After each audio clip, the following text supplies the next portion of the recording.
Hello everybody, hopefully today we have less technical issues. I can get straight into things. I did have a quick little check and cleaned up the room a bit. I was getting a bit of a mess in here. This is your DJ Crisendo. I feel like one of those DJs talking over the music. Alright, give me a moment, I'm almost done.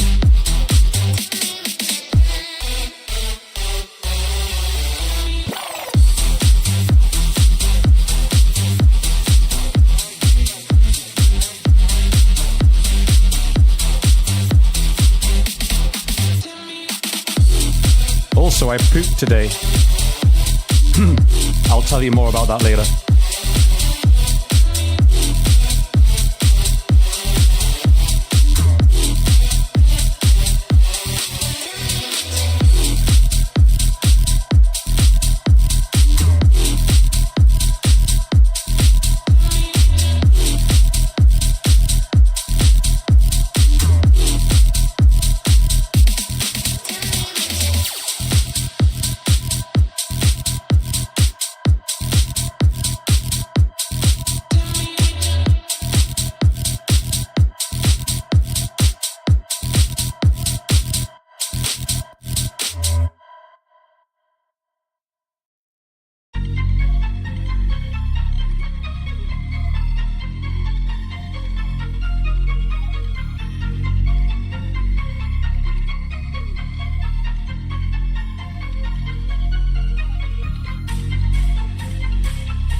Hello, Panda, sleeping soundly.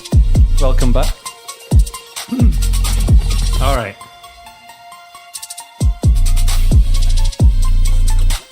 Everything should be on. Let me just check lighting.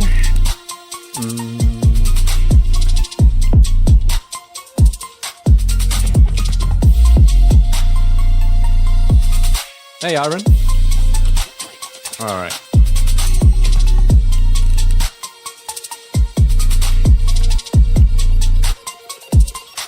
Turn these down a bit. It's way too bright.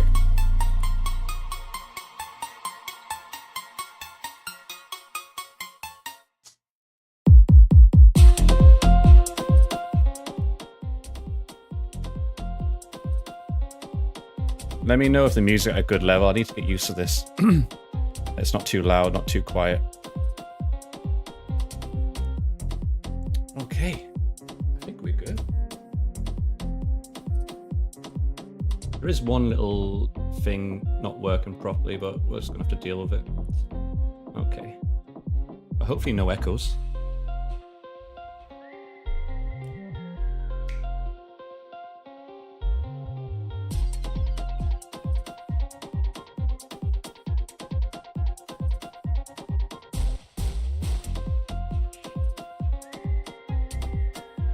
Let's move this here. I'm being a bit organized here.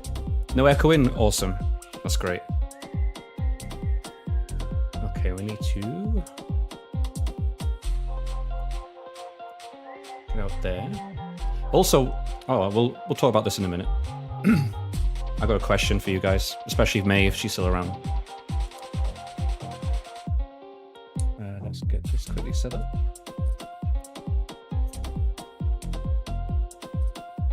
All right, that's all good.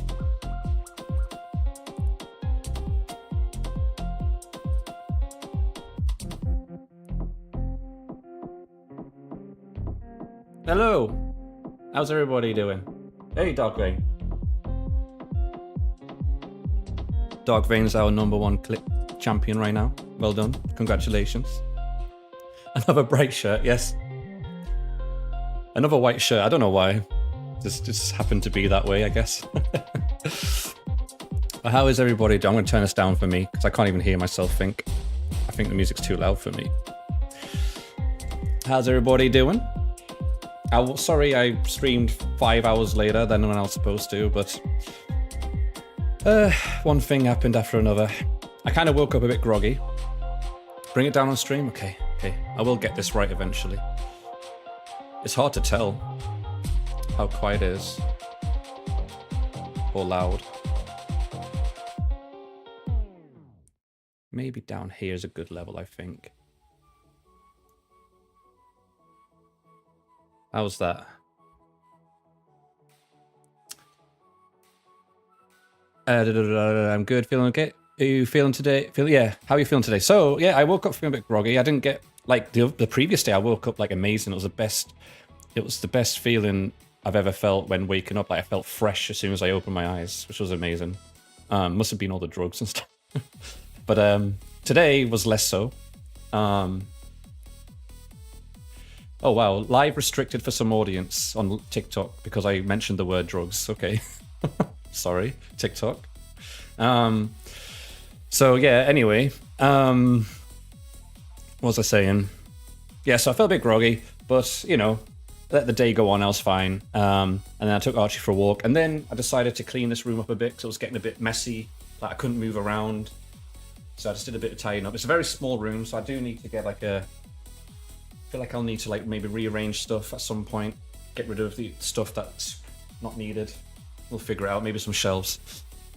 Hey, Baseless Reality. Thank you. So, what was I going to say there? Hey, Smoke. And yeah, so another story. I pooped today. But I'll show you what I mean by that. She actually has a cupboard underneath the stairs. Not that bad yet. But it was a type 1 poop, apparently, which I never heard of before. Because I googled it, because it was like I've never had this type of poop in a while. No, I'm not going to show you poop, don't worry. I'm going to show you a diagram. Because this stream is educational. Alright, let me see how I do this. That's my playlist, you don't want to see that. We can do this one, I guess. And then change this to... I need it on Discord, because I have it on Discord. How do I do that? There it is. Alright. There we go, guys. Educational stream. So, you see these different types of poops? You got type 1 to 7. Alright, you're going to learn something today, if you don't know already. So... it's important to check your poops, guys. Alright? I know Miko doesn't like to check her poops, but trust me, it's important. So I was type 1 today. I've never had poop like that in a long time. Yeah, rabbit poop. I was very constipated. It was very hard to get out, but I managed. So I googled it. I was like, okay, what does this mean? And then there you go. So that means it's probably okay for me. Maybe I've had a bit too much fiber. I think I had too many broccoli the other day, which was probably bad. So that's probably how I got around this area. So today I'm having more liquids, trying to put it down a bit. More fluids and whatnot. Less fiber. Activia yogurt. Ah, it's funny you mentioned that. I just had one. So I have a little fridge on the side here.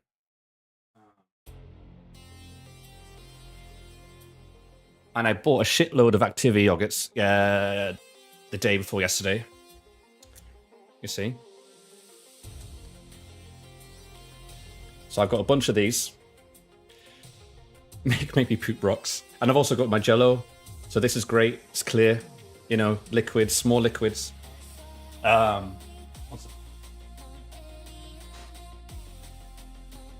So yeah, I also had a coffee, which I thought wouldn't be too bad, because it did say don't have caffeine when you're on a flare-up, but I'm not having a flare-up right now. I'm feeling pretty stable. I'm having no symptoms apart from obviously constipation, nothing serious. And I felt like that might help, like, push out a bit more with the constipation. Only a little cup of coffee, so it wasn't too much. And I feel fine, so, and I made sure I ate as well. I like type 1 because you messed, like, yeah, exactly. Type 7, oh yeah, let's go back to the diagram. So like, hold on, I need to change this for the TikTok people because they can't see it. So, there we go, guys, on TikTok. Now you can see poop. I'm probably going to get restricted again for that because they're pussies over at TikTok, apparently. Yeah, type 7 is a disaster. Type 6. Type fine is okay. Type 4 is your sweet spot. So yeah, 5 to 7 is very messy. Lots of wiping needed, and it's the worst. I feel like when I was in hospital, I was more like a 5 and 6, roughly. I wasn't like a full 7. It was kind of like, I think it was type 6, honestly. Inflammation, which makes sense because I was inflamed. So it's kind of more like this. Don't know if you can see my mouse, but anyway. And then type 4 is your smooth, soft sausage or snake. Which is normal.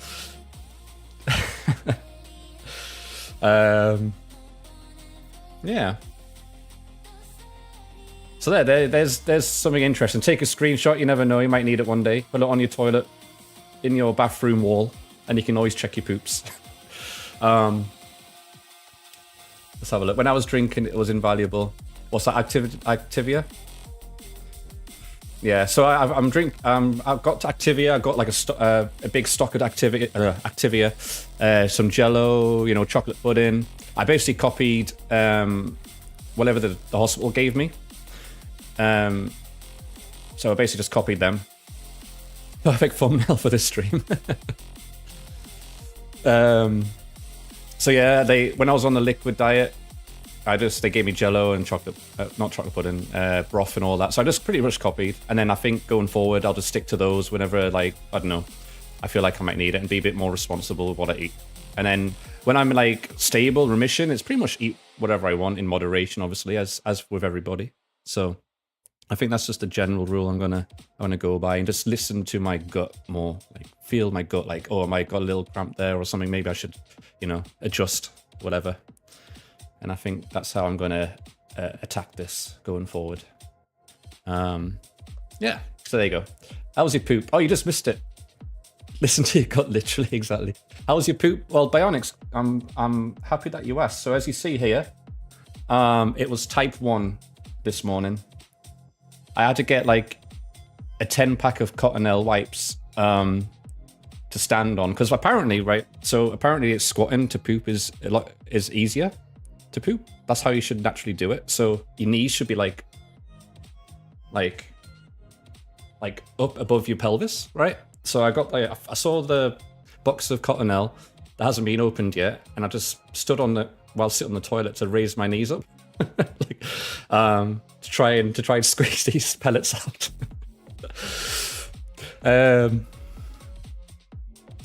So yeah, that was an experience.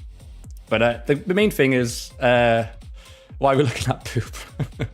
You'll have to rewatch the VOD.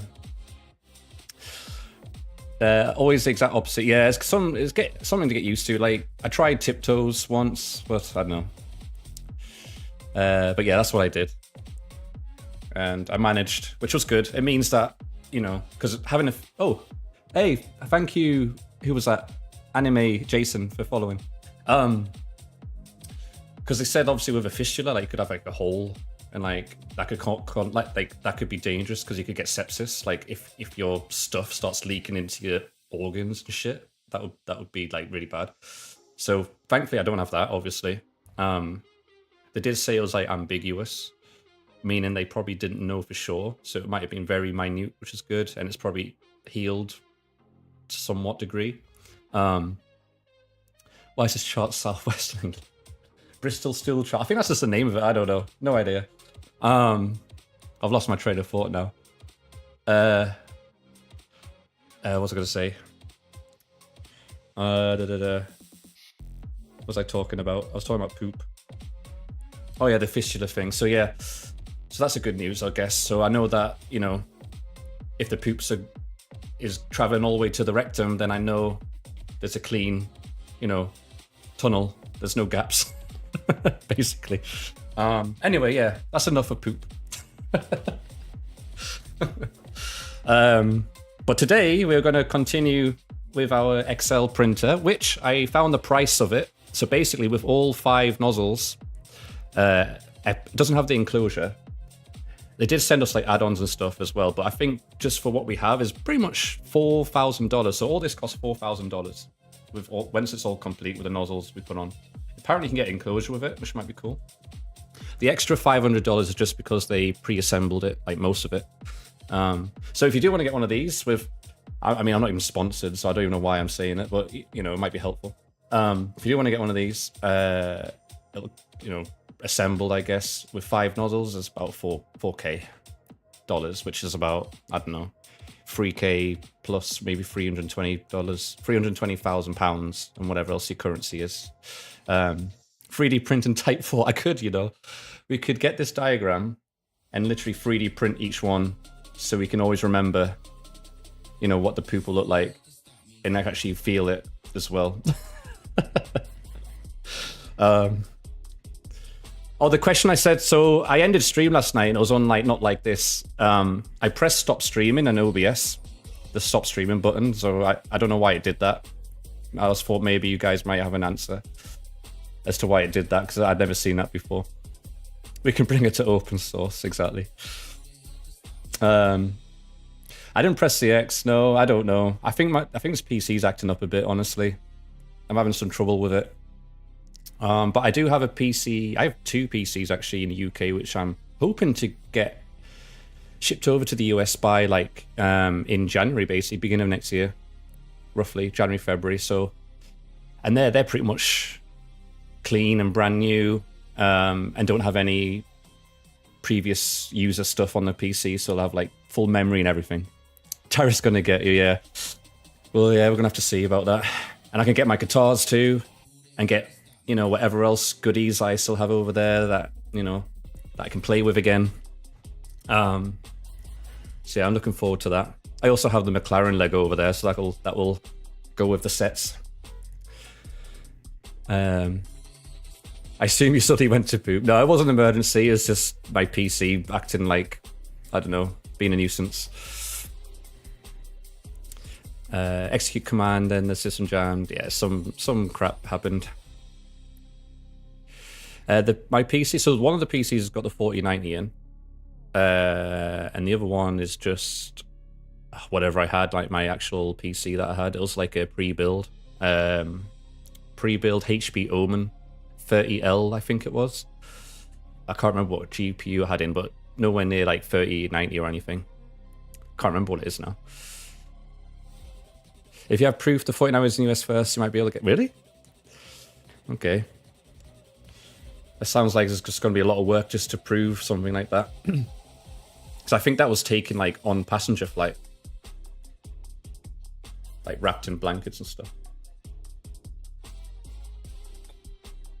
Take a selfie of it in front of the Statue of Liberty. What does this take us? What does Bionic say here? Something about, I've changed my name so many times. Ultra Omega. Ultra Omega, Pineapple, Crisendo, Chris. Yeah. I'm trying to hide my identity by changing my username like every year. That's not going to be good for like trying to become a creator or something. Chris is easy, fine. Chris is fine. I like Chris, like Crisendo. It's kind of like a play on words, like crescendo, but Crisendo. I try to be clever with it and have like my name attached to it, so it's a bit more personable, I guess. I'm not trying to be like a superhero character, like Ultra Mega Zero. I felt like Ultra Mega Zero was a bit too extreme, you know. Like Too Try Hard or something, I don't know. Even though I liked it, it was kind of cool name. Oh yeah, Chris is easy to remember. Gerald made him change his name. Yeah, it was. Gerald roasted me too hard. I got upset. Yeah. It was all Gerald's fault. Anyway, so let me get this poop off my screen. I don't want to see that anymore. And also just to quickly change.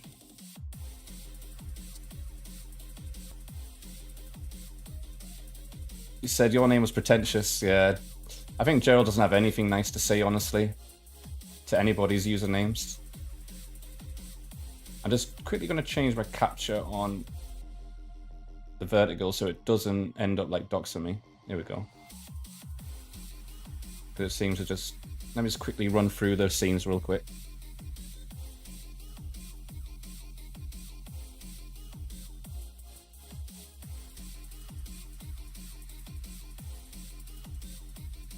There we go. And I need to fix this one,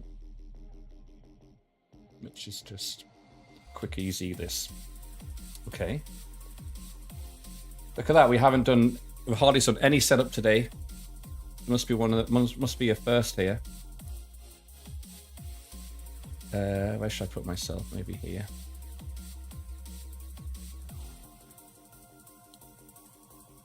There we go. My name's spelled with the H. So it's actually C-H-R-I-S. But you can say C-R-I-S. I mean, it's phonetically says the same thing. You know, it's a silent H. It doesn't bother me. You call me whatever you want, Bionics. You said mine sounded edgy or was emo or something like that. Really? May Vox. Well, May, I assume, is probably your name. May, right? And then Vox. Vox reminds me of like voice, like Vox voice or something. Something to do with audio. I don't know. You tell me. What is that? What it is? Yeah. Awesome. Sexy pineapple juice. That'll do.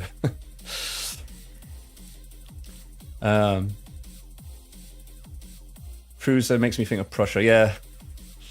True. You know what? Actually, to be fair, you know, Gerald always mentioning Crunchwrap Supreme actually made me get one because I've never really had Taco Bell. And because he mentioned it so much in the past, I actually wanted to try it.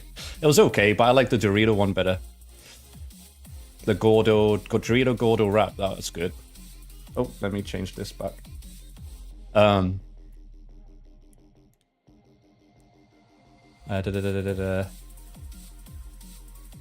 So long remission. Oh yeah, I'm not gonna have a Taco Bell anytime soon, don't worry. Yeah.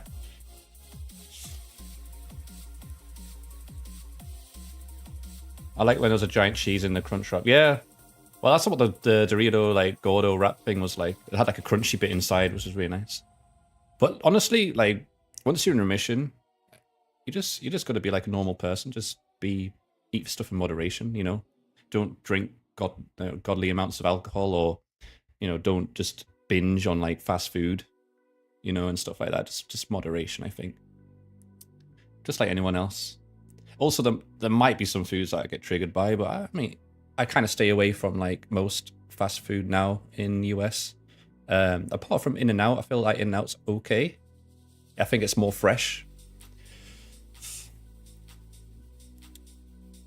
What's your opinion on the healthiness of burgers and hot dogs? I think it depends on where it's from. I think because you can get. I mean, burgers is pretty much just beef. You know, if it's good beef, and from you know like organic and whatever, I think it's okay. If it's somewhere like McDonald's and whatnot, it might just be like 10% beef, you know. When you're in remission, you can't fuck though unless you get toxins like coffee. Yeah, remission from Crohn's disease. So I have Crohn's disease, so the goal is just keep it under control, keep the inflammation down, and just moderation. But yeah, like personally, burgers, I think it's fine.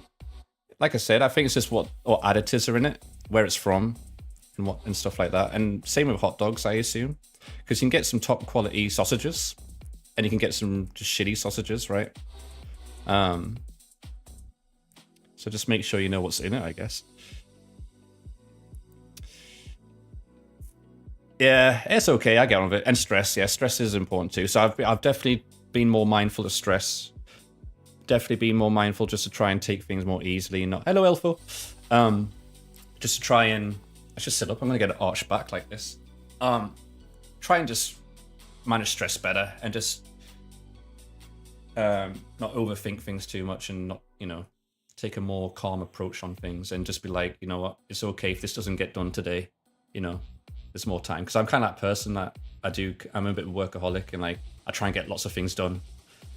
So I just got to chill out, calm down. You do too much already, it's okay, and stuff like that. Remission makes me think of cancer because usually that's what people. Yeah, I mean it's a chronic disease, so just like cancer, it's chronic. Well, I mean cancer you can beat actually, technically. But like with Crohn's disease, there's no actual cure. So yeah, that's why the only cure is remission, really. You can't get rid of it, but you can just keep it under control. I guess that's the same with cancer too. So yeah, it's not too bad though. Lots of people still have a healthy life and whatnot. You just gotta be smart. Don't eat McDonald's every single day and everything.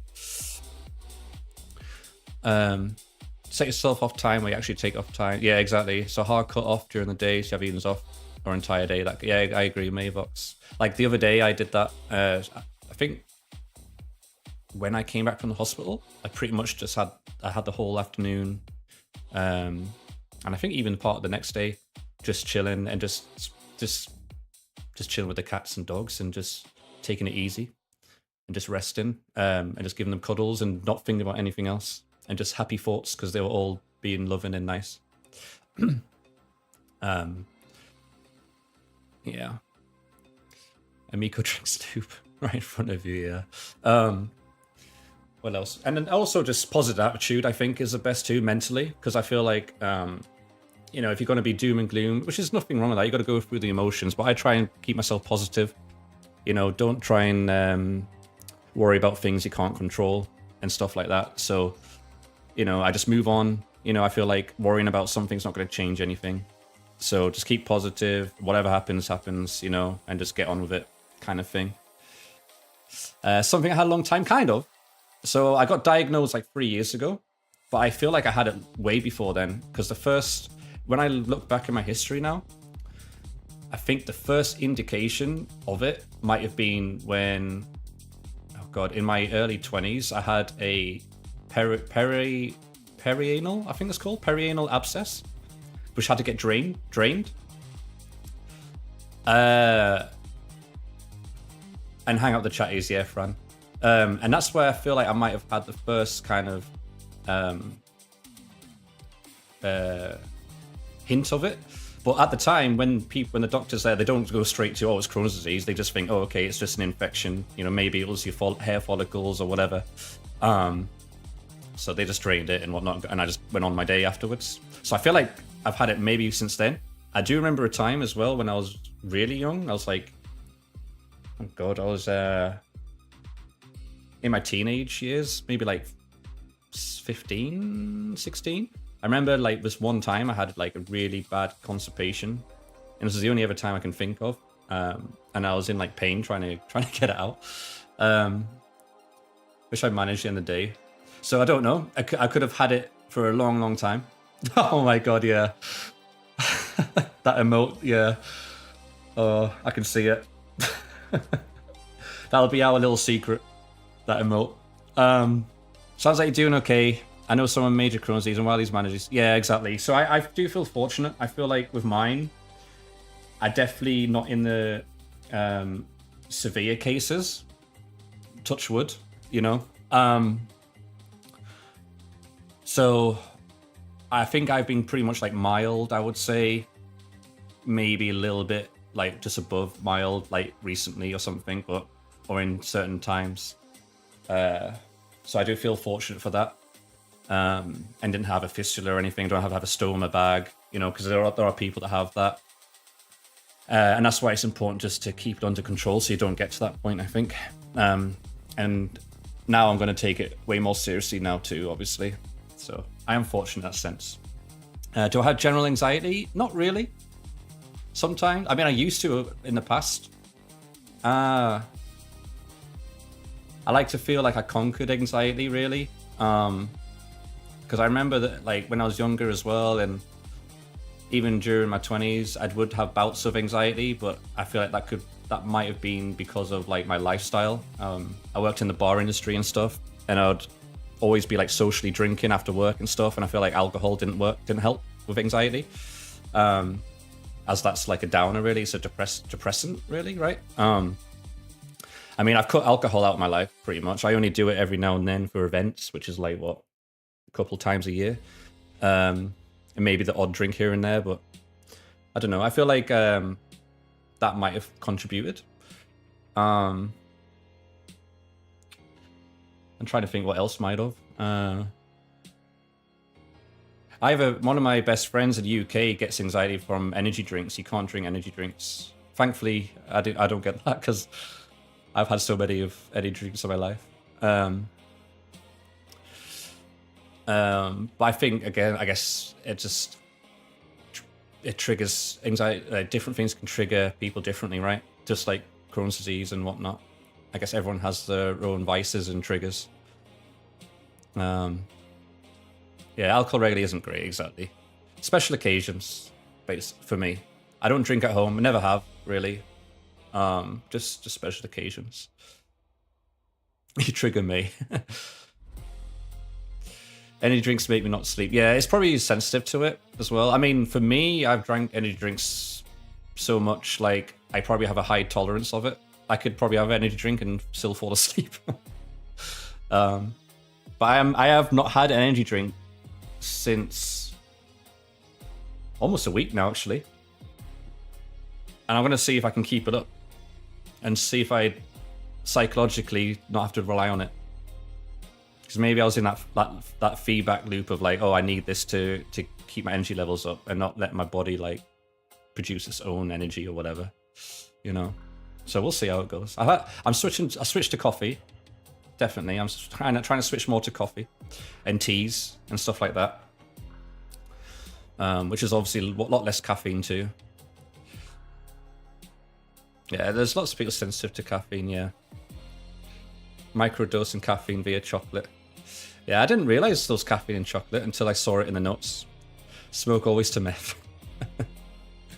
So yeah, but yeah, I mean, I still get anxiety here and there sometimes. I guess I get the biggest trigger for me for anxiety actually is if I don't get a good sleep. If I'm like tired, if I had like not much sleep, and I'm like grumpy and all that, or I've had no sleep at all, then my anxiety spikes like huge. That's definitely something I've noticed with myself. What else? But yeah, I think as well, not just that though, I think over time I realized this in my 20s, and I was like, I need to face my fears, I need to face my anxiety. So I kind of learned to kind of push myself in like social anxiety, for example. I had to learn to push myself just to be like, you know what? Don't be fearful. Like, if you're just trying to talk to someone, like most of these people you talk to, you're never going to meet again in the street or in the shop or whatever, right? It's probably the first time and last time you're going to meet them. So why does it matter? And I guess that kind of helped to begin with. And then just the whole concept, like not everyone's going to like you and stuff.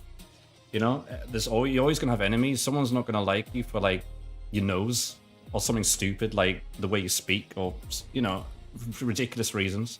And that's okay. Like, who cares? And then you're going to meet people who do. And, I guess that helps too, just to realize that, you're not here on this earth to please everybody, If you are, then that's going to be a very stressful life and you're not going to accomplish it at all, honestly. It'd be very impossible. Think about the most likable person on this earth will have haters and enemies and whatever, for sure. But yeah, Yeah, and opinions don't matter either. Exactly. Haters gonna hate. If anxious about sex, find an escort. Yeah. But yeah, I'm not saying it's easy. Obviously, take steps in your own pace. Do what works for you. I'm just trying to think what I feel like might have helped me. I mean, like I say, everyone's always gonna have anxiety here and there. You know. I'm sure that if I ever would have to stand on the front of a stage, like in front of thousands of people, I would get stage fright. You know. But I think it's just that old saying. I don't know what the old saying is. I don't know if this is the exact quotation, but just you gotta push yourself in the deep end, right, to get over fears and whatnot. And then once you do it, you're like, you know what, that was easy. I think it's always mind over matter, basically. And that's something again. I think I did a lot of. God, I'm going on a right tangent here. During COVID to me was like a blessing in disguise because I used COVID as a way to self-improve a lot.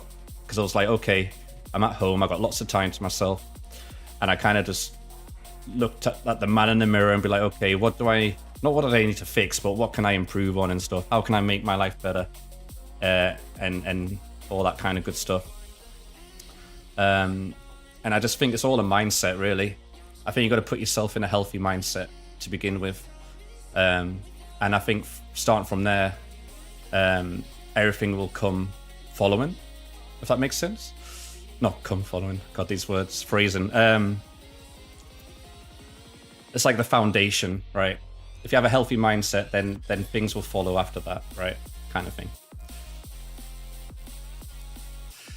I can stay at home. Yeah, exactly. You can do all at home. I mean, you stream. That's a big thing, honestly. Streaming, getting over the fear of streaming, I feel for me is quite big.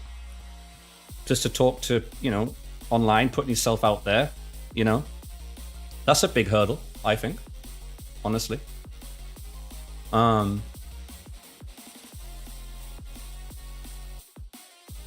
Nothing happens. Exactly, yeah. You got to just take that. If, like I said, again, it's all about the mindset. If you really want it, then go get it. And I think this came to me, nothing to do with anxiety, actually.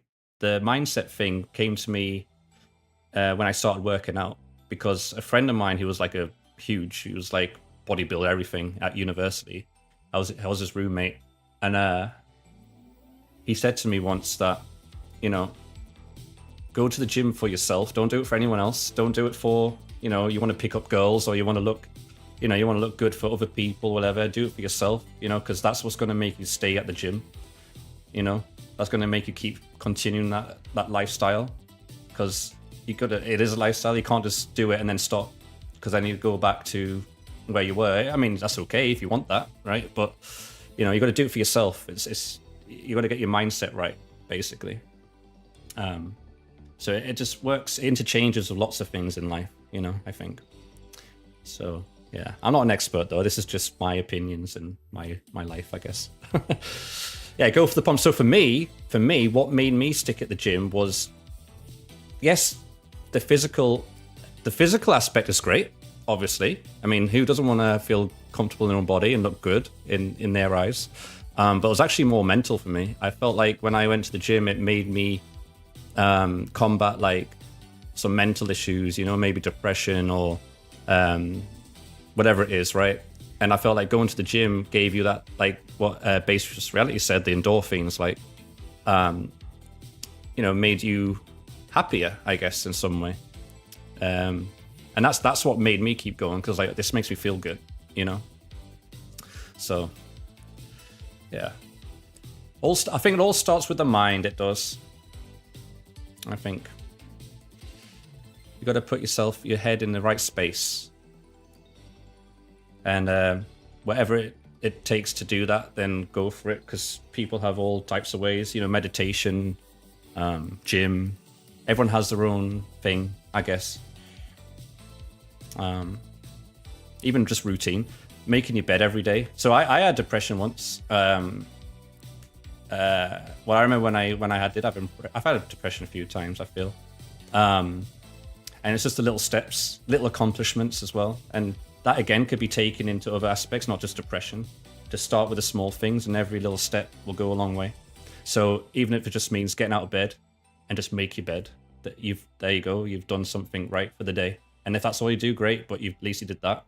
And then just keep repeating that and repeating that, and then do something, and add something else on top of that. And then it'll all compound, I think. Anyway, just to confirm, disclaimer, I'm not no expert. This is unsolicited advice. Anyway, become a regular runner. Really improve my mindset during the pandemic. Yeah, of course. That's why I'm saying, for me, it was blessing in disguise, because I just took that and just, yeah, use the time wisely, I guess.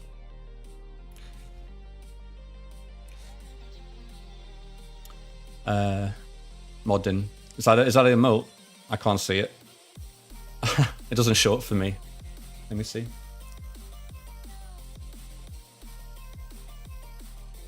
I can't see it. It's not coming up for me for some reason. Maybe I refresh.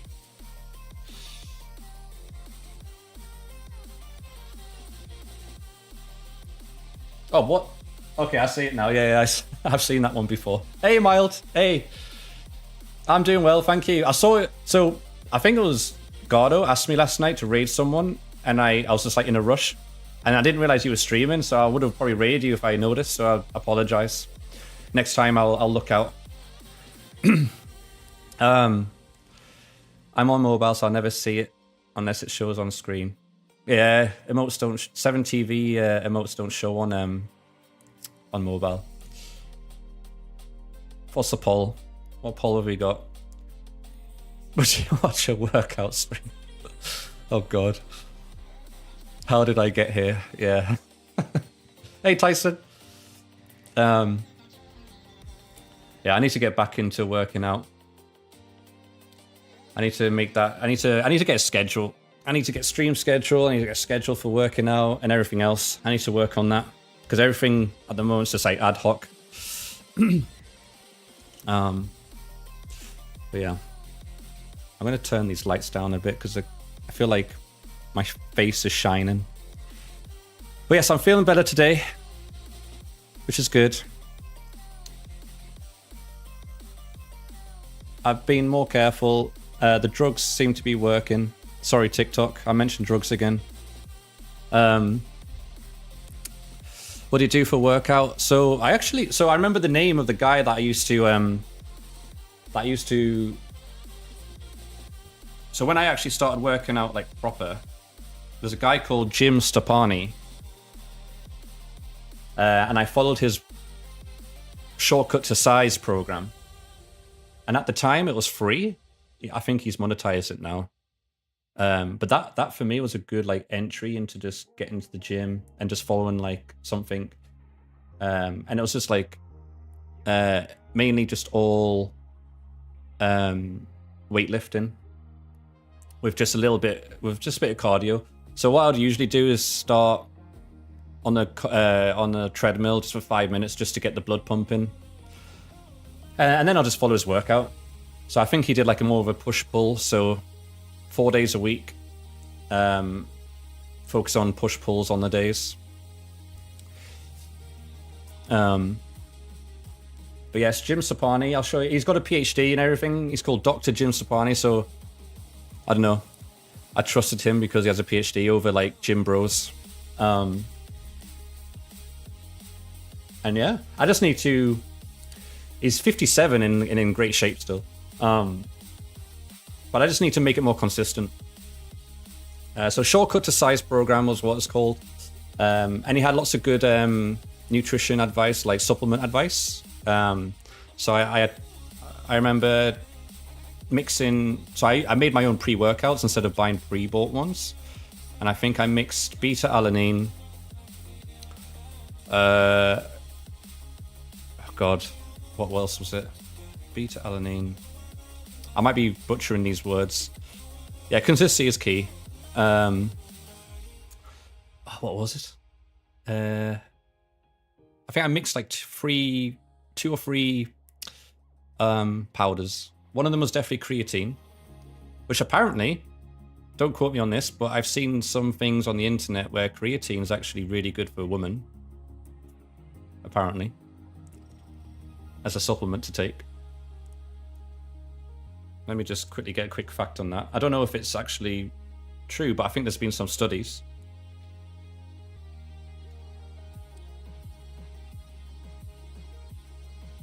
I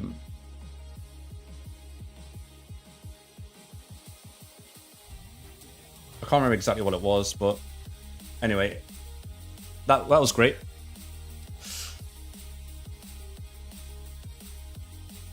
Just don't be the dumbass that died on taking a tablespoon of pure caffeine. Oh God. Do you remember, what's his name? Zis bro? Rest in peace, Ziz. The Australian personal trainer and model. Myron bruh. Does anyone else, apart from Smokescreen, know who? Yeah, he died in 2011. I think his heart gave out or something. But yeah, creatine. So what I did was I made my own pre-workout with. Let me quickly try and find out what it was, because this was all from the Jim Stepani guy.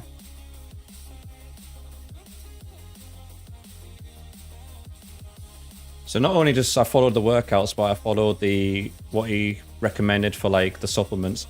There's two different types of protein. So there's whey protein, which is like fast acting protein. So that's what you should take when you first wake up in the morning, and after a workout, etc. And then there's the other protein which you should take, which is slow releasing, which you should take when you go to sleep. So then at least you're still feeding your muscles protein, because what your body will do is try and get rid of those stores, basically. Let's see, inspires so many people. Yeah, mixing steroids and drugs. Yeah, ironic part. So he did already have a heart problem before, right? So that wasn't the cause of what he was doing. That just made it worse, I guess, right? Which is kind of not smart to do if you already have a heart defect, to do that. Yeah. God, that feels like a long time ago. Yeah, I didn't know of it. Oh God, that's even worse. Let me see.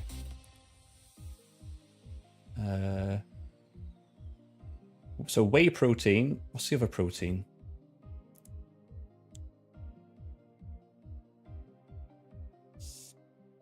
See, I feel like they changed the names of these proteins, so I just figured. Anyway, there was another one, and then what's the powders? Oh, that was it. The BCAAs. So with the pre-workout, I mixed beta alanine with amino acids.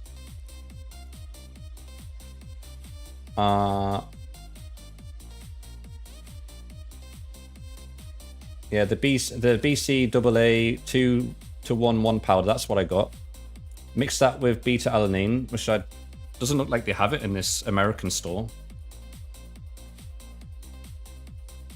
Anyway, I'll find a photo and put it on the Discord. There's like the first time like I got into it like properly, like I went and bought like a shitload of these supplements as recommended, and like it was like I just took a photo of all, I put it all nice, and Jim Stepani himself actually replied to me, which was kind of cool.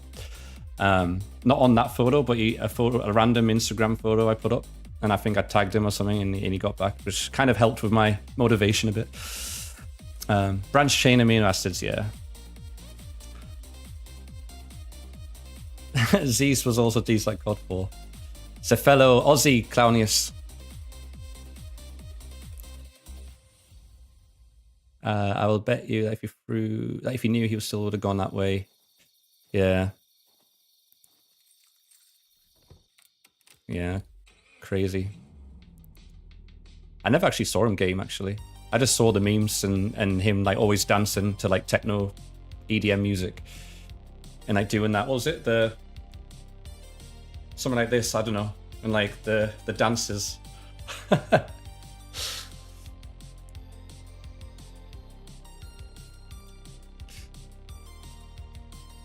yeah, creatine's good because it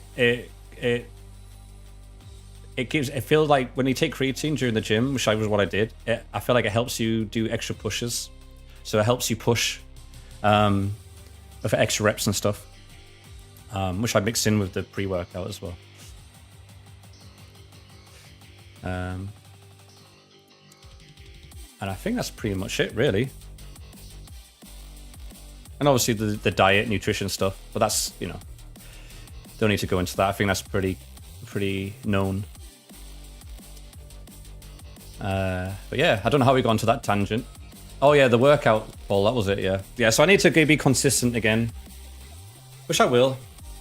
One thing at a time. Exercise is important.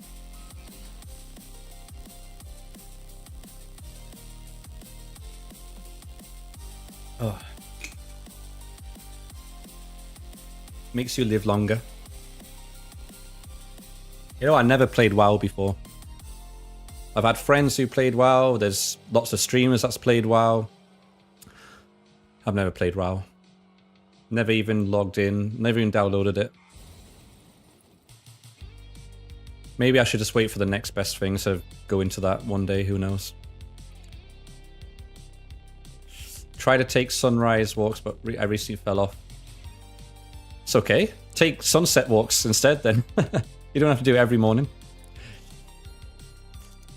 100 push-ups per day challenge last year. It was hard, but proved it could. Yeah, that's good. Back in the day it was alright, now it's a mess. I can imagine. But there's so many, like, so much competition now, right? There's so many more MMOs now. What do you say, what do you consider the best MMO that's out right now? Do you think it's still WoW, or is it like, is it Path of Exile now that everyone's talking about, or what's number one?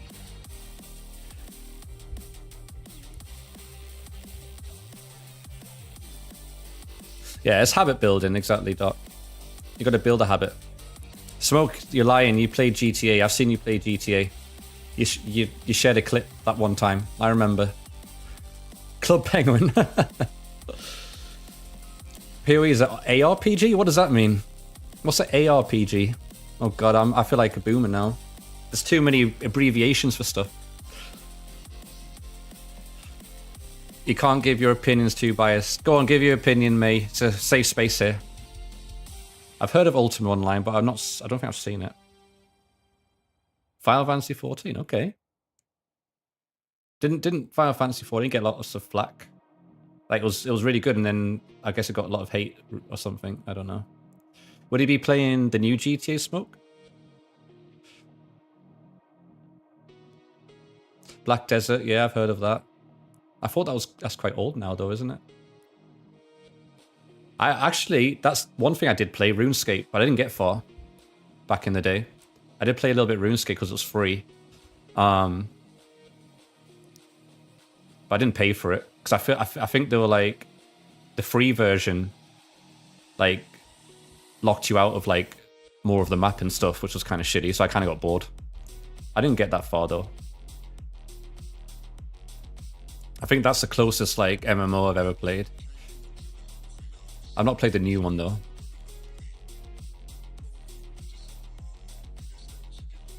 Bionics, yeah. I think I went through that phase too. I'm kind of getting slowly back into it though. I think streaming helps as well to make me play more games. There's so much catch up I need to. So many games I want to play. I need to play Rebirth as well. Oh, PlanetSider 2. I played that as well. That was fun, but I had a shit GPU, so it was only fun for a little while. But I enjoyed that. That was kind of cool. A lot of opinions out there, but really bad takes, if you know what I mean. Okay. Silk Song looks cool. Is that the Hollow Knight? Oh, we've got a dungeon going. I need to move. I need to fix this chat, actually. You just reminded me. But Silk Song's just it's a platformer, right? Which is I enjoy platformers. I haven't played one in a long time.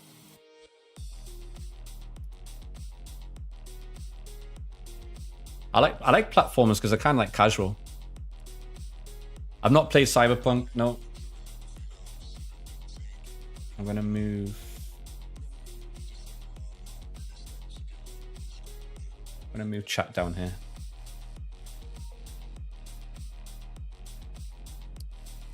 I recommend. I mean, I would like to play it. I feel like it's kind of like a long game, right? We'll see. We'll see. It is spooky season, so I got to get back on Silent Hill soon. And I guess any other good scary games that might be out this month. I don't know if there is any.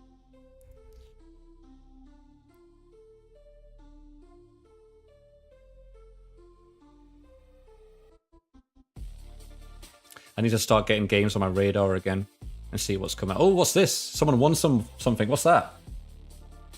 Mild-mannered one. What was? I couldn't see it. It was so small.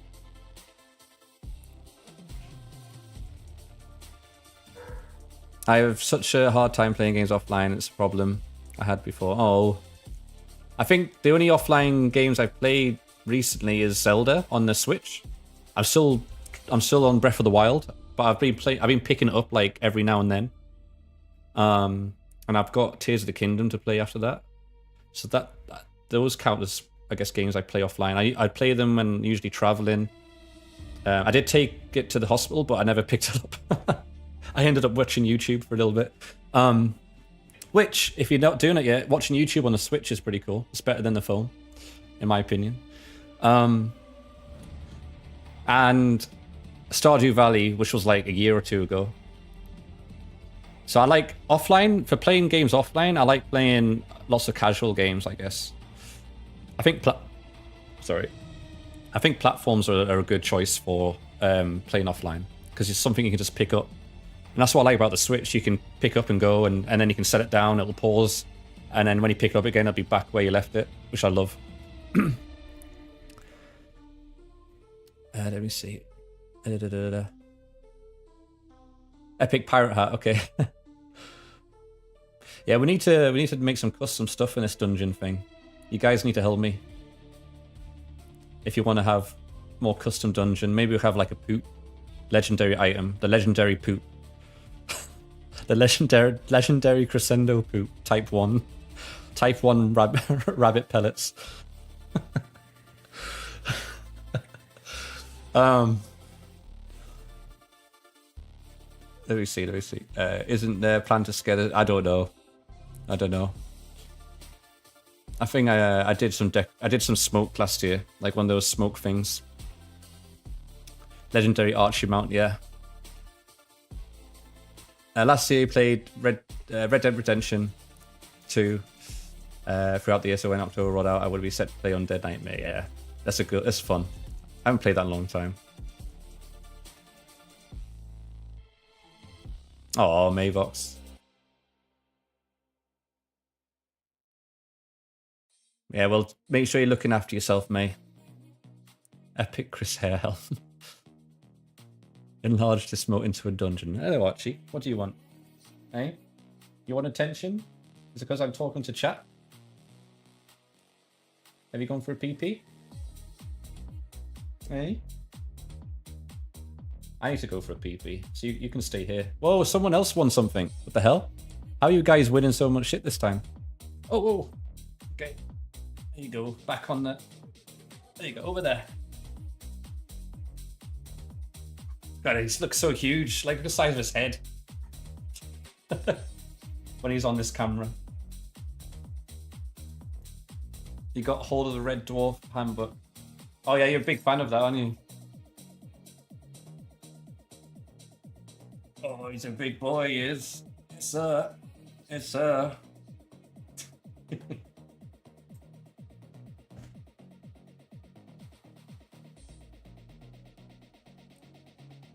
Well, you've eaten, you've had food, which is good. I need to go for a pee, actually, so you can stay here with chat and talk to chat, yeah? He does look huge on this camera, doesn't he? I think he's grown. I think you've grown more. But like, I swear his head's the same size as like a bear's head. Or at least a cub. That's what his head reminds me of, like a bear, but a long snout and like ears. He's gonna start streaming. Yeah, I love sci-fi too, Doc. Yeah, he is sweet. He's still got lots of energy, so he still scares the cats. He needs to stop like spooking the cats. Even though I know he just wants to play, he just like darts, and like kind of a bit too rough sometimes with Pearl. So he needs to tone it down a bit. Dog version of Z's. He has his own Discord profile. He does. Maybe he'll have his own Instagram one day. We'll see. Once I'm more organized, I have everything scheduled, because that's just more work. All right, I'm gonna quickly pee. 1 second, guys.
Yeah, Archie followed me. He always follows me around. He's like my shadow.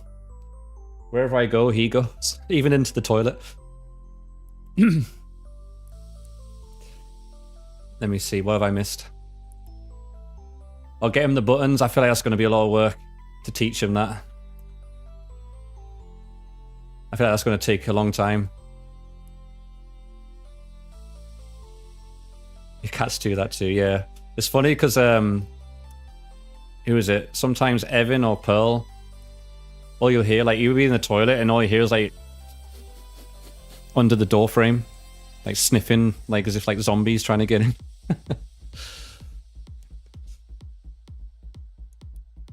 But yeah, those look cool though, the buttons. He gets lots of compliments, Archie, in dog parts and stuff. That people always ask, "Oh, are you going to breed him and stuff like that?" We could turn him into like a breed machine.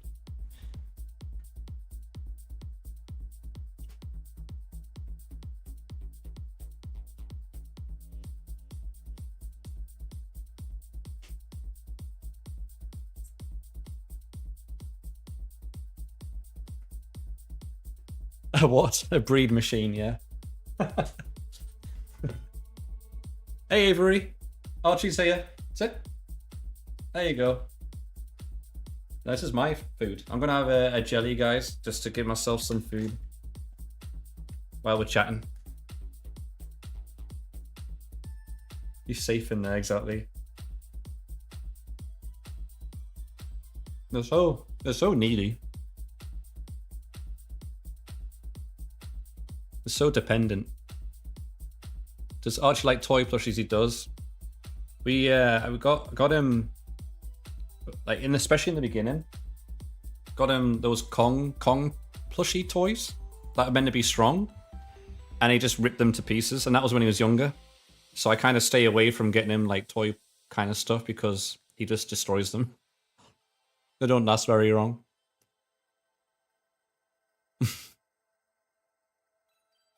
Teach him to sniff out drugs. But there was an interesting thing. I watched a documentary on Netflix about dogs, and specifically German Shepherd part. They were able to train the German Shepherd to sniff blood samples, and it could sniff out cancer in the blood samples. So there'd be like a circle of blood, and like one of them would have the cancerous content, like blood, and it was able to pick out. That's how good their scent is, which is awesome.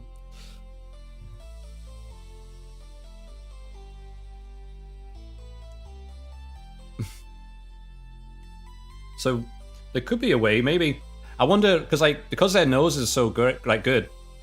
I wonder, like, if I'm like inflamed in here, maybe he can like notice it, but he won't know what that means. But he could probably like know something's, different or whatever.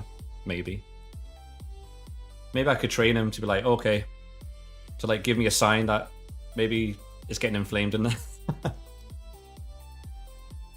might be cool. I feel like we need like a whole lab to do that.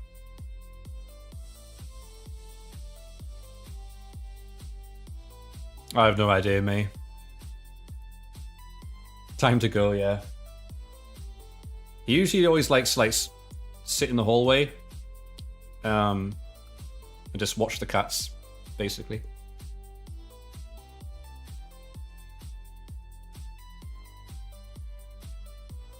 People cancer go VOCs and dogs key to that. Yeah. How's the building? It's going good. I'm actually covering it with my big head, but so we got 2 extruders. We got a total of 5. So we got to attach those, and then the spool holders. This one seems to be mechanically okay. Compared to the core wheels damage and shipping. Fix the window. Is that for the other one, the core one? Because this is the XL. It seems to be in good shape. We just need to check that. Once it's all built up, then we can check the software, firmware, make sure all that's working good. Hey, Theo.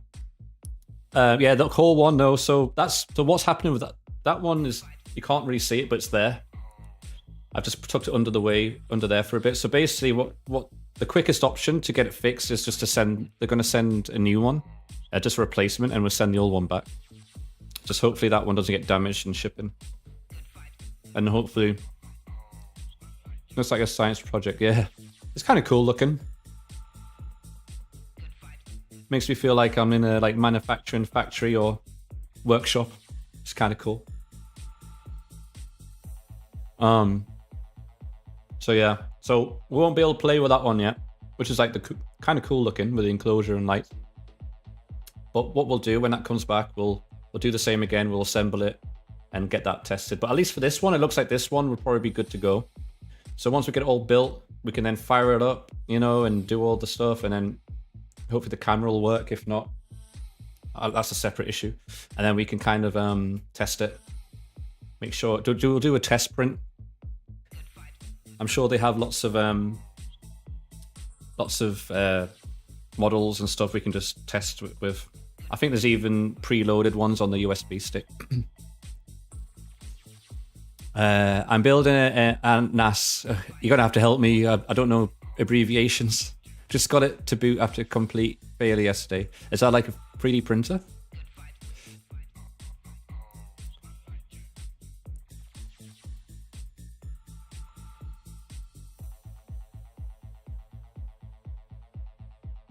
I don't want NAS's network attached storage. Oh, okay, I see. The server. Oh, you got to tell Smoke that stuff turns Smoke screen on. He loves that kind of talk.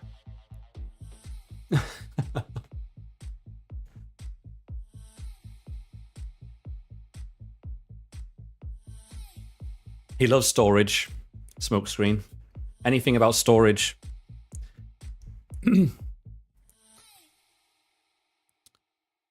12,000. Was the camera configured? No, so the camera for the core one, I managed to get it connected to the Wi-Fi, but it's not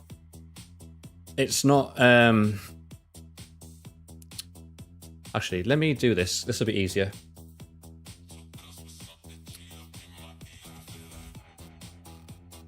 So I actually went into the Prusa Reddit to see about this issue. So instead of me explaining it and remembering what I said, at least I can go back to it. And I can tell you that, guys, what the issue actually is.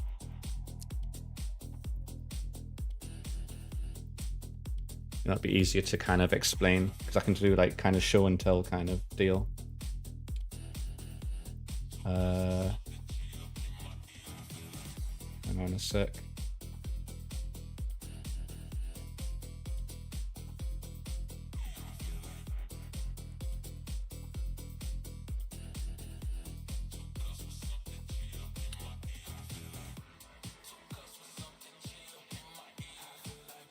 And then I need to do the same for vertical, which will be, I should name these.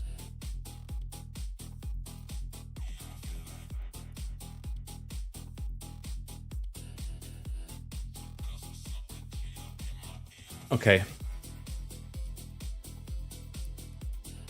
So anyway, this is what I wrote. So I just said, this is the problem I was having. So I got it all connected, but for some reason it would always show as not registered, an unnamed camera, and it would not show the feed. No matter how many times I tried to hook it up, I guess is the word to use. So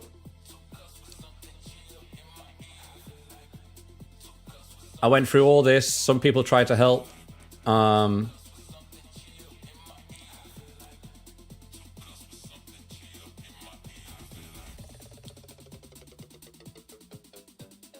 I think maybe it could be that, I think at the end of it, it could just be something about the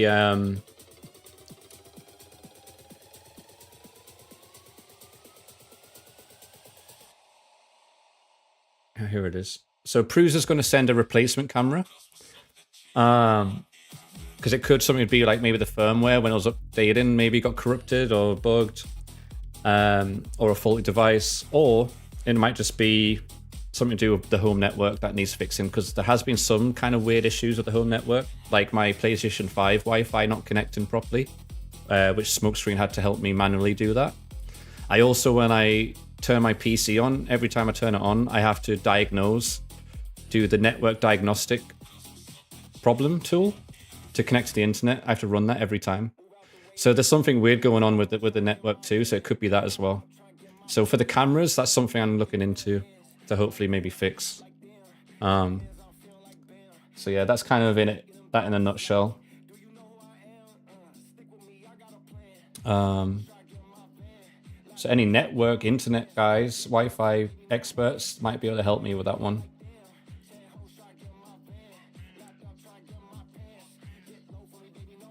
Just changing a few things, make sure that's fixed. Ooh. It's a weird angle. Okay. But yeah. Hope that makes sense. See, I told you Smokescreen would get excited once you start talking about storage. Look at that. What did I say? Anyway.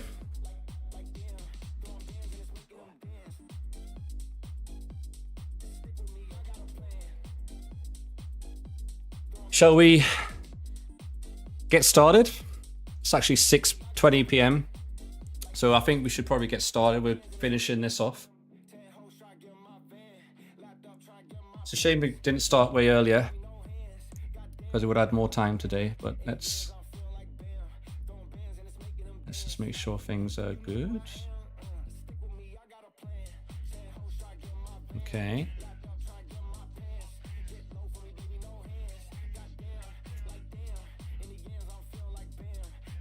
I've got to move some things around.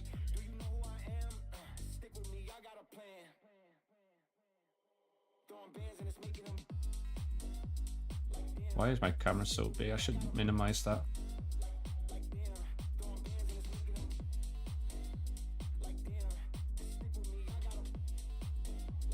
All right, that'll do. And then I need to get the...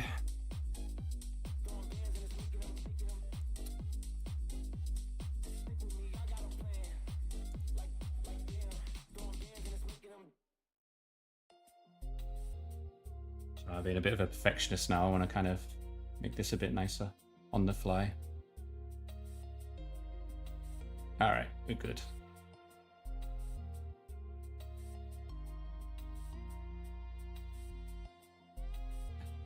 Okay. All right, no worries, Theo. Good luck. It sounds like what you're doing is very technical and cool. Maybe if you're in the Discord, show us a picture of your tech. We should, I don't know if we already have. I don't think we do, actually. We should have like a channel on our Discord for tech stuff. Let me see. Let me quickly make that. So it'd be cool to see people posting like any sort of technical stuff and builds. It'd be kind of cool. Help me learn too.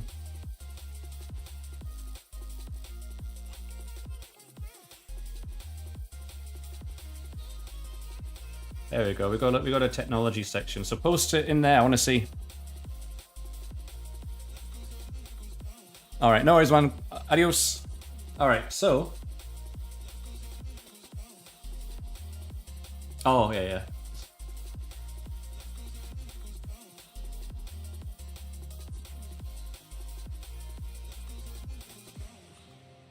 All right, so.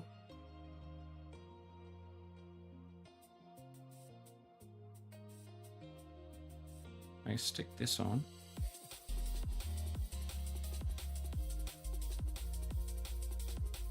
Should be able to see that now. Yeah. All right, cool.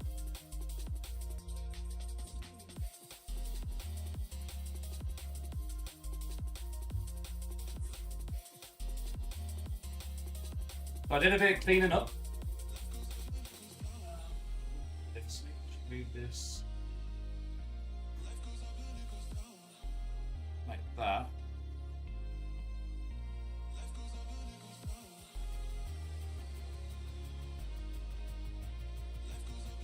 Gotcha.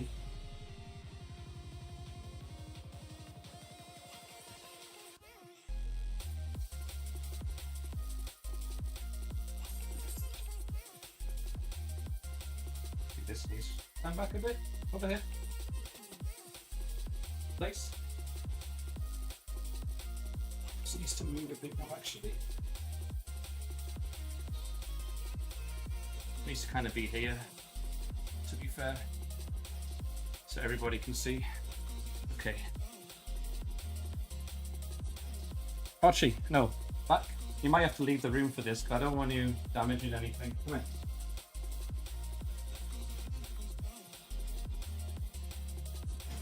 I feel like he's just too big. I feel like he's going to go in the way, knock shit over.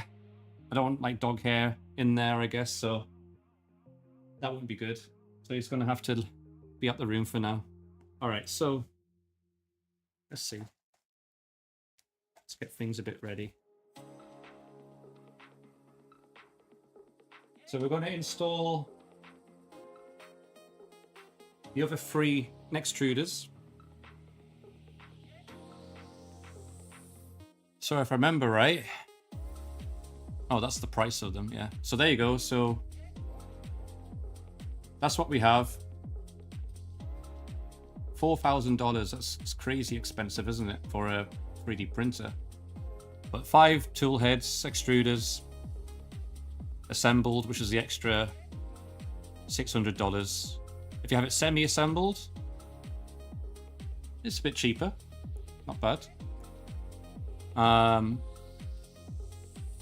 Enclosure kit, an extra $450. Oh wow, look at that. Enclosure kit, I've never seen that actually on it before. It's interesting. How do you...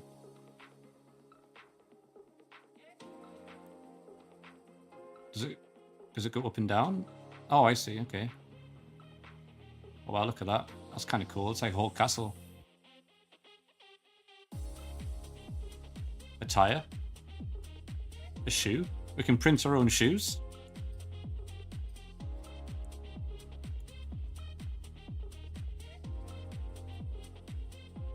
A case. That's kind of cool, neat. I like the idea of a case. A dragon. Iron Man mask. The possibilities. It's kind of cool. I'm going to make like a golden poop. Dragon these nuts. Alright, so we're going to go back to printer setup. We inspected our docs.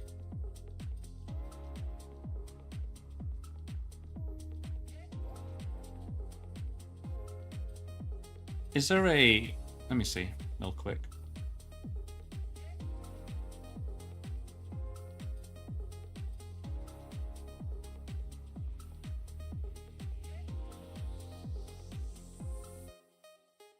Because there's no... Oh, there we go. 5-head. That's what we should have done. The original 5-head assembled. That's what we had. I must have been half asleep the other day. We need to do the 5-head assembly. Alright. Oh, we're finally on the right instructions. Okay. I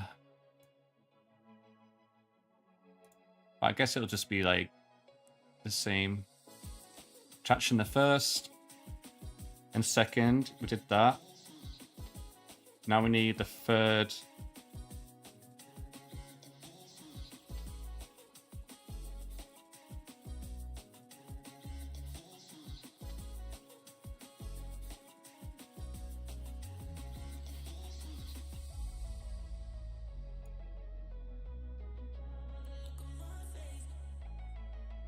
Repeat this step for the second. The step is the same for all versions of the dock. Check that the dock is properly tightened. Yes. Okay, here we go. So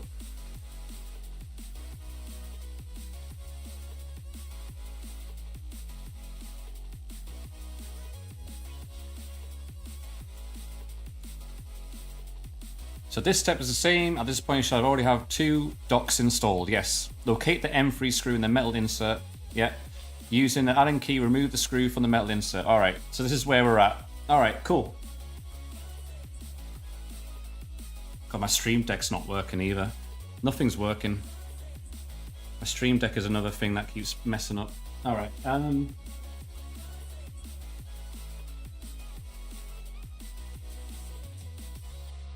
me see if I can get like a bit of a close-up going on.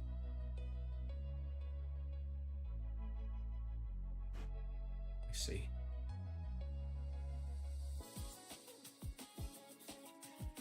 Oh yeah, there we go. That's going to be sexy.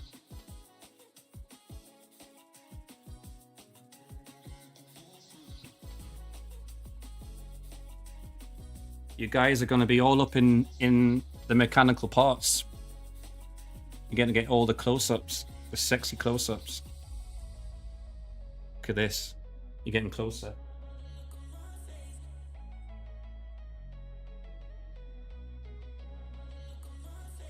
Should I unmirror that?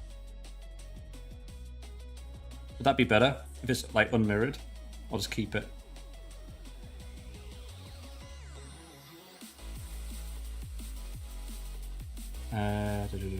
Transform. Like that? Would that be better? So at least you can read the words. They're not backwards. And then I guess I'll turn the brightness up because it's getting a bit dark. Alright, that'll do. I want to make this an enjoyable experience for you guys.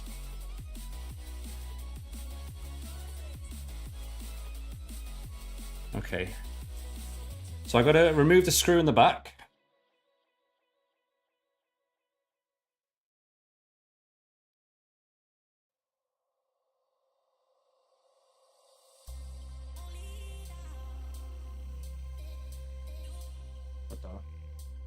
stop moving.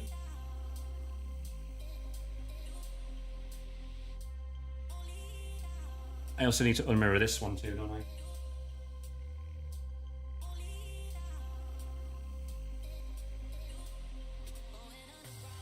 Okay.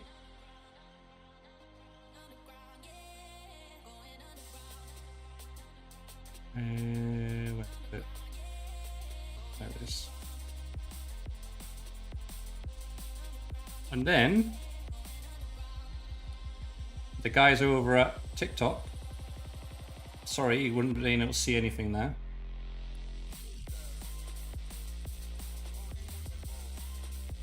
Now you should though.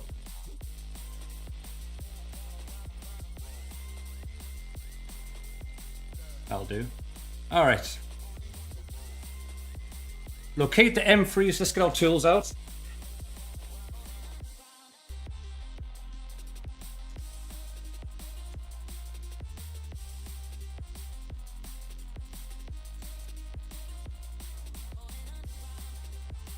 Snip, snip.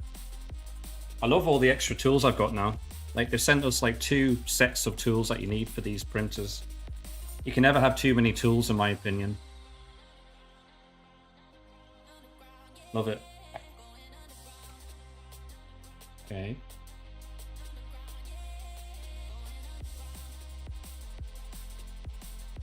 Remove the screw. Okay, well, let's remove that screw. I don't know which one we need, but we'll figure it out.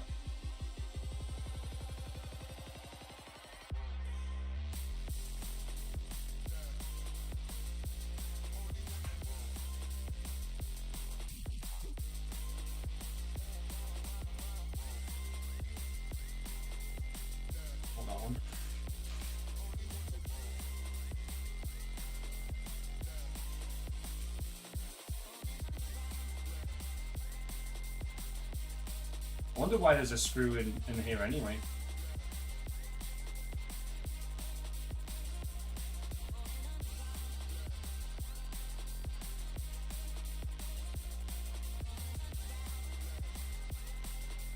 And the fact that the tools are not lent to anyone exactly.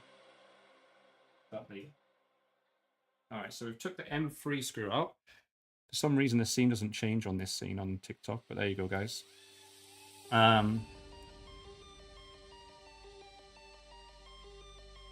We just took that M3 screw out. We'll keep that safe.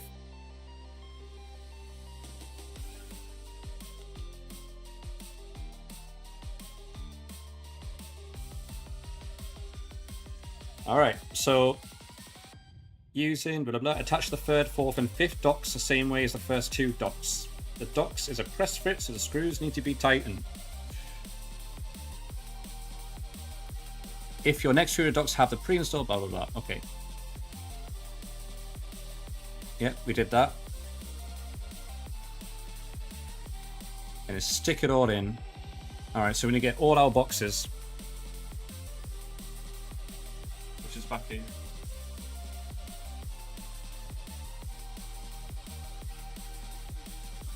So many boxes. And not much room. Okay.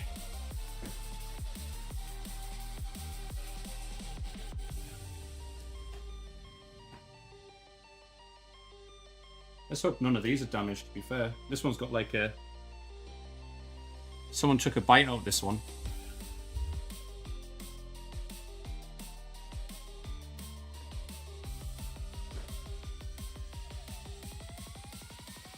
Okay, so... Was it you, Smokescreen, when you're doing your dock inspection? Alright, the next extruder cable. I think these are literally just magnetic.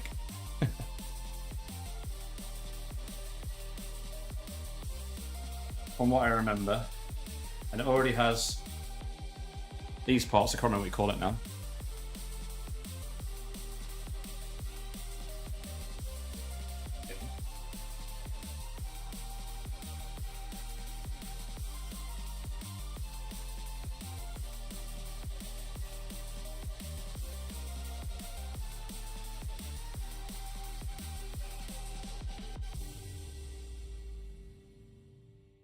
Oh, I see. So these things, so the nozzles are actually resting on top of these, and I guess when you push it, it releases them.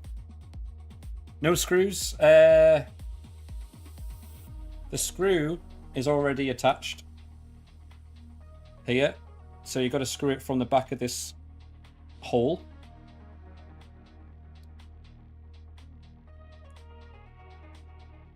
So let's just quickly go back to this so you guys can kind of see again. From what I remember from a memory, there you go. So you put the Allen key in the back of the hole and it goes in the back of this bit. You've got to line it up.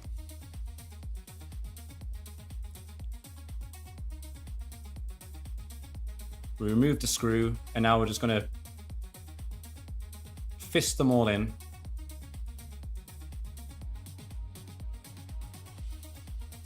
Yeah, all good. So that's what we're doing. Change this. There we go. I think I need this one.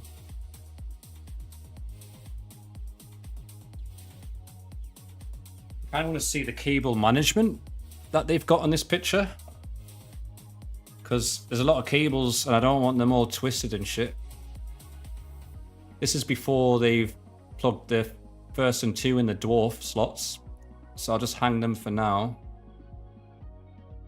But the door, I have to open the back panel up again, it looks like, to put in the dwarfs. Okay. Look at me using technical knowledge now, as if I know what I'm talking about. I'm an expert. I've built more printers than actually printed anything.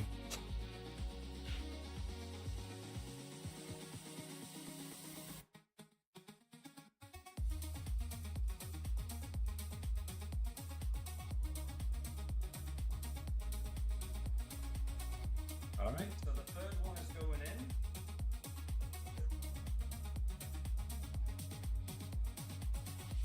Just plop that.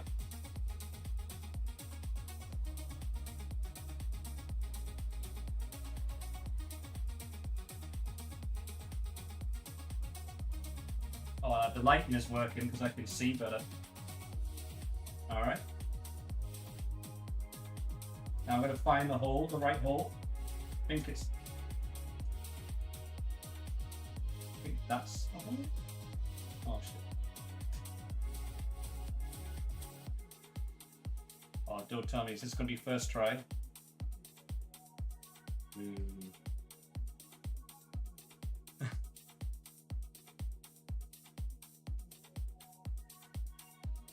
No, did I get it in?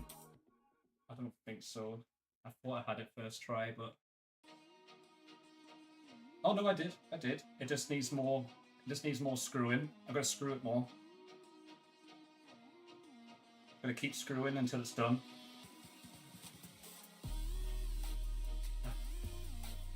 Phrasing. I know this is why TikTok doesn't like me. I say the word drugs once and it already restricts me because I said drugs. How silly is that? It's like they don't understand that not all drugs is bad. Alright, so this one doesn't wiggle. That's pretty stable. Awesome. I'd be so exactly. So stupid, honestly. They need to fix their AI or whatever it is. Imagine being someone with a chronic disease that wants to talk about, you know, their issues that they're having and to get support over on TikTok. And they restrict you for it. You know, or you're someone who has a any chronic illness on that platform. Shameful. Shameful, I say. Alright. We'll get the next... What's it called? What are these called again?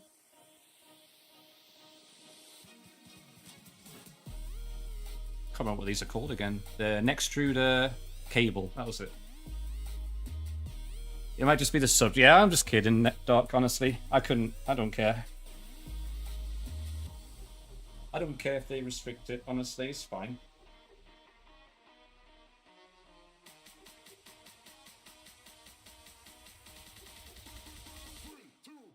Okay, so getting the fourth one in.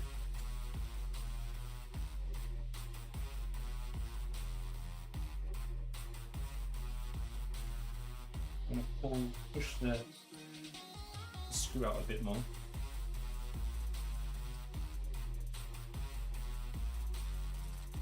You moderated on TikTok, worst experience of your life, I imagine. I've never actually seen any moderators on TikTok personally, but I don't really go on TikTok.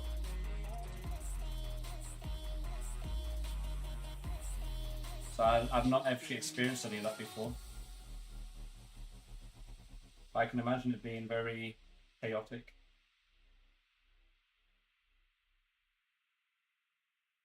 Content on TikTok is vastly different, I feel.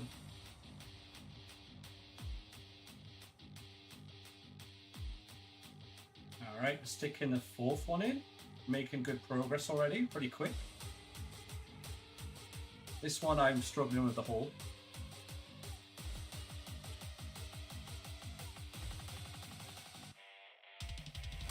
I think that's it.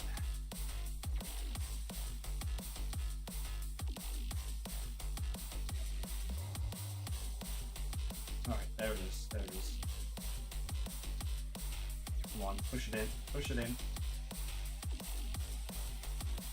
Oh, it slipped out. All right, let's try again. Come on. Don't be difficult. Let me put it in.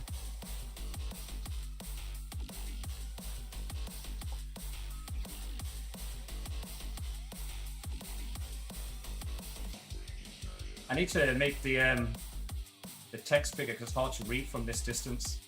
A lot of people multi-streaming on to TikTok have been exiting the platform.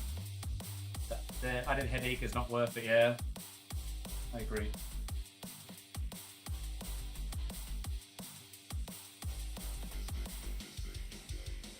I think you're right, BK. Phrasing, I know smoke. I'm doing on purpose to annoy TikTok.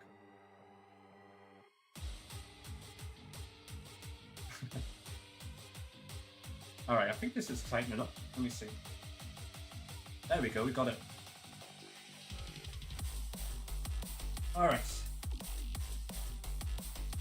Let's make that nice and tight. We want it tight because of, I imagine this machine will vibrate like crazy.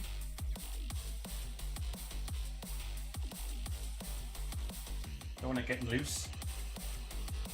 All right, last one.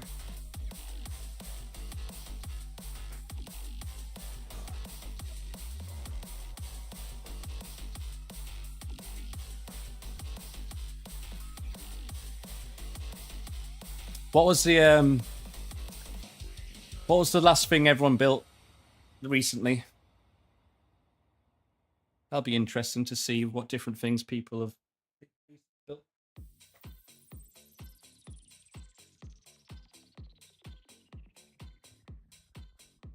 Oh shit.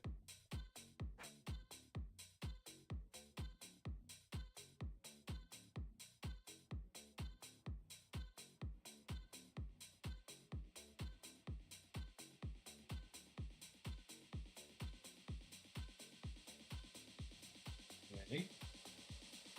Last one, number 5.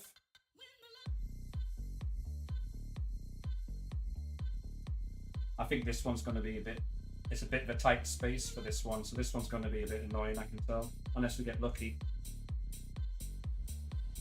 Have we gotten lucky? We might have gotten lucky. I can't remember, probably was that say emu pen, does it say? Haven't really had much of a chance to build anything lately. I put my monitors on flexible mounts. Nice. That counts. You still did something. Built something, in a way.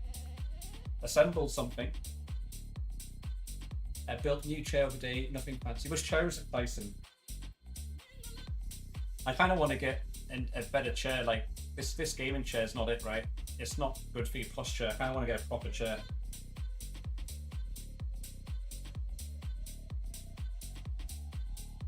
I remember I was a manager.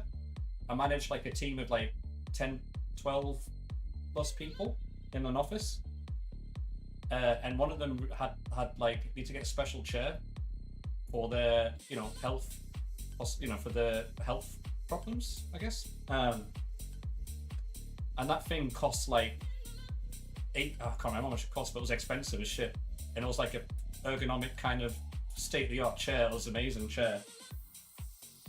She was obviously well thankful for it. I mean, I didn't mind. I was trying to help her. But it's crazy how expensive they are. But there was top of the range, like ergonomic kind of chairs.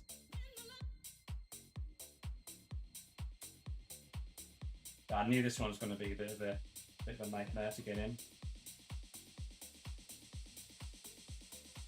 Herman Miller, I don't know the brand name because it was all paid for by the company, obviously.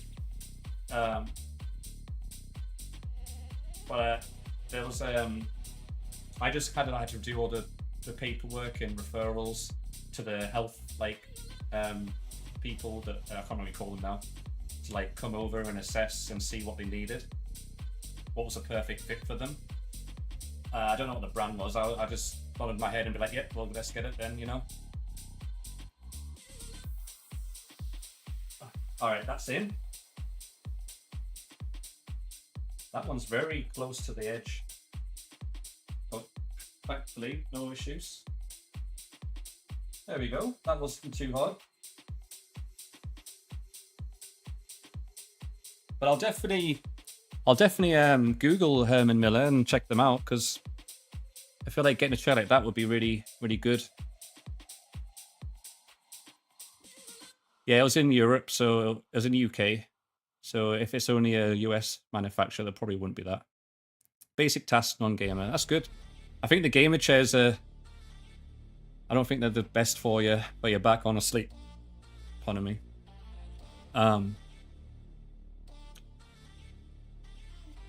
Now, how you got a grand to spare? Yeah, they are expensive. Like, maybe you can do like a finance thing over time, or I don't know. All right, so we got these installed. It's not like a huge need, but I think it's something. I think it's a good investment. I think, especially if you're at your office desk a lot. I think you need to invest on I think you need to put your money in things where you spend most of your time. Is my kind of ethos, like your bed, your chair, whatever. I think that's where you should invest most of your money. Anyway, right. God, it gets sweaty in this room, so I do apologize. Okay, where are we at? We did this. It says to reward myself. I bet it's gummy bears. But I'm not going to do that just yet. Actually, you know what? Okay, let's stick gummy bears.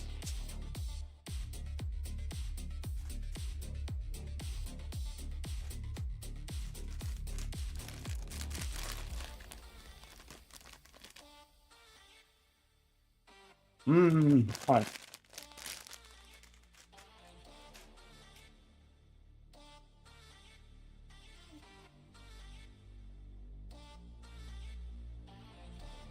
Did you get your gummy bears? Nice.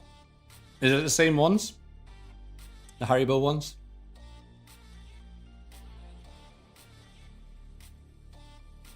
Okay. No. It's just as good though, right? I'm sure. Oh, Sour Patch Kids are good. I like sour sweets. Alright, we've got to skip all this.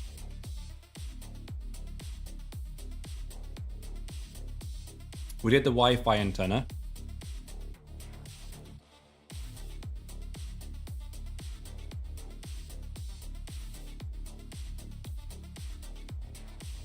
I think we're gonna have to remove this box cover again. Yeah.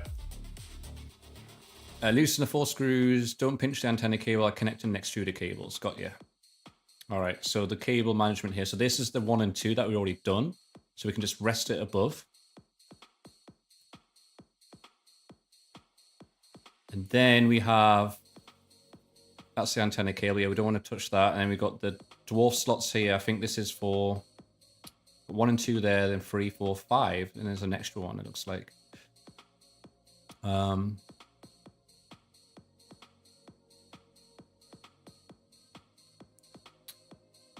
Wonder why is there an extra one? All right, let's just get the. Oh, do I need to? Touch the connectors, go slide to the left. Make sure the cables are not pinched or damaged. I hope I don't have to remove the antenna cable because that'll be a nightmare. Loosen 4 screws on the cover. All right, let's have a look. Yeah, I hope we don't have to remove the antenna cable.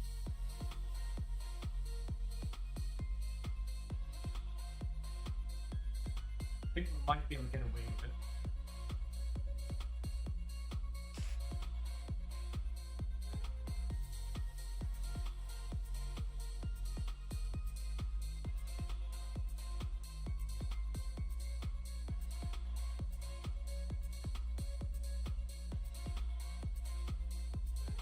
I'll turn this around actually so you guys can see.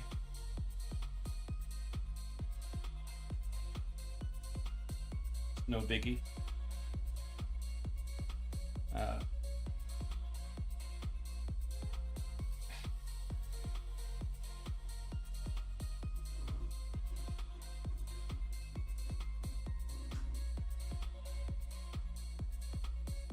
You can see all the cable management.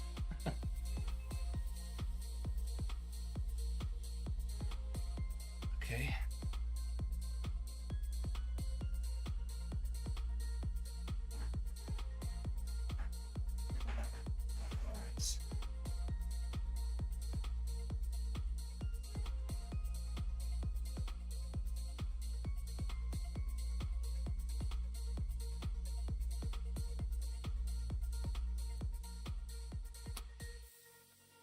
Just fixing up TikTok here. Well, this is not just TikTok, this is YouTube Shorts as well. Anyway, let's leave that. Time to roast the cable management. Yeah, I know. Okay, let's get the camera. So you guys can see.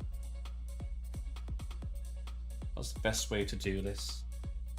Where can I put you guys? Maybe like this.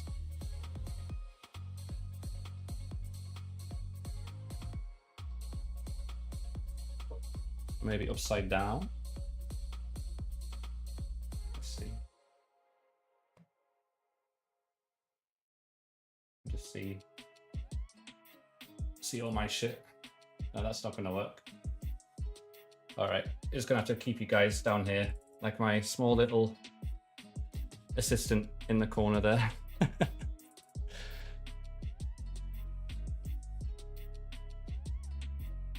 But now I'm gonna bring you guys closer in a bit. All right.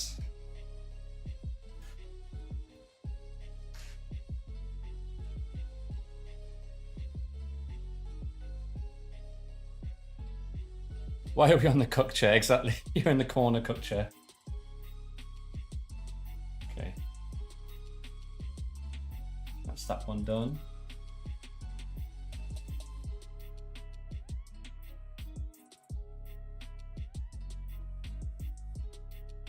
As you can see, the antenna is already connected there.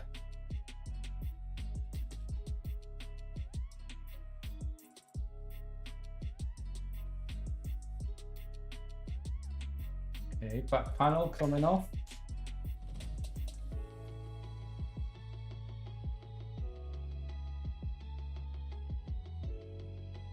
Give it a bit of wiggle.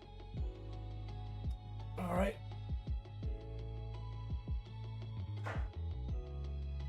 And now we're in, boys. I think for these, we just have to put to the side here a bit. Like that's out the way.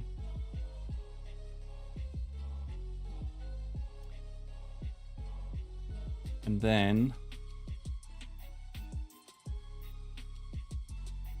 yeah, we don't want to touch the antenna cable.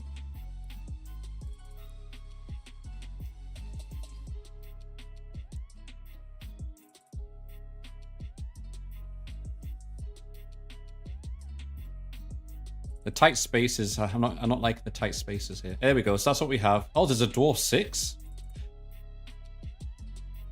You can attach 6 of these? I mean, there's no more room at the top. I imagine maybe like a separate machine, maybe? I don't know how that would work. Okay, when connecting the cables into the buddy board, support the board with your fingers, yeah, blah, blah. Connect the 3rd, 4th, and 5th from the right. Next extruder to the XL splitter. 3rd next extruder, 4th, 5th. XL splitter with connected extruder should look like this. Yeah, it's no worries. I'm kind of looking at where the cables are. Kind of want to get the cables right. That's the 3rd. All right.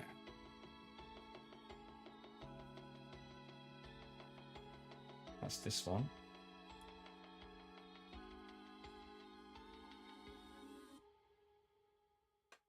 Okay.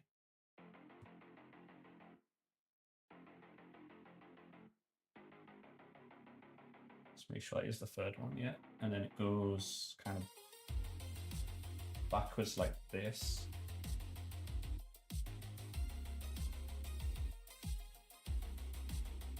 Oh God. I need little slender fingers again. Damn it.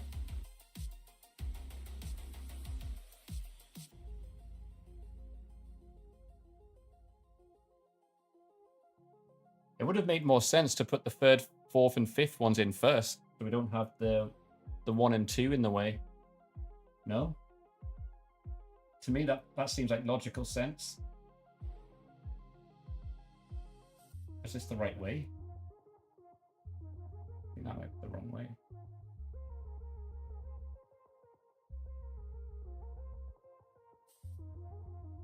There we go. All right. Number 3 is in Dwarf 3. Could be for chain and multiple setups. I have seen workshop corridors, 30 plus machines long, run from a single computer, damn. Yeah, I've seen some cool setups, like people who like hardcore 3D printer room machines. They even add like LEDs, make it all cool looking. It's kind of cool. All right, 3rd is in. Now we've got to get the 4th one in. How has he wrapped that around?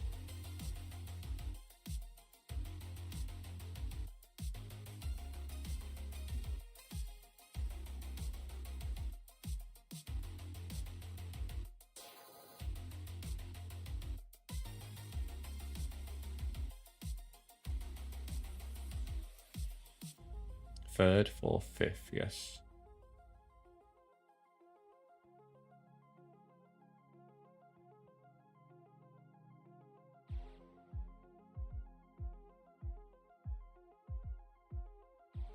Okay.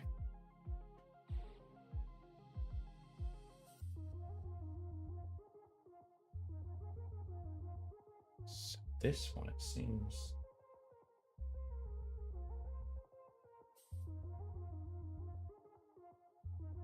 Kind of hook that underneath, over and he's kind of hooked the 4th one here under the 5th, which is not there yet, so that's fine.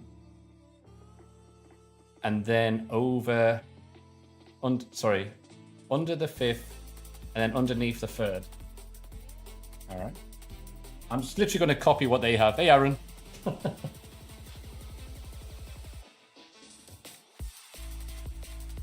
Oh man, this is so like, I can't even fit my fingers in here.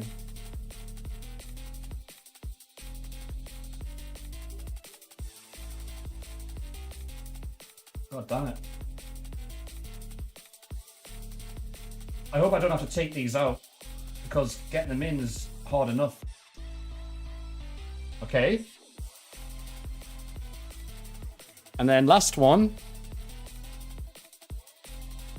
it goes, according to the diagram, it goes in on the 4th.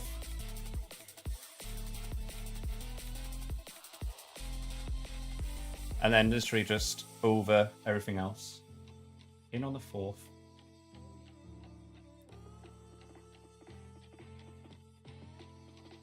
And the 3rd. Wait, that doesn't look right. Hold on. Let me check. Over.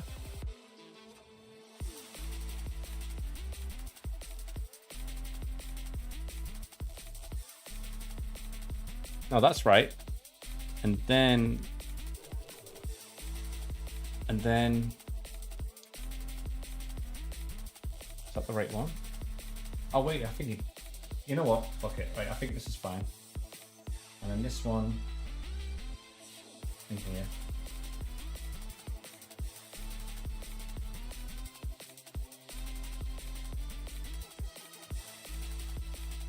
What about the... Yeah, okay.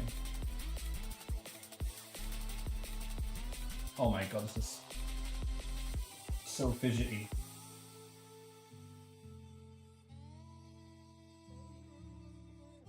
All right, it's in. Okay. So,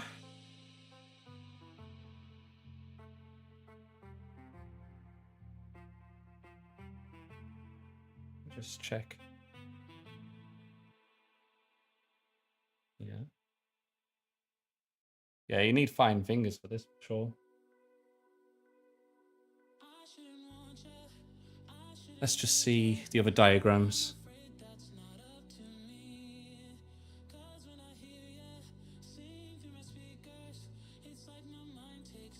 So this is what I've done. I kind of copied where they had the wires. They went underneath there.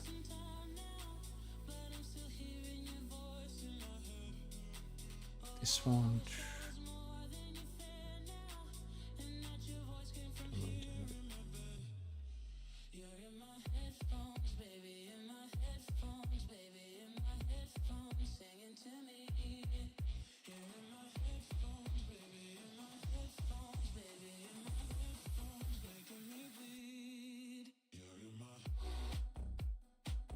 I think that's right. I mean, it doesn't matter, but I think it's fine. All right, let's move on. I guess we'll find out.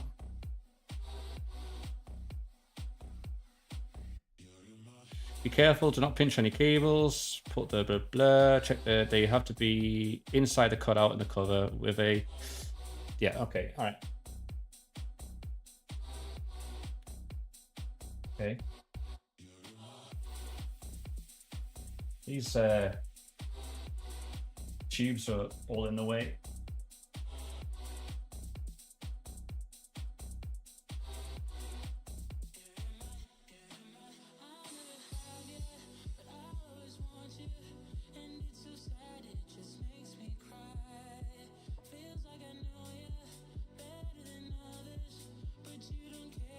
Yeah, they don't have the antenna. I'm going to take the antenna off for now. So I feel like that's kind of in the way.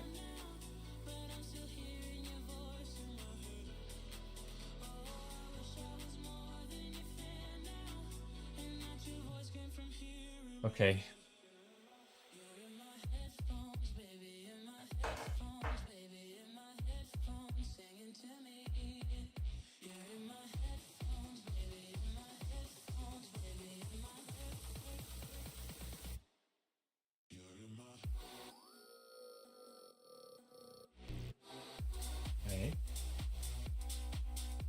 They're fine.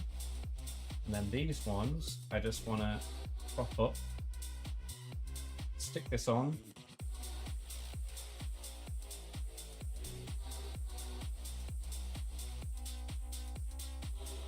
Just make sure I'm not nipping anything as best as I can.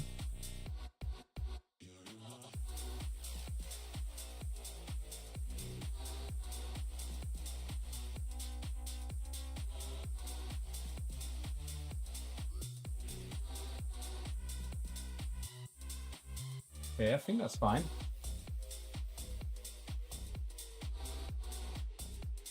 How's that look for you guys over there? I don't know if you can see very well, but I'll show you guys a close-up in a minute.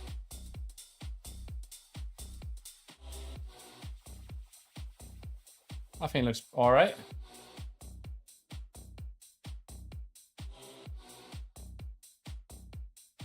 That's the 1 and 2.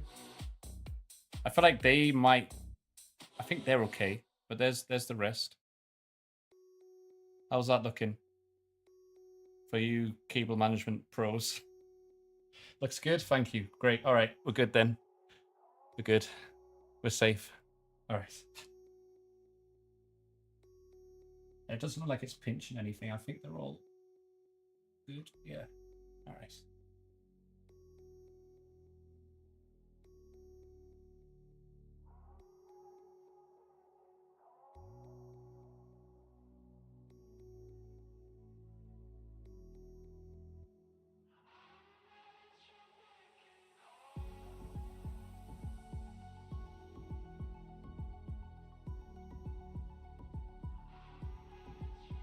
It's good. All right. Cool. Cool. Cool. I hate cable management, but this is non-existent. Yeah, I hate cable management. I mean, a few wires like this is not too bad, but when you get in like, you know, more than 10 wires, it's just, oh nah, no way. Maybe even more than 8 wires. Hate it.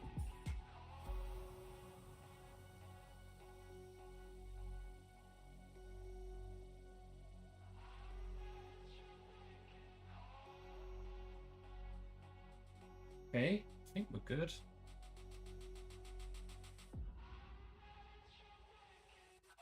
And I think the antenna will fit nicely there.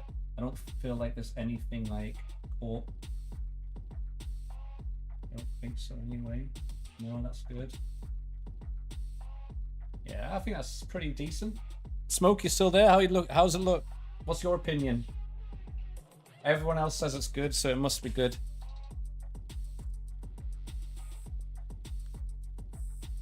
I trust everyone's opinion here. All right, and there's the antenna. Nice. Sick. Yeah, I think that looks good to me. All right. Next.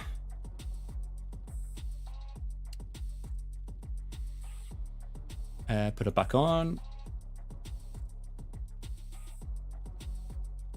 I mean, the sleeves are still inside. I wonder if I should have pulled the cables out a bit more. But I think that doesn't matter too much, honestly.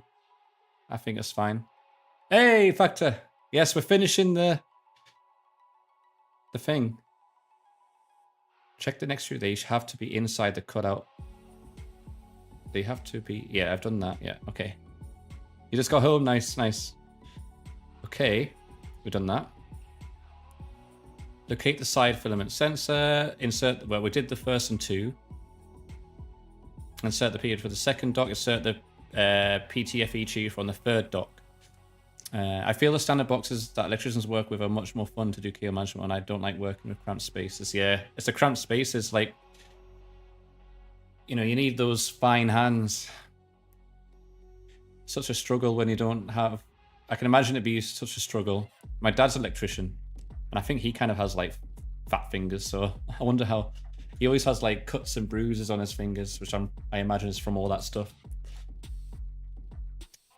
For cramped spaces and wires and all that.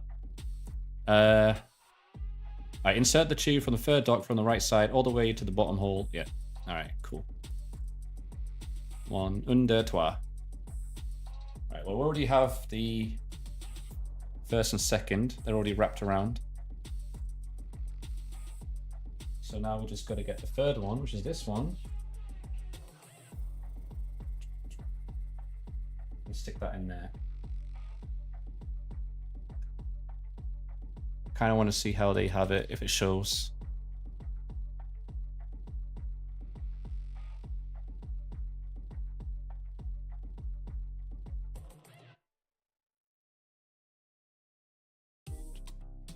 Looks like it doesn't matter too much, okay.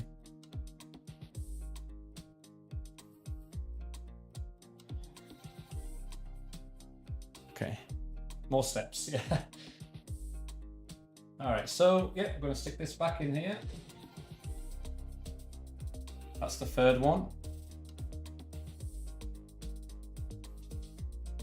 Pull it gently, it should be locked in place with the teeth. And there we go, we've hooked up the 1, 2, and 3. Now we've got to get the other side, which you guys can see here. So there's 2 top holes. There's like an empty one that doesn't have a ring on it, which is like for the 6th one, I guess.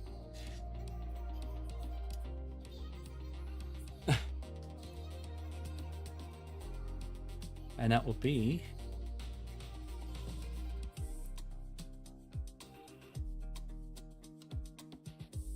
what's that? 4 on the top, 5 on the bottom. No problemo.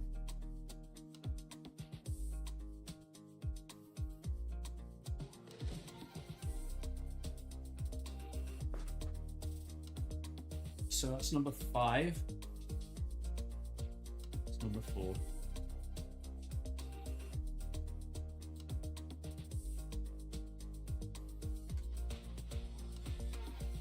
Should probably have this wrapped around like first like this. And then 5 comes in like this. What do you guys think, like that? Or should 5 be on top like that?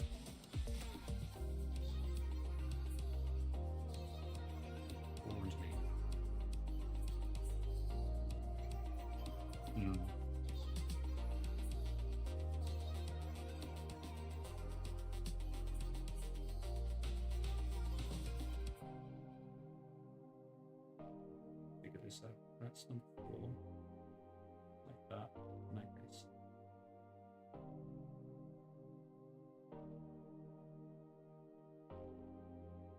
I guess I'll stick this in anyway, doesn't matter.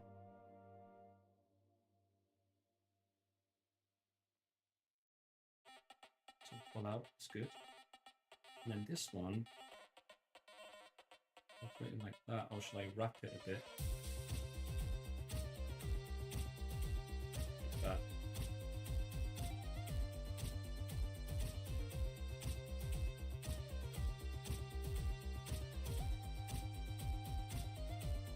I'm going to do it like this.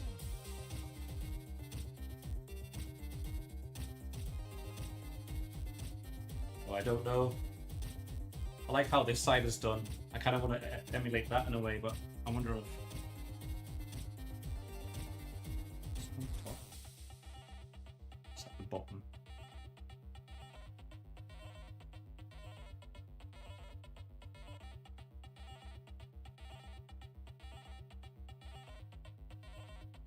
Okay. Maybe I'm overthinking this too much. I kind of want to make it neat.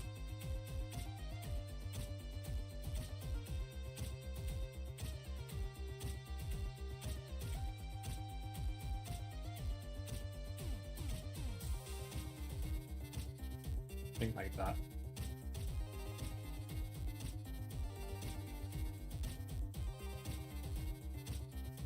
Yeah. All right, they're in. There we go. Okay. That took way longer than it should have. Okay. We've done the antenna. That's all nice and dandy. We had the back version. Let's make sure there's no extra steps you might have missed. Yep, back version.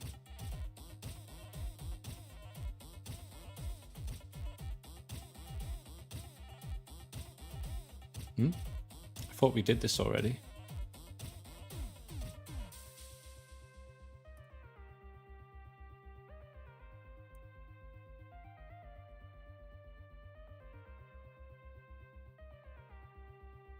Didn't we already do this?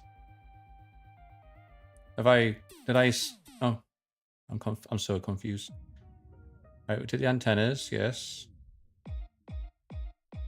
And now we can get the rest of the spool holders done. Left side. Oh, I see. So the other one goes on the other side. So we had these pretty much in a good place. So let's turn this around. Oh shit, you guys can't see, I'm so sorry. There you go. All right, so we're gonna turn this on this side.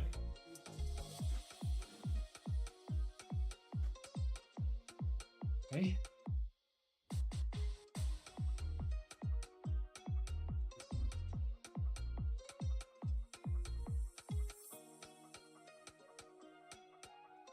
All right. And then insert the nuts. I stuck them already.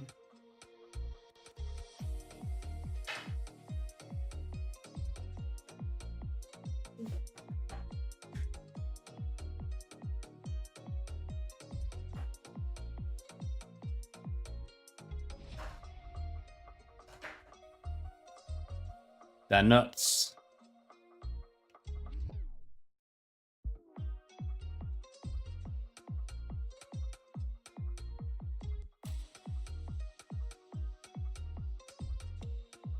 So we're probably going to relocate these slightly, and then the other one goes in this side.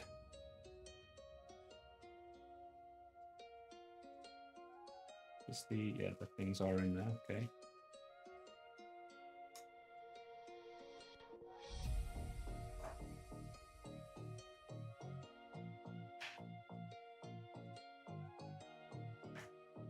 Open all these up. Crisendo's lab. I like it. I like it.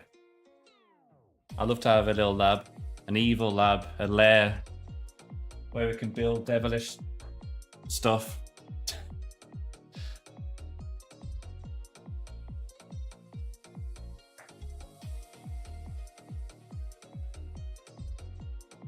Evil robots, AI robots, gonna take over the world.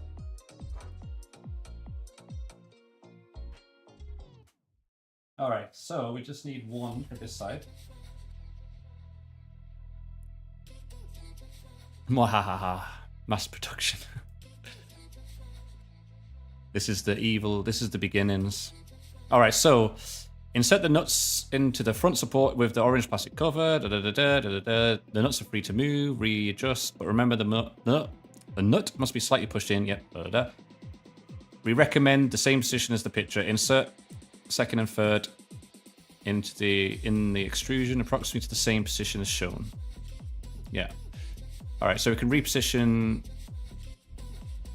these a bit. But we'll stick in the one on the back.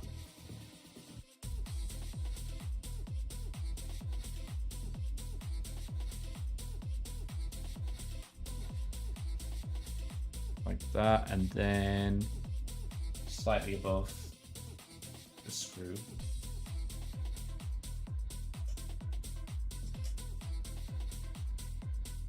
Like that. Looks about right in the picture. And then these are probably gonna have to move. So I need the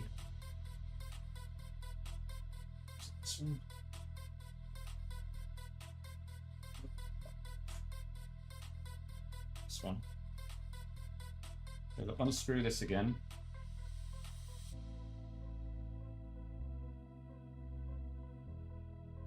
I'm going to move this slightly up.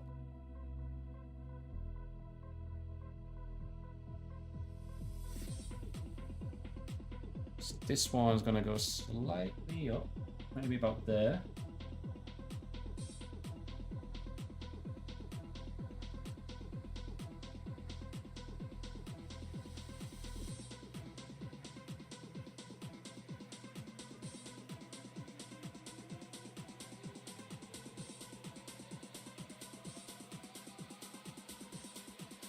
Tighten that up and then get rid of this one.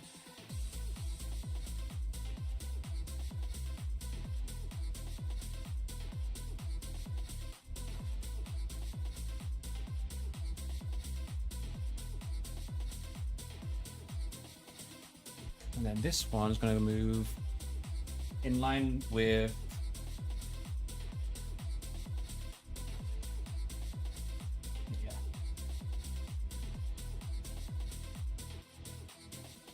about right.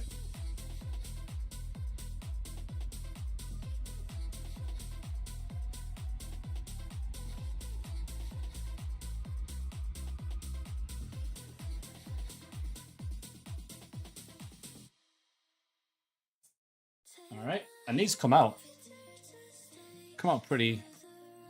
There must be some huge spools out there. It's kind of cool. All right, so we've got the nuts in position.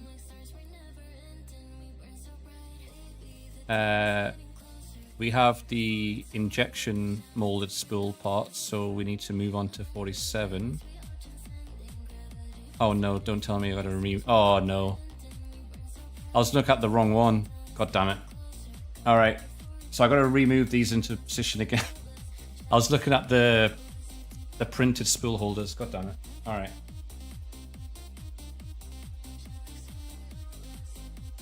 Okay, let's do that again.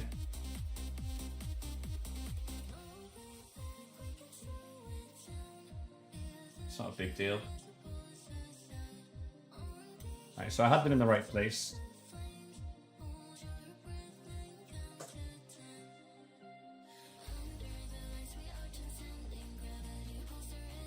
That one needs to move down a bit on the back.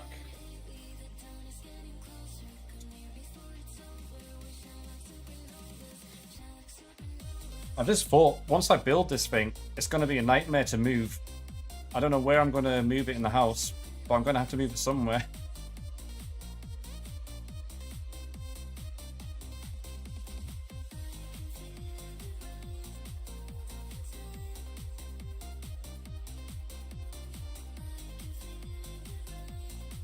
Alright, there we go. And then this go back in the middle.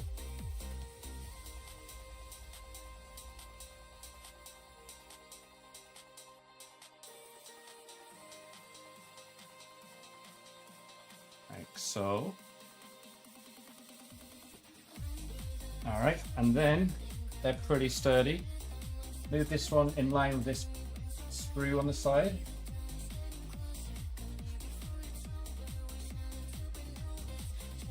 And then I guess we just attach, yep. Attach, yep, yep, yep, yep.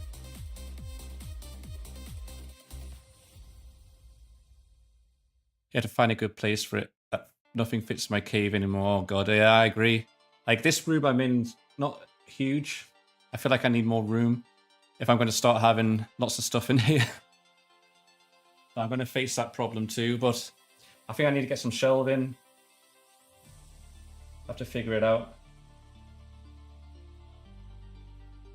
All right, let's get this sorted.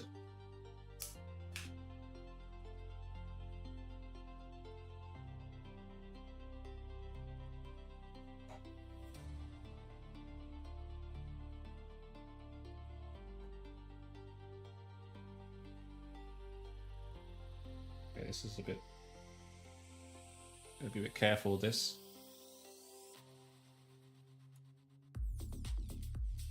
Oh shit. Strange.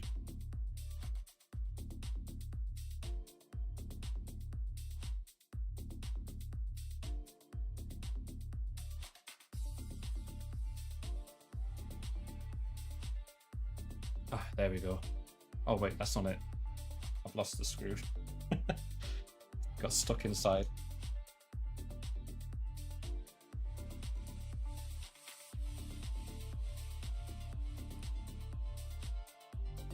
There we go. All right, and then this goes in here.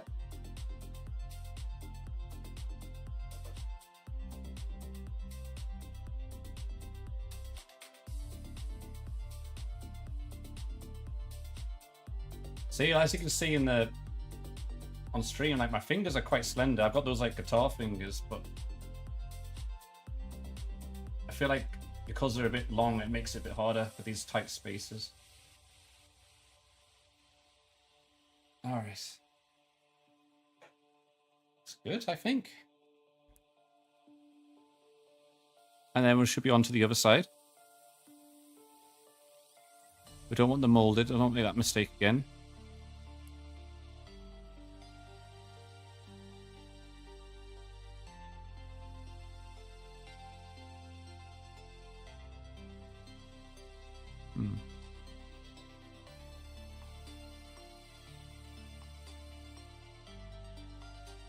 Oh, injection molded is fine, yeah. Okay.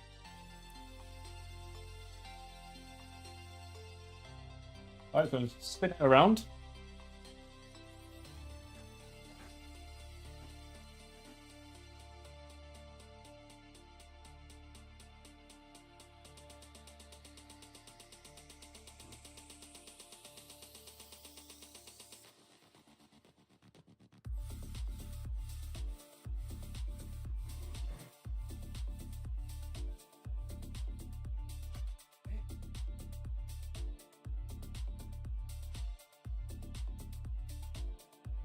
Then you got to stick those in those right places.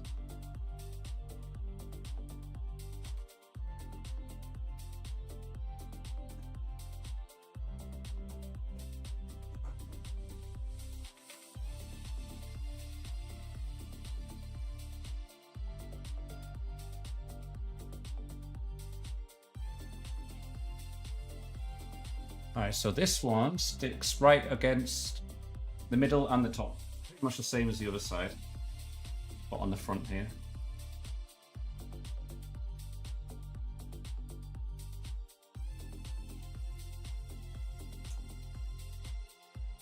It's a bit tricky.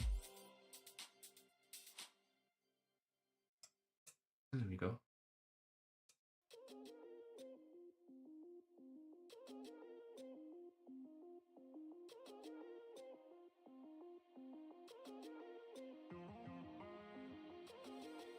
Same again on this side in the middle.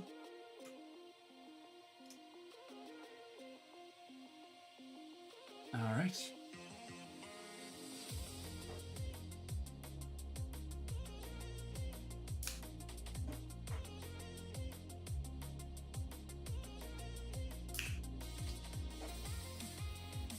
And then we just stick these in like the other side, and we're good to go on the next part, which is like the top bit.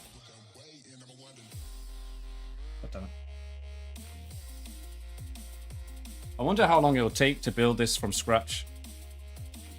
Because this is like assembled, and there's still like little bits to do. Building this thing from scratch must be a right feat.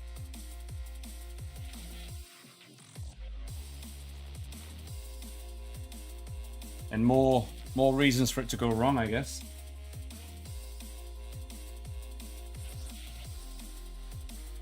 All right.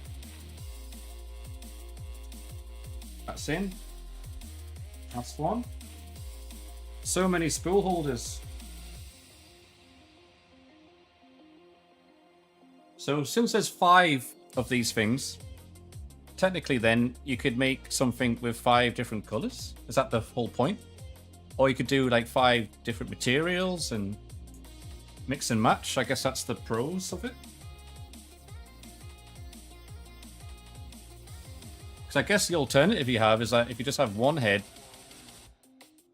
you'll just have to like do things separately or something like that. Is that generally how it works?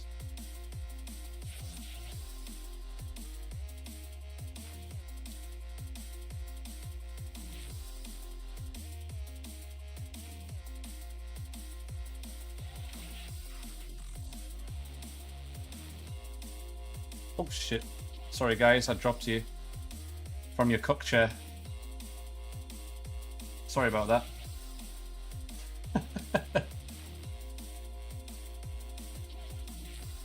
Interested in print with elastic materials. Okay.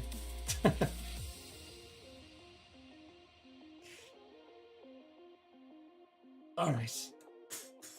Yeah, the elastic materials looks cool, but it's like squishy. That looks like fun to play with and see what you can make with that. I think I saw someone make like a shoe with that. Or like a croc. You could probably make your own crocs. Oh, nice. Yeah, they're nicely screwed in. They're not going anywhere. Okay.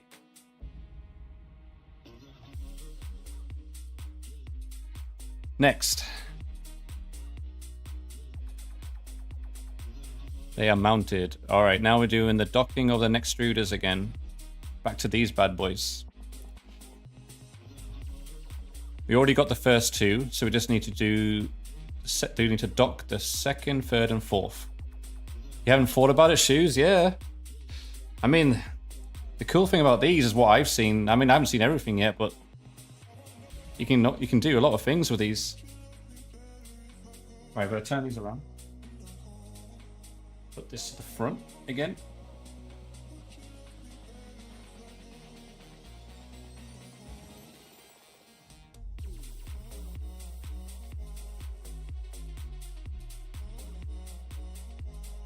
And then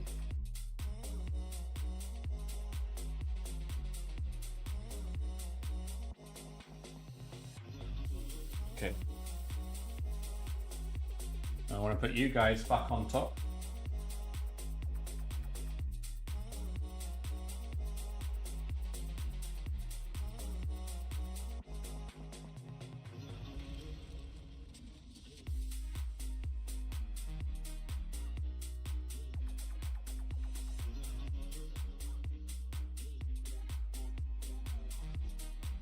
There you go.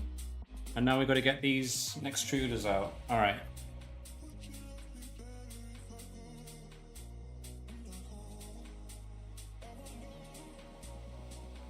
Oh yeah, Elfo.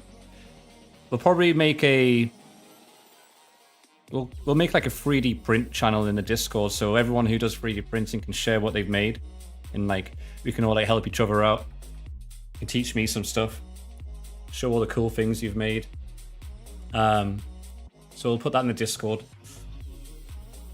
and we have a little like 3D printing community there. All right, so first thing to do there. Well, not first, the third one. There you go. Close-up view.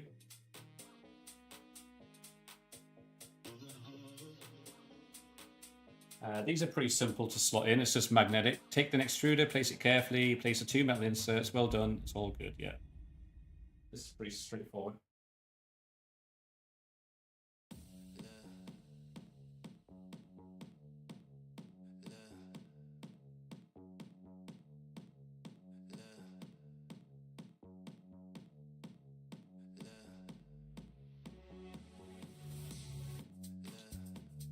All right, first one is in.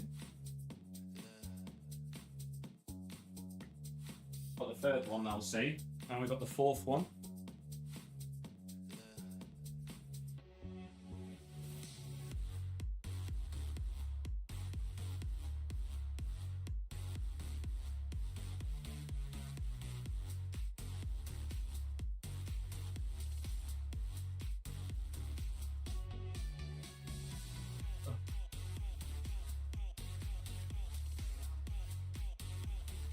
There we go. There's the fourth one, and now the last one.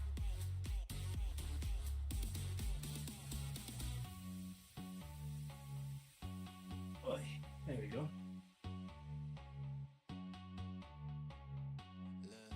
The fifth one.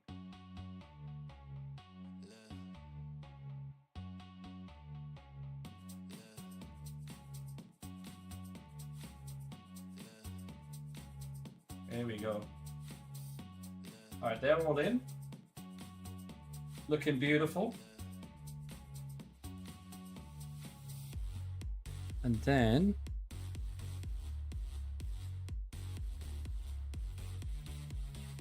yeah, all cool. Take the first. Oh, we already did the first. Loosen the tube, blah blah blah. Hold an extruder. Da. All lined up nicely, yep.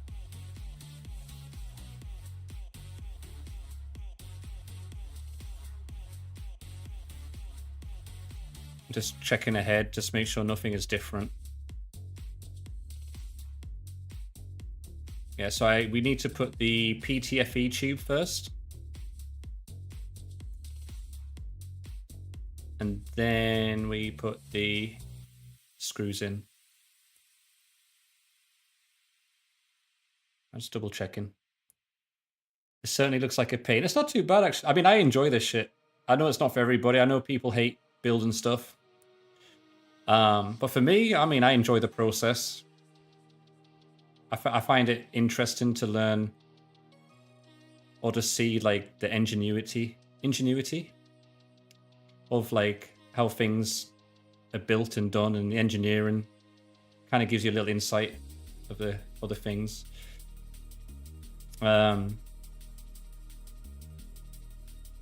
Loosen the 2 highlighted screws.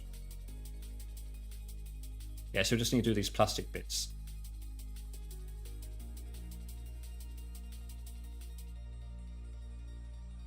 Yeah, all good. All right, so we're going to screw the plastic bits in. Seeing the progress. Yeah, exactly. It's kind of cool too. All right, you guys already have the screen. That's good. Okay. Just realized they gave us this screwdriver, which would have helped a lot better than the Allen key version. All right, I'll use this now for these plastic screw bits. For these. All right, third one.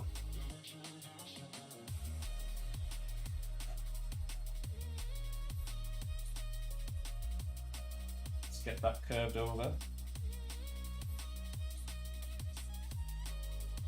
I feel like they need to be screwed out a bit.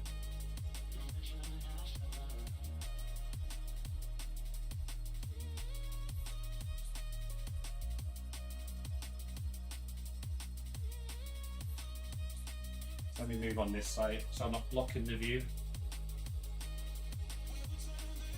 Beautiful machine, I must say so myself.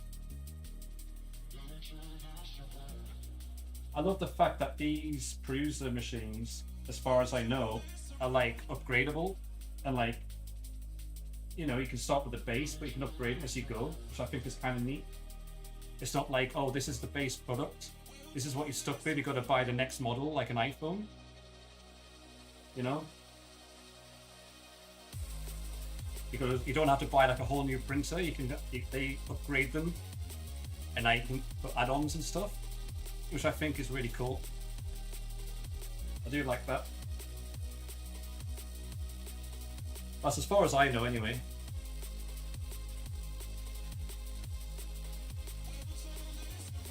All right, that's in.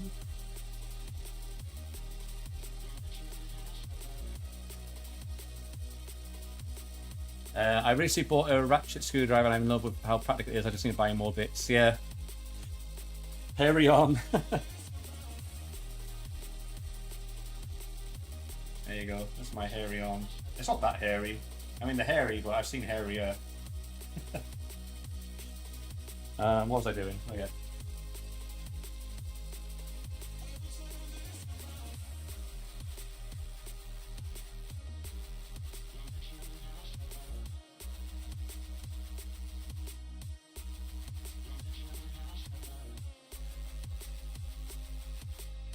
Okay, let's just unscrew these, get them prepped, so I can just easily get these screwed in quickly.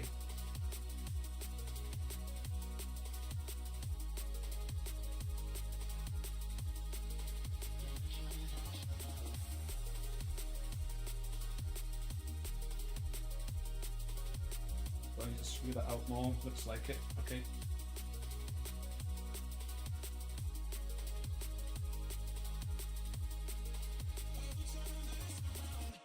That should be enough. There we go.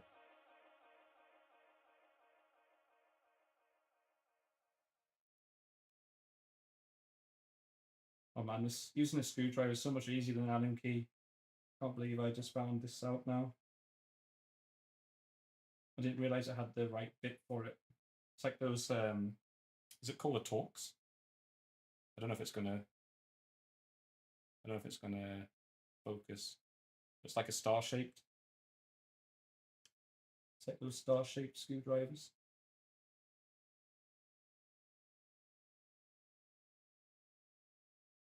All right, let's make sure that's all good. Looks like it.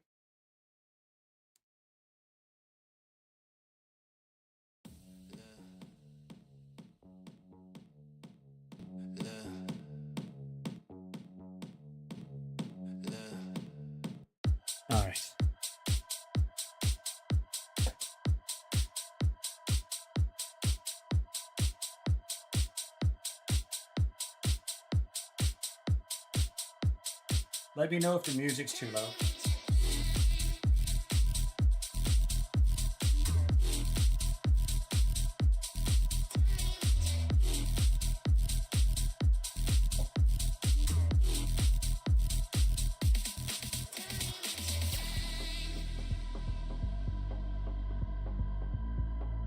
It's perfect. Too high compared to your voice. It might be because I'm far away, but hold on. I'll turn it down a little notch.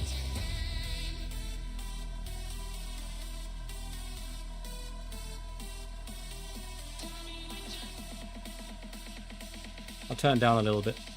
It's probably because I'm a bit far away. I probably should use a wireless microphone or something.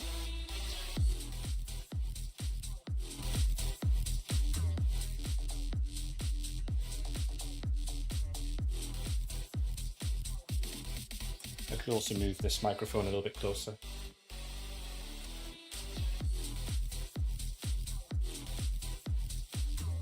All right, so we got that bit done. And now, I think it's a PTFE tube. Yeah. Okay.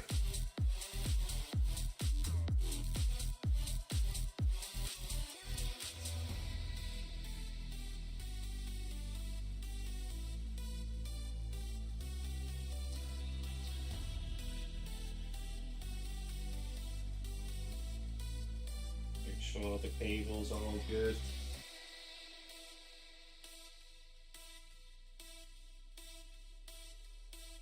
Yeah, that one's good. Looking sexy.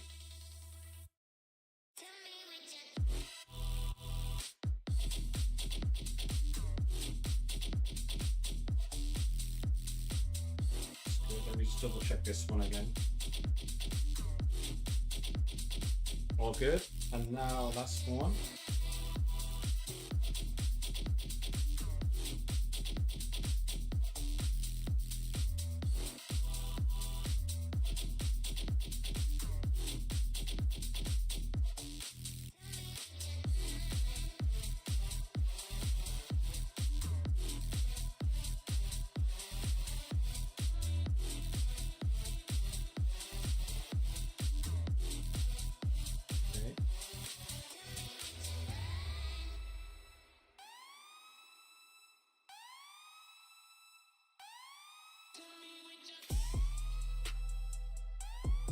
All right. And now we should be on to the screw in.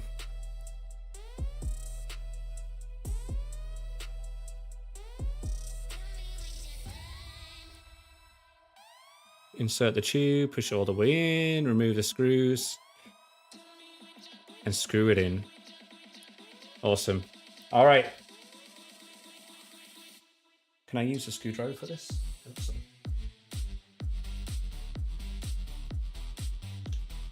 Nope. Uh-oh. Okay.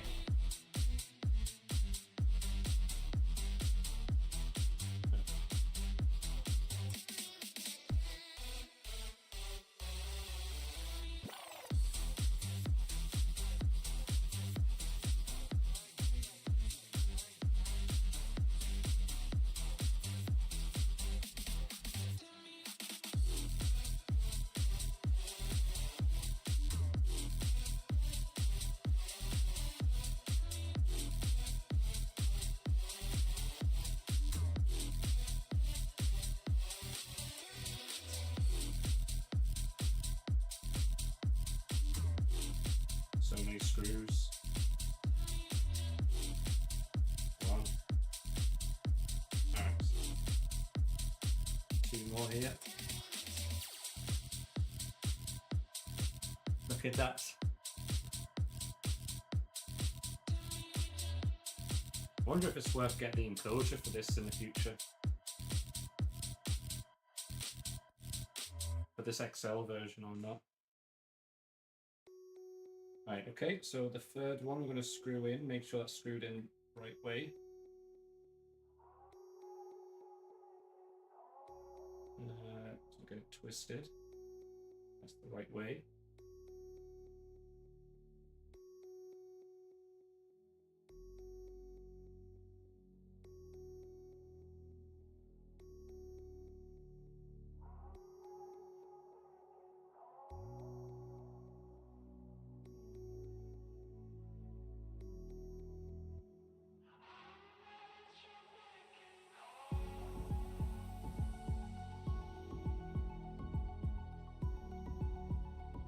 Okay.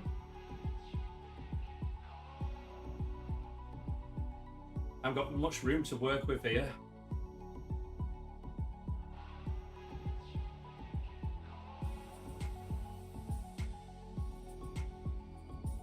That seems like it's in the right place. You and Miko have your upgrades here.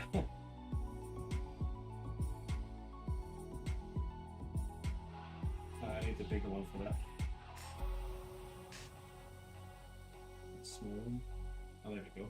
Perfect. Lots of fun stuff to play with.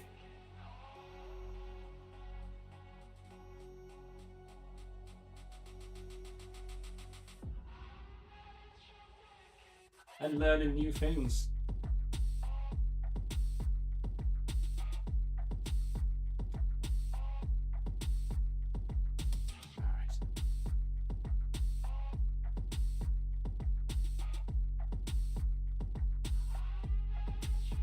Those heads are imposing.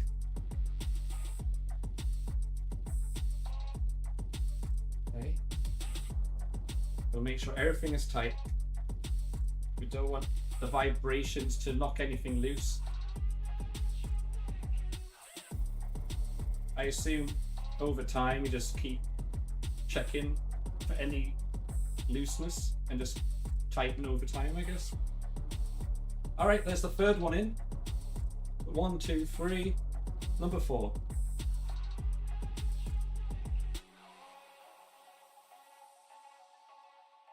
Get that.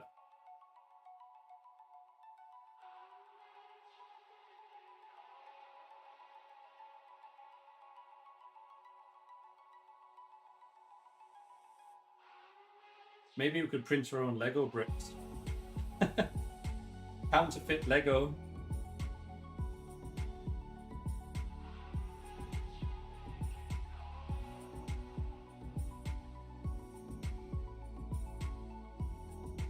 Just don't tell Lego. I'm looking for that Lego sponsorship in the future.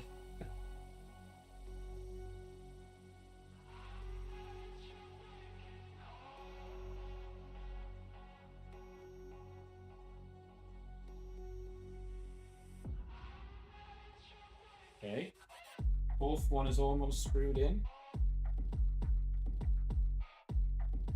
I do like how Prusa here, like some of these parts are obviously 3D printed, so you can tell that, I guess for them in terms of manufacturing these, it's a lot cheaper because they can just use their own machines to 3D print these parts, which is kind of smart.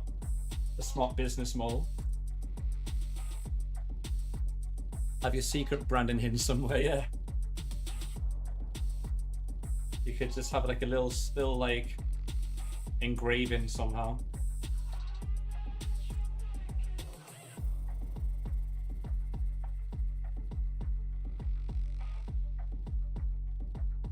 Tighten that. Tighten this. And that should be the fourth one, almost in.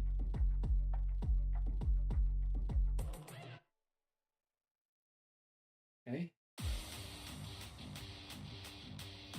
Last one.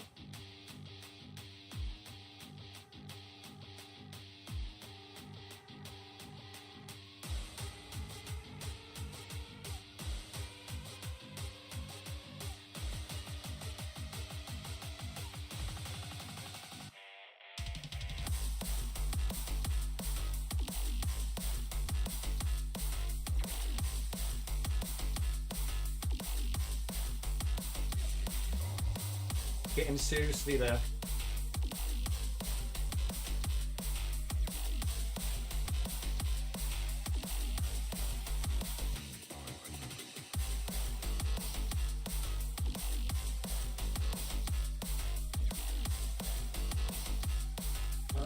And then last through. And then number 5 is in.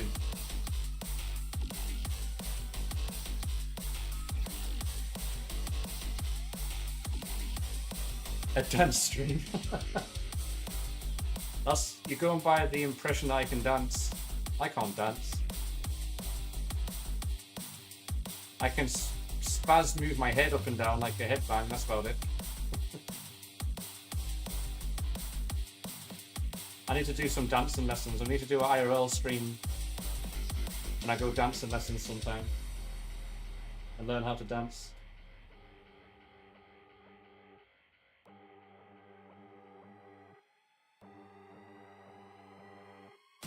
Alright, I think they're all good.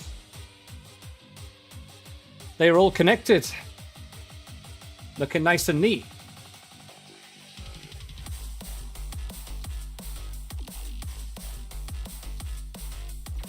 Dance lessons we ever had growing up was how to waltz.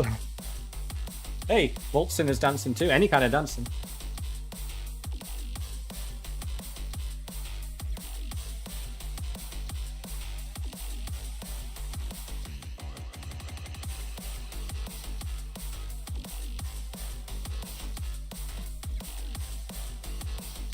Alright, it says I need to reward myself.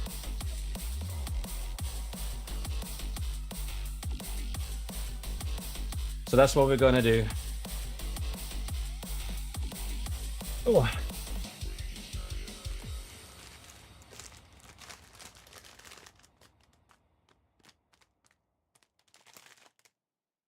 It's the Haribos. It's the whole bag. So I think they gave this big bag because it comes standard if you're building the whole thing from scratch. So we kind of cheat because it's kind of assembled and it's only a bit.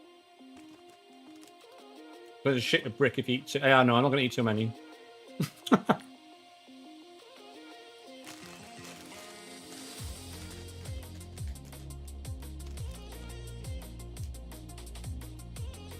It's just too tempting. No red number 5. These are the European ones, Gardo, don't worry. They're not the American toxic ones.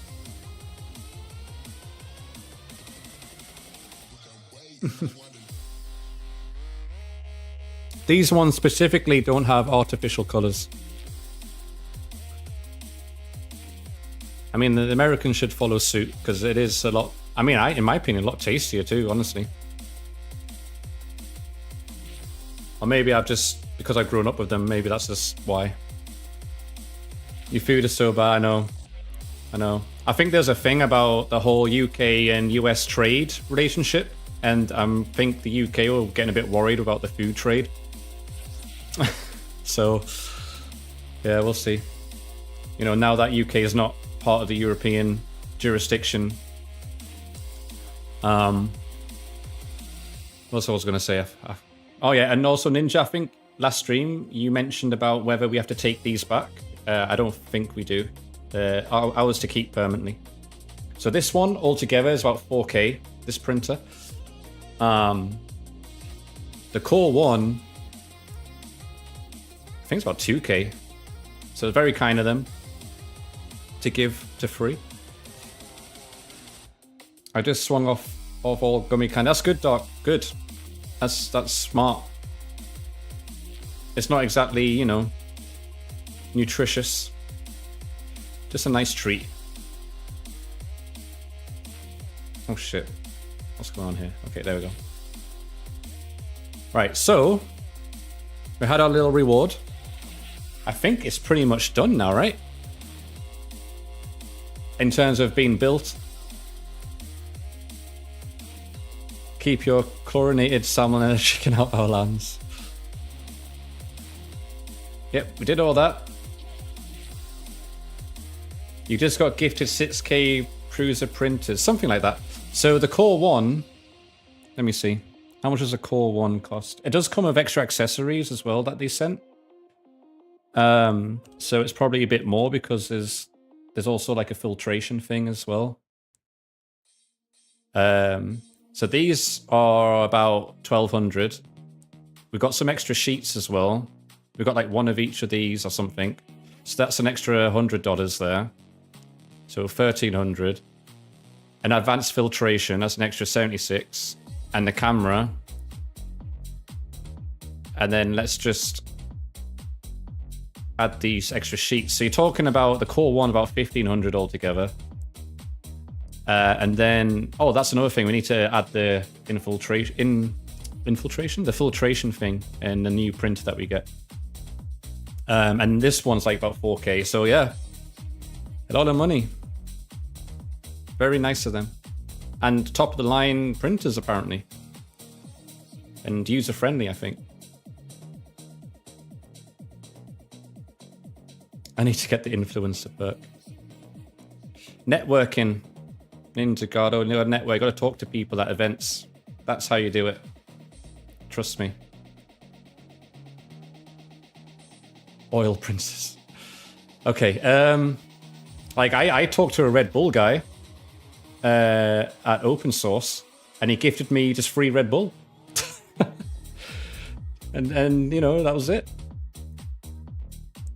Just talk to people when you're at TwitchCon and stuff. There's lots of industry people around. All right, so almost done. Yeah, Prusa's a European made. Czech Republic, I think. All right. Ready to be fired up. Before you start, this chapter shows a brief Please note that the screenshots are illustrative. Make sure you're running firmware 5.1.2 or newer. Some parts of the wizard must be done multiple times. This depends on the number of tool heads. For example, dot calibration, load cell calibration, filament sensor calibration.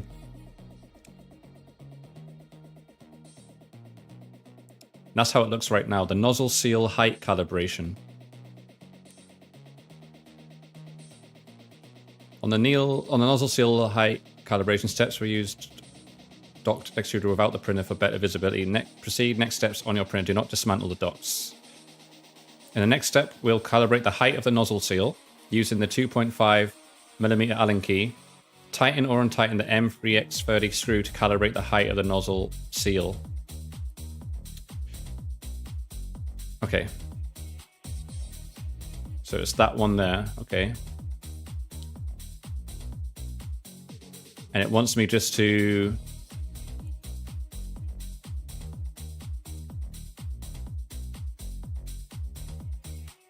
It wants me to make it like touch it like that? Like a tight touch or what? What do you guys think? And the nozzle seal height calibration steps we used. Do not dismantle. We'll calibrate the height of the nozzle.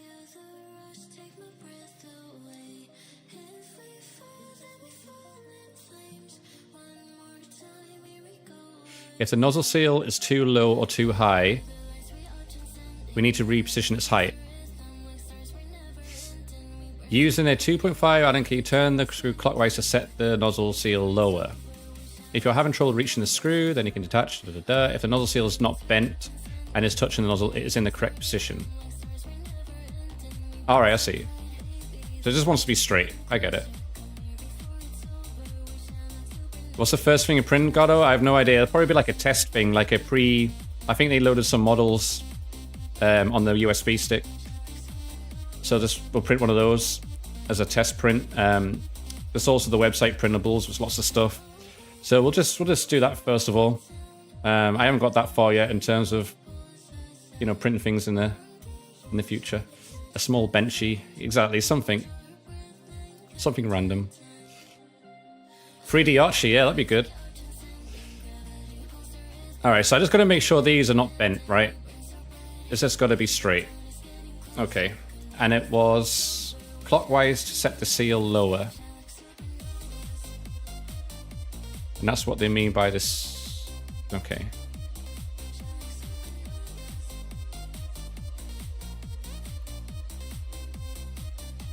Alright, let's do this. We're going to do this 5 times.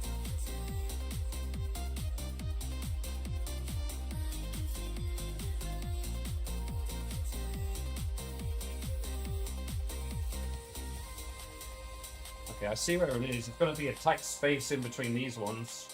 This one's easy to get to. This is going to be kind of Oh, I can see them from the back. Okay, that helps. And they're all bent. They're all bent, so that's not a good start. Okay. Let me see. Clockwise to set the seal lower, so we want to do it anti-clockwise.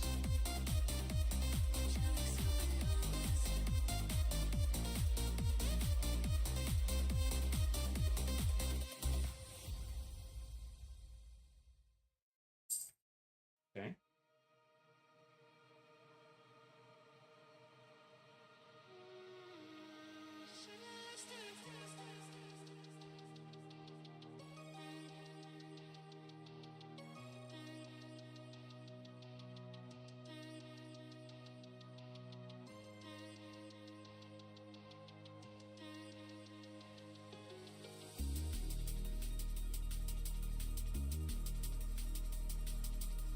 I want to make sure I'm turning the right screw for a sec. One moment.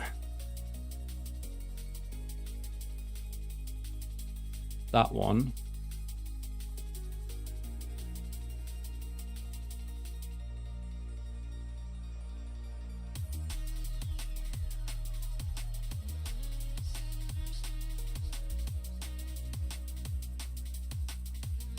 I might have to use my flashlight on my watch for this.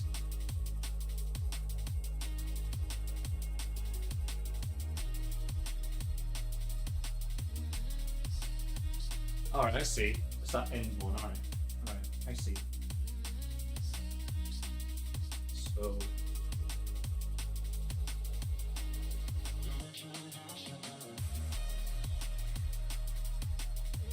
and then I need to do it... was it clockwise? Use it to turn the screw clockwise to set the seal lower.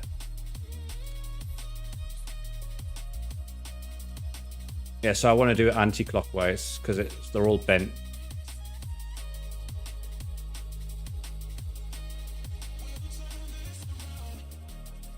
Try gently pushing on the bottom of the nozzle seal with your finger to check that the nozzle seal has touched the nozzle.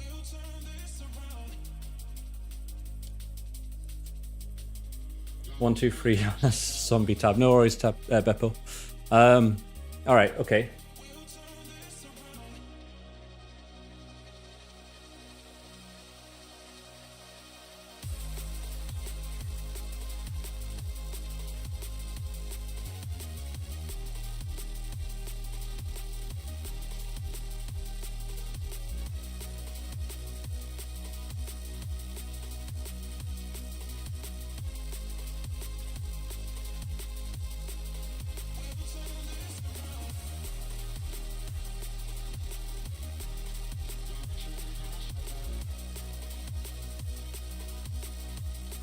Alright, I see. You start to straighten up now, okay.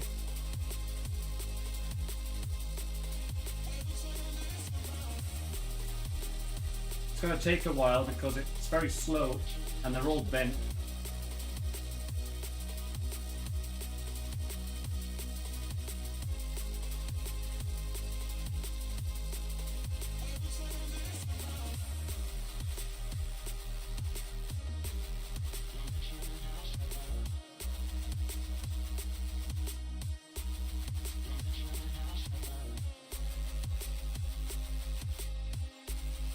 Maybe a little bit more. I might turn these around so you can see actually.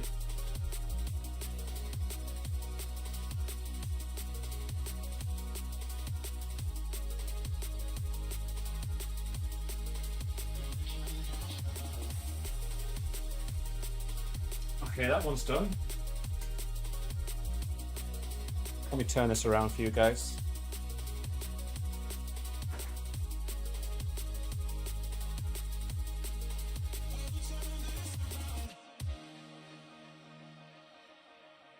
Just like the song said, we'll turn this around. Okay.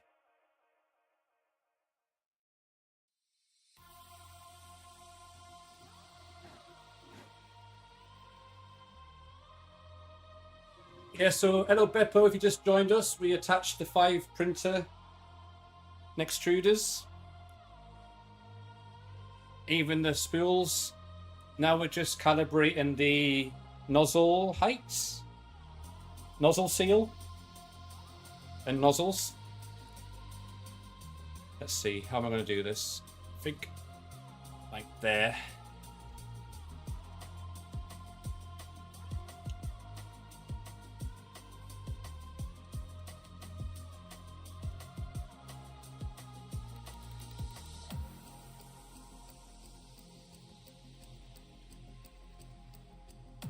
It's going to be a bit crooked, but that's the best I can do.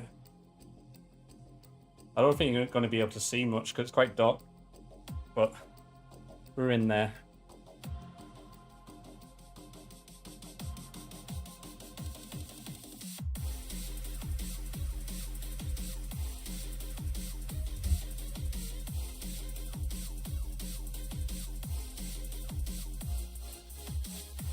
Yeah, these are very bent. I mean, I can zoom in so you guys can see what's going on here. You see those grey... that grey thing there? You see how it's quite bent? It's like looking through a keyhole. See how that's quite bent going down? Well, we want that to be straight like this one. See how that's a lot straighter?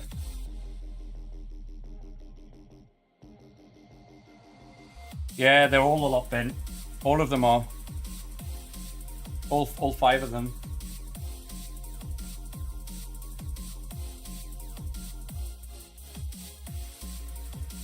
But I think the reason why is because they, I mean, it says it here actually.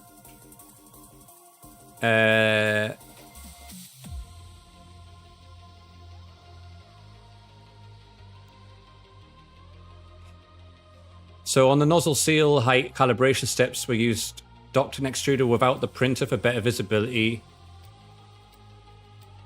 No, that wasn't it. Anyway, never mind. Let's just get to it. Yeah, we're going to straighten them all.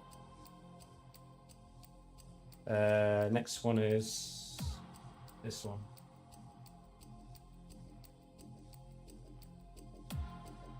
Actually, it helps because of light. I don't need my watch now. This actually helps me out a lot. I can actually see better. But getting to this is a bit difficult.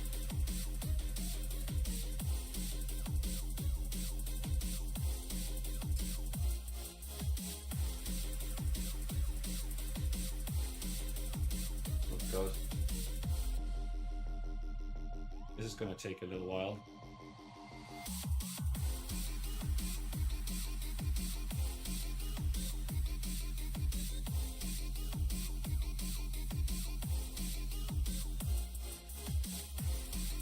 That's alright, I can do it at an angle, which helps a lot.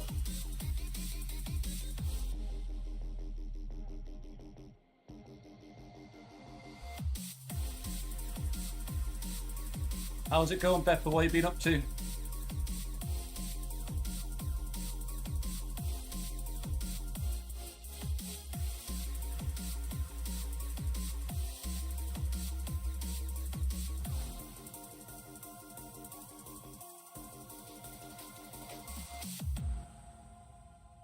It's starting to straighten up.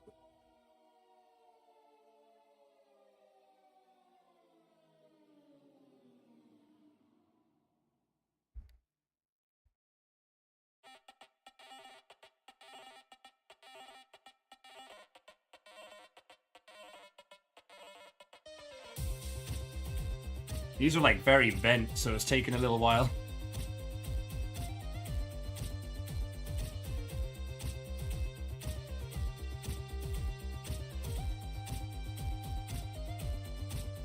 And the motion I've got back here is not a lot.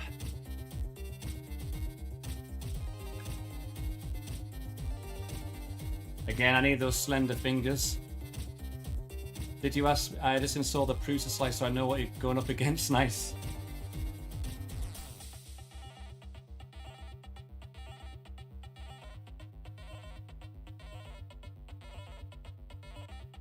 How's it looking on the Prusa slicer? All right, there's 2 done.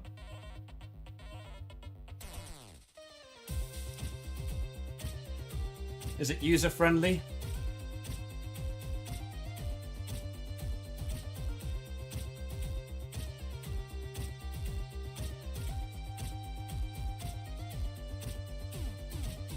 Oh, just never mind. First impressions. Let me know.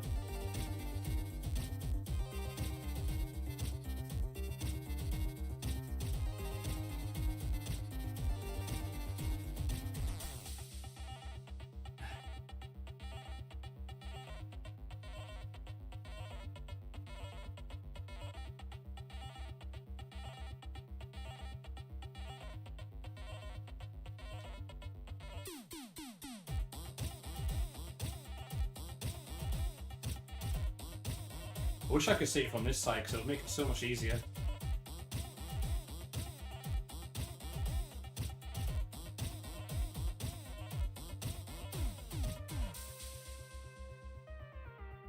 Okay, that's looking a bit better. It does want me to touch it.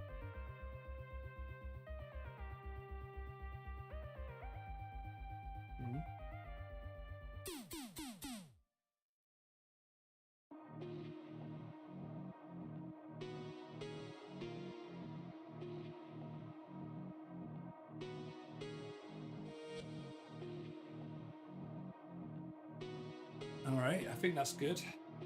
Oh God, my back. All right, 3 done.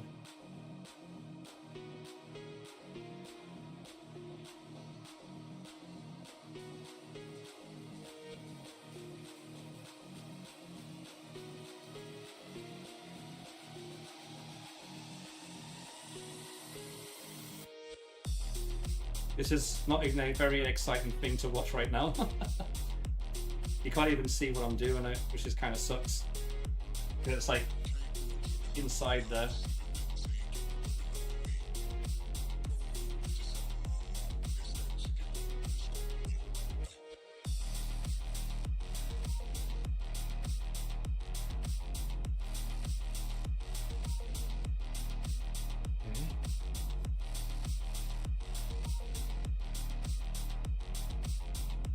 Who's that? I can't see. Is that Chava? What the effing Cybertron name is that? We're building a mini factory, Chava. This is our factory right now.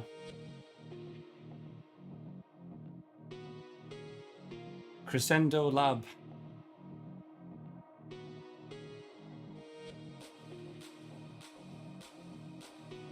This is our villain arc, where we build robots and AI to take over the world.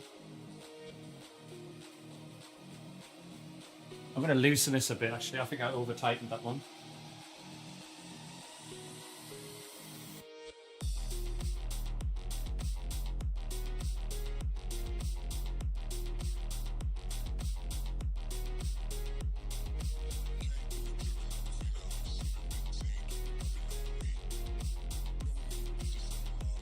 Yeah, I think that one's a bit too much.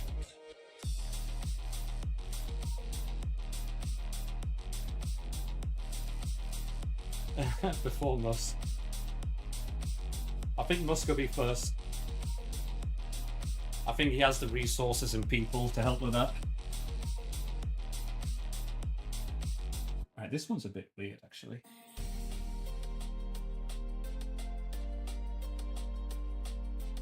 Let me look at it from that side. I definitely want to make like a cute robot. It's my first like proper project when I can.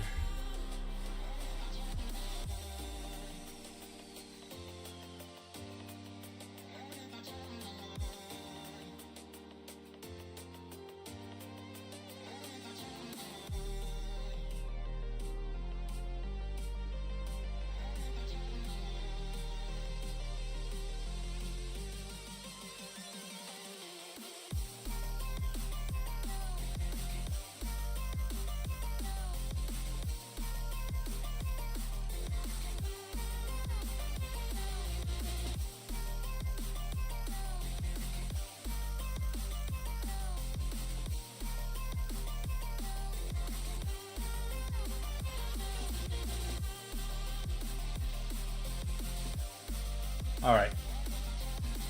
That one's a bit weird, the second one. I'll show you guys in a minute.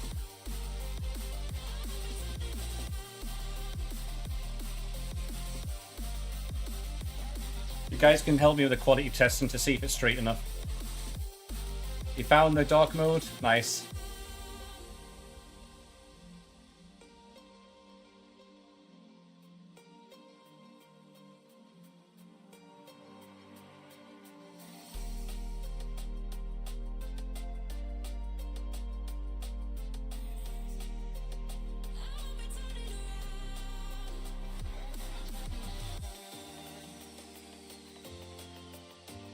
Hey, okay. Lots of twisting. Oh shit. Oopsie.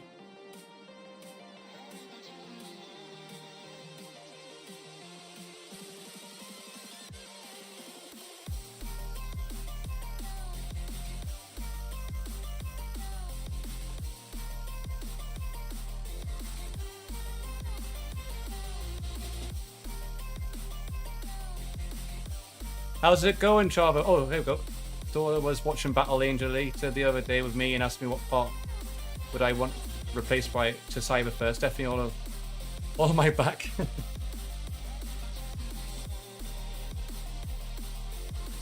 The whole spine.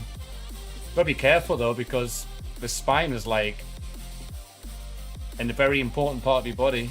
It carries all your nerves and shit. Anything goes wrong, you could lose some vital things. That's not what I want replaced though. Is that because you're lacking in some areas, Beppo? On Sag? Is that a self-report?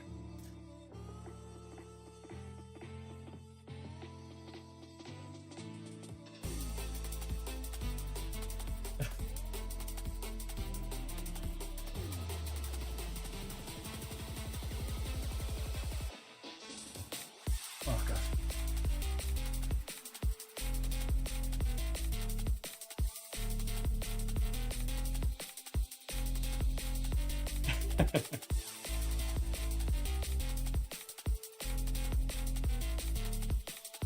I can see it happening though, in the near future or far future, like, you know, especially for the people who need it, like for disabilities and stuff, right? With prosthetics, right? Just having like really well-made, state-of-the-art prosthetic limbs and stuff, mechanical. I mean, there's already Neuralink, right? So we're kind of getting there. In terms of in the brain, if everything goes right, we'd get rid of back pain, probably improvement on speed of brain signal, maybe become a StarCraft champion. Yeah. You could probably, like, there's probably a way where you can remove all your nerves so you don't feel any pain at all, which is kind of dangerous because then you don't know if you're in danger. Do you ever see the movie Inner Space? I don't think so. There's a guy with prosthetic hand, he had an attachment that would he would call a love bench attachment today.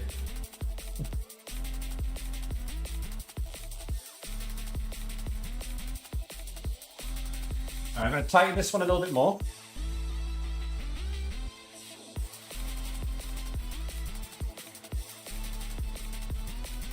Almost there.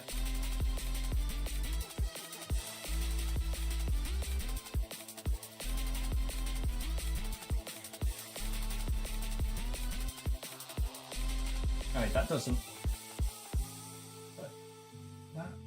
look entirely right to me. It's not touching the nozzle. Something's not right with this one either. 1 and 2 causing us troubles. 3, 4, and 5 with no bother. These ones don't seem right.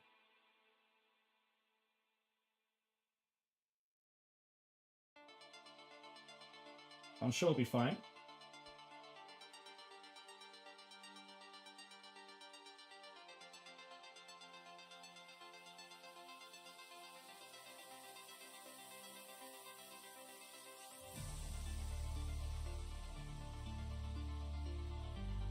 All right, I think that's okay. All right. There's other companies that that have gotten further along and that doesn't even need surgery. Nice. It's true. There's more than one company for sure.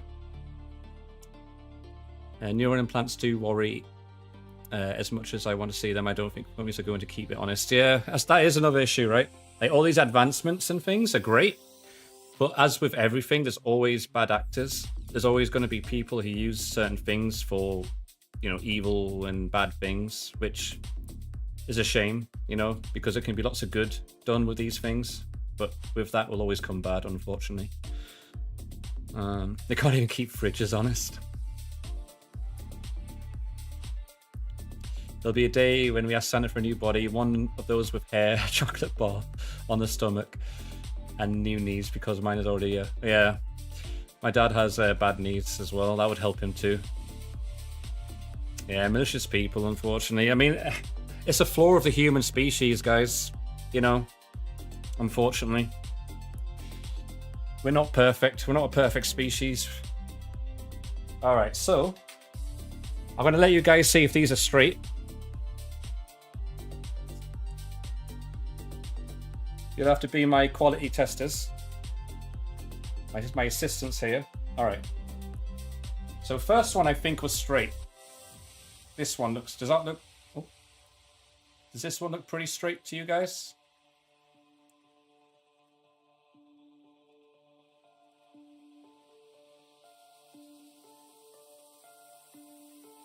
Yeah, alright. Move on to the second one. Which is here. This is the second one. How's that looking? Nozzle. Yep. Yeah. Alright, third one.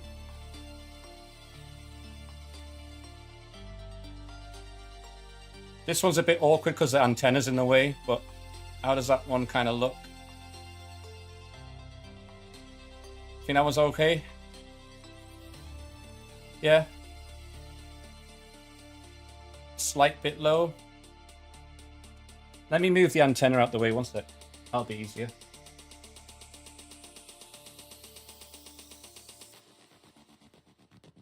God. It's still a bit awkward, honestly, to get to this one.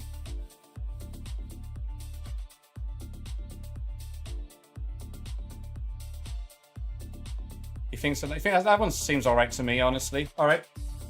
So the first 3, 4, and 5 to me went well. So the number 1 and 2 I'm a bit more concerned with.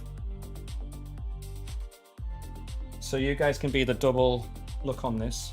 So this is this one, which looks a bit weird to me. Don't know if that's normal. I mean, it's straight, but it's got a little like wiggle.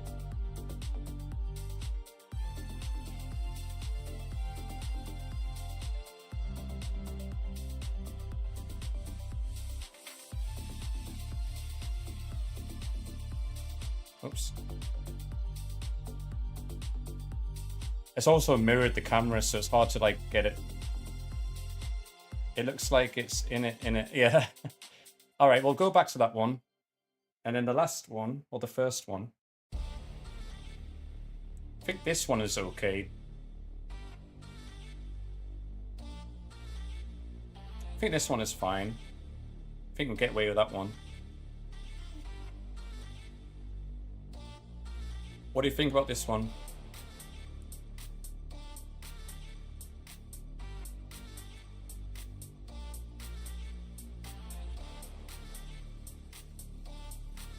Seems good. So it's just this one then, I think is a bit weird.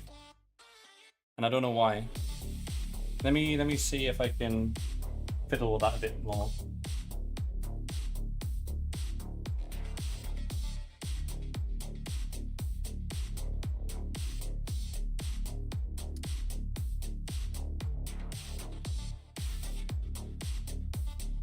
All right, so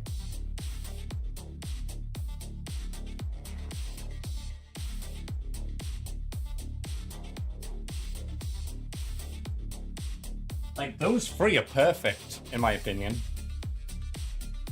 Let me see.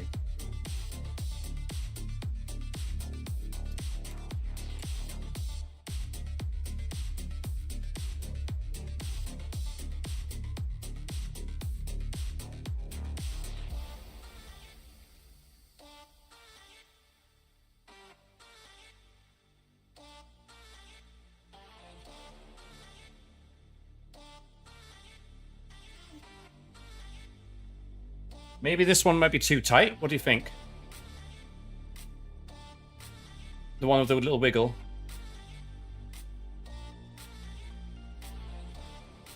You think that's why it's got a little dent? Might be too tight?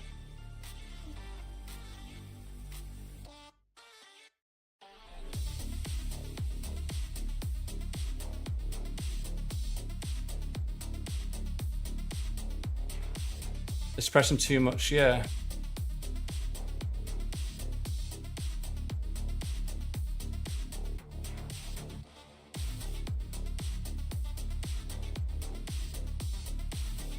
But then when I loosen it, it just gets the thing bent.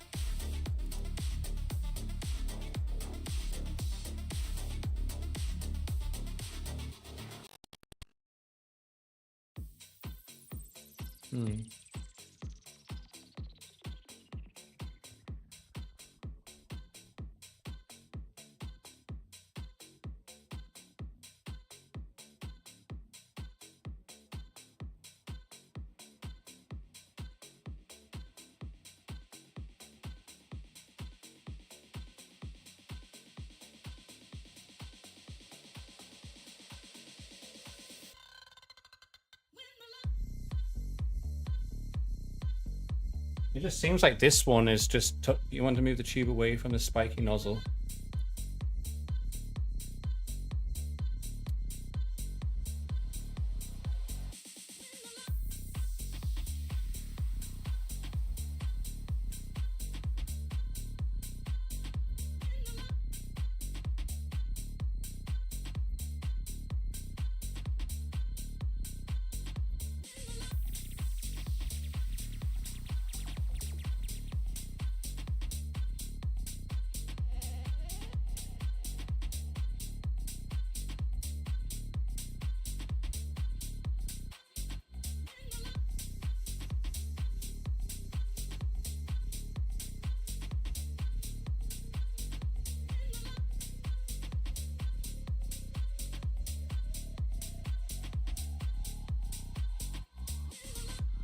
You know what, guys? I'm just gonna make it straight and not as tight. And I think the calibration test might fix it. So this is the nozzle seal, the gray bits of the seals for the nozzles.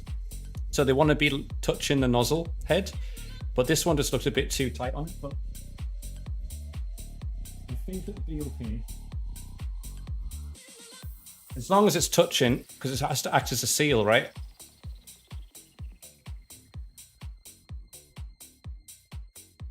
So I think that's enough. This one needs to touch more, to be honest, because it's not touching.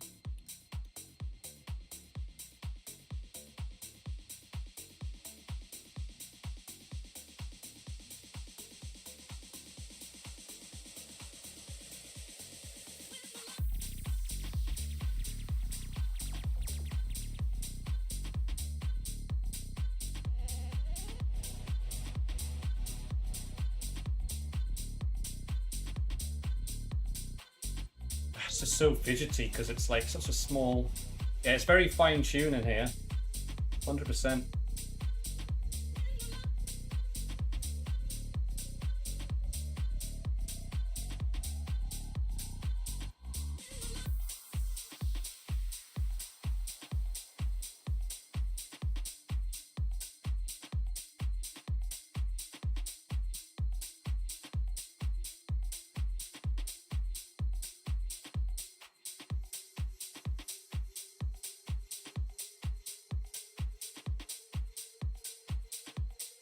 All right, I think that's better. I think this one, I'm going to try loosen it a bit more.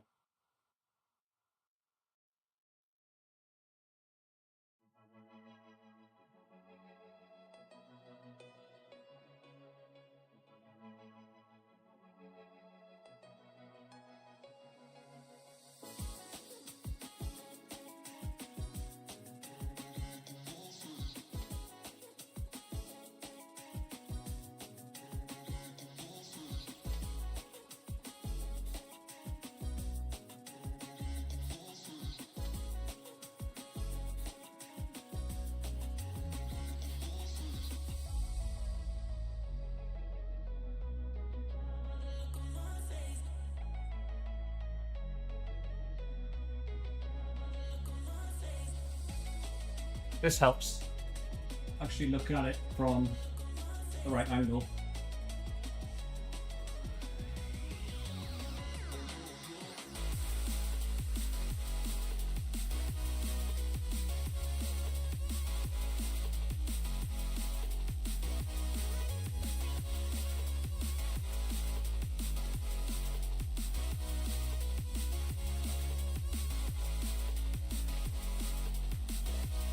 God.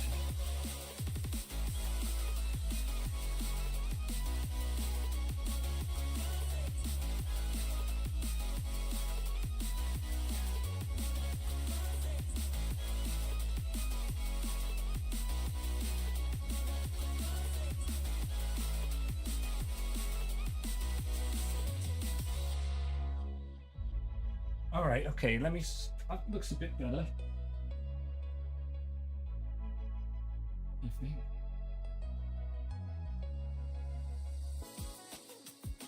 Yeah, I think that'll do.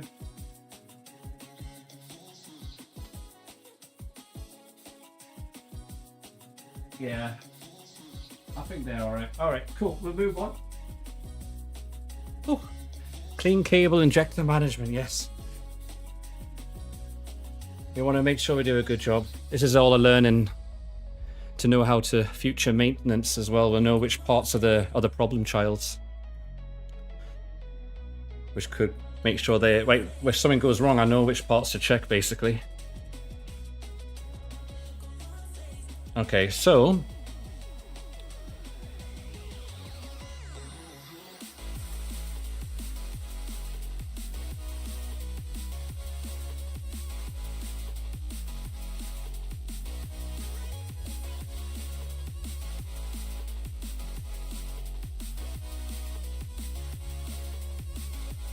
we don't have that one. We have the grey one, which is this one. So I think we ignore this.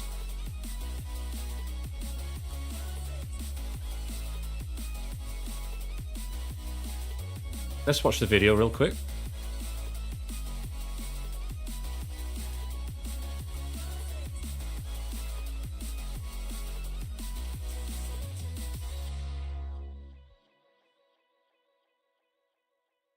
Even though we don't have that one.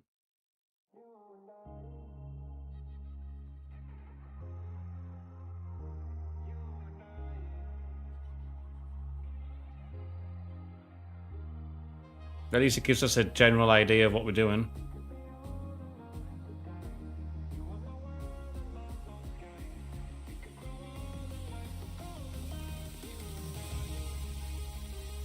So that's what we want. We want it to, like, touch.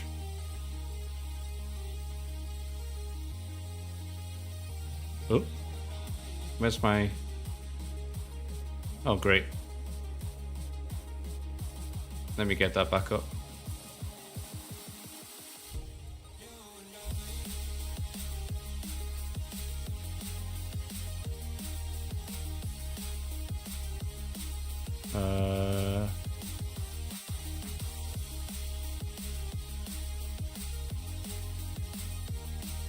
Oh my god. I keep pressing the wrong tab.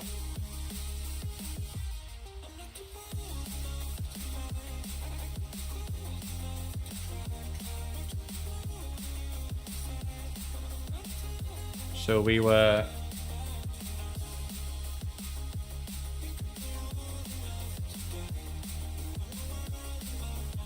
Here.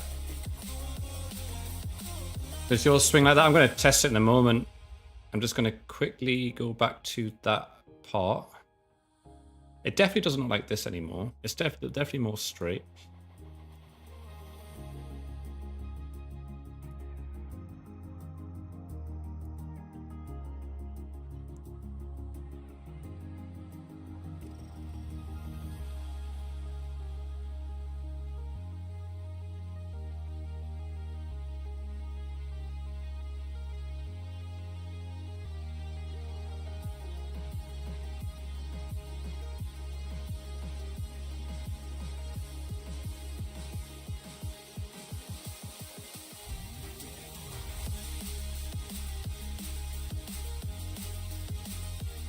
Yeah, I think it's good. They all swing and they hit the pad.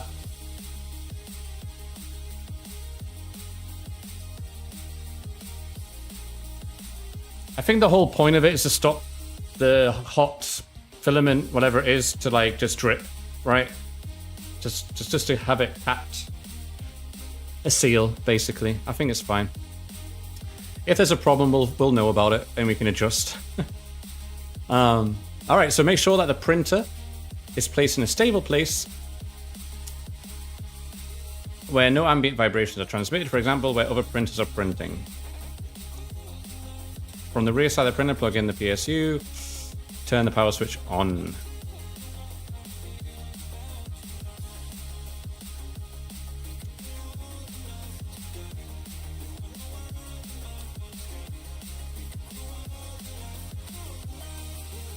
I mean, it's stable enough. It'll be fine. It'll be fine. All right, let's turn this thing on. Ooh, sweaty.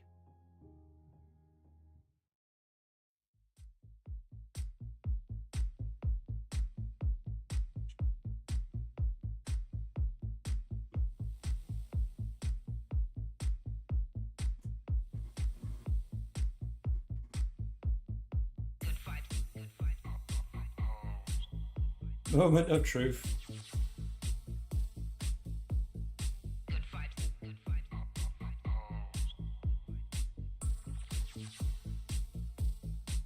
I want to know what these are for then. Let's see. The next truth is soft. They look like next truth are socks, and I kind of want to put them on, but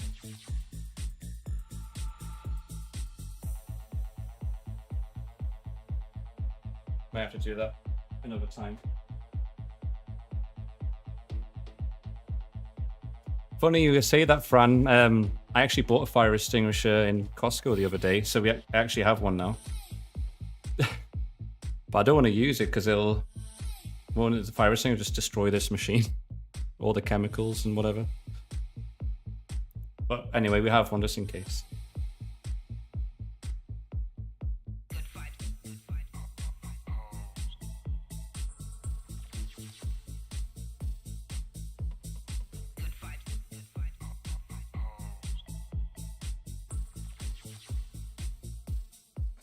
I'm plugging it in.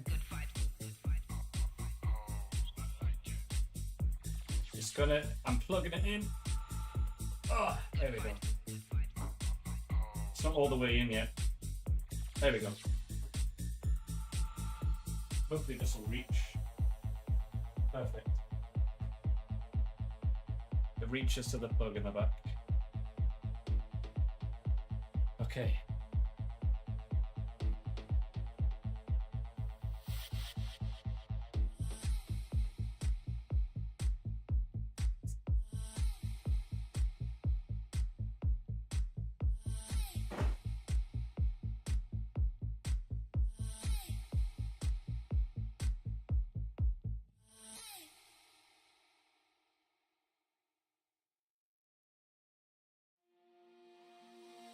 There we go.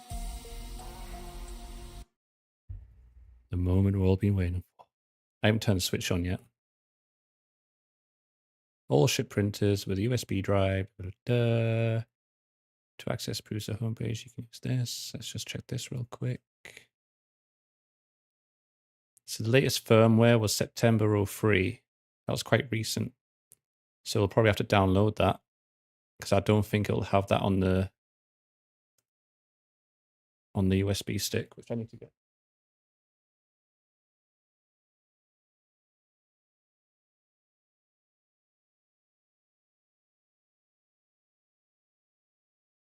All right, I'll check. I'll plug in the computer first to see what firmware is on here. Dual head, 5 head. Firmware 6.2.5. Yeah. So we need to download the latest firmware first.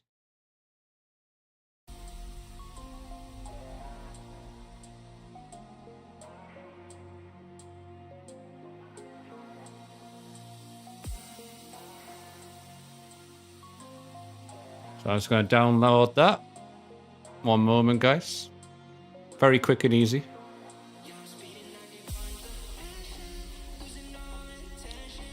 And I'll delete the previous firmware.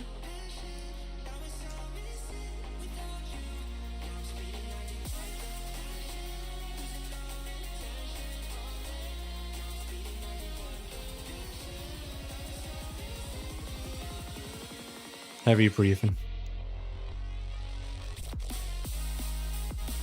Anything else I need to download while I'm here?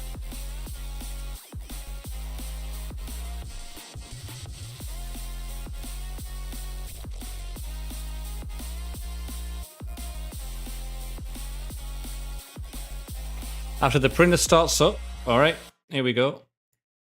After the printer starts up, the screen prompts for the printer to test and set up wizard. The initial setup starts with the optional network setup, which also includes the network next setup. Follow instructions. All right. I'll just eject this USB.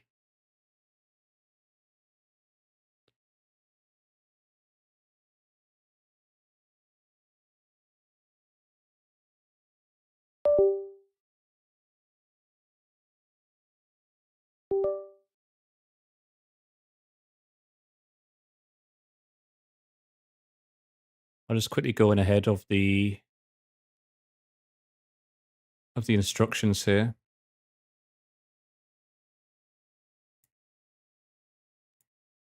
Does it not want me to plug it in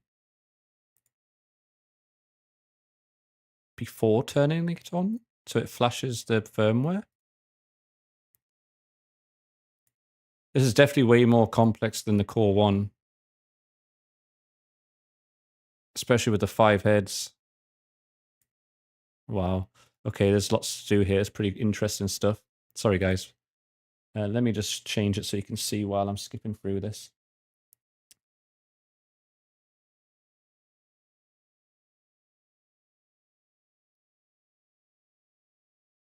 There's docking pins. There's calibrations all over the place.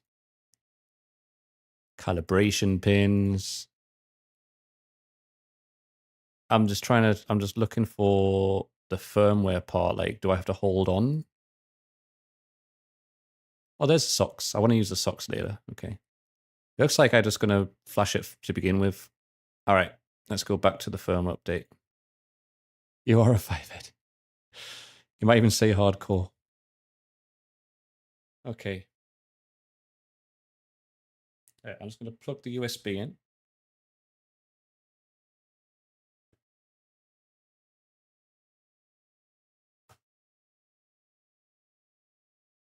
Nice. And then 3D is a real thing. Yeah, speciality. I feel like there's a bit of a learning curve for sure. Right. And now, for the guys who can't see shit, there you go, on TikTok. Let's turn the printer on.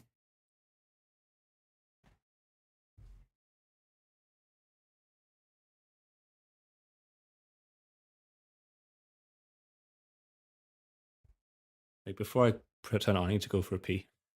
Sorry to edge you guys. 1 second.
All right, let's go. Let's turn this on.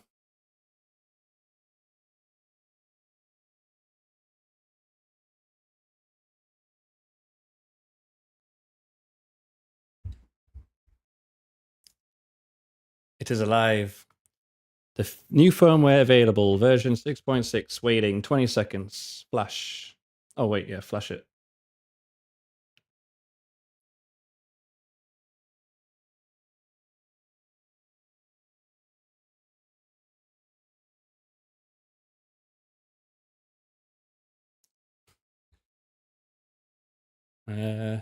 We need music for this. Taking a little while. Hopefully the firmware doesn't brick it. Hopefully it's all good.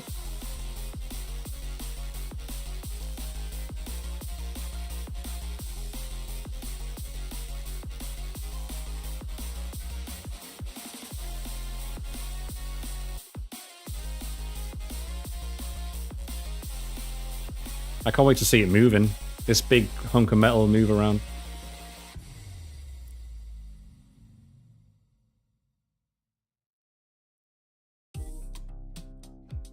Oh, the fans are on. I don't know if let me turn the music off. I don't know if you'll be able to hear it though. Let me know if you do or not. But there's like blue lights on at the top. They've turned on. These like blue LED lights on each extruder.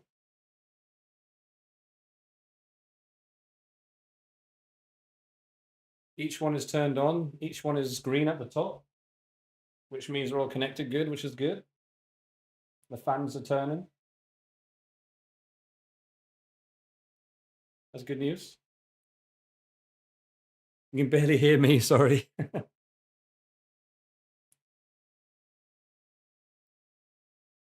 What I'm saying is that the LED lights are blue on the top of the extruders, and there's green lights inside where they connect. So the electricity is working for all of them. I'm guessing blue means like standby or whatever. They're flashing the dwarf right now. Poor dwarf. Oh, now the lights are green at the top. You can barely see it on this camera, but they're green. Now I'm selecting my language.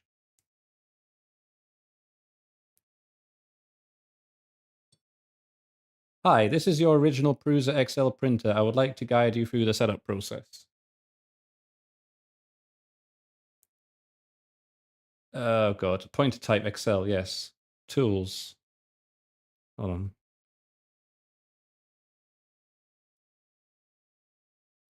on. Tools.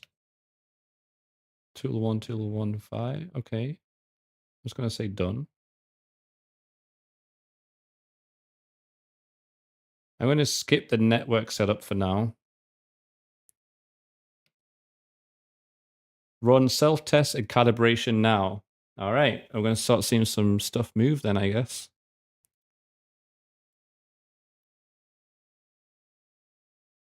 The wizard will test all important components of the printer. Some parts of the wizard require direct user interaction. Follow the instructions on the screen. Warning, do not touch printer during the wizard unless prompted. Some parts of the printer may be hot and moving at high speed. The wizard starts with these tests: a fan test, an x-axis and y-axis test, and a z-axis alignment calibration. These first tests are fully automatic during the first calibration. While testing the axis, make sure that there is nothing in the printer that is obstructing the movement of the axis.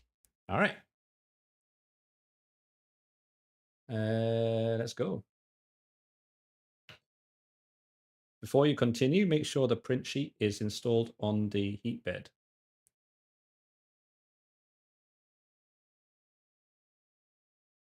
There's a satin powder coated sheet already pre-installed, it looks like. Let me just double check. So I know these are magnets. Yeah. Yeah, there's already a satin sheet on top of it. A satin powder coated sheet, sorry. Okay. A V2 VT24. Whatever that means. It needs a bit of a wipe though. All right. Okay. Fan test.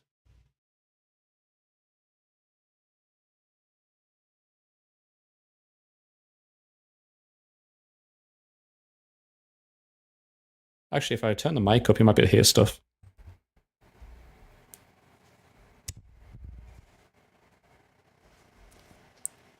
The fans are very quiet right now.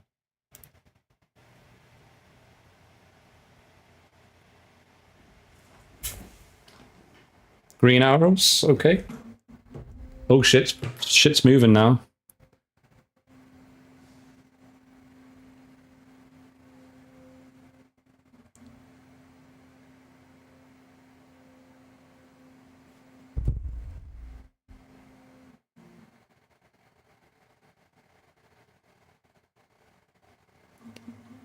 X-axis. It's going to move side to side.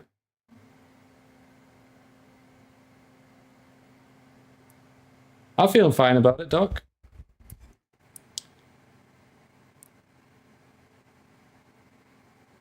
And then, I mean, that's probably the Z-axis, right? The heat bed.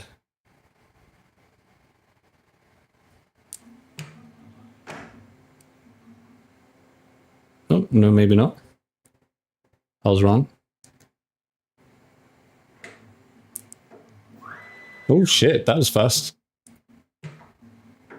Did you hear that? Oh shit. Now it's going up. Okay, there we go.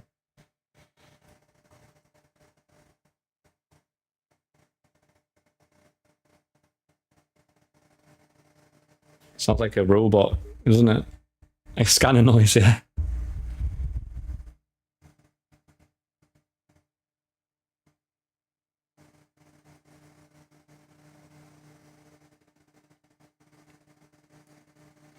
That reminds me of like a lift, like a cargo lift, like from Metal Gear Solid or something.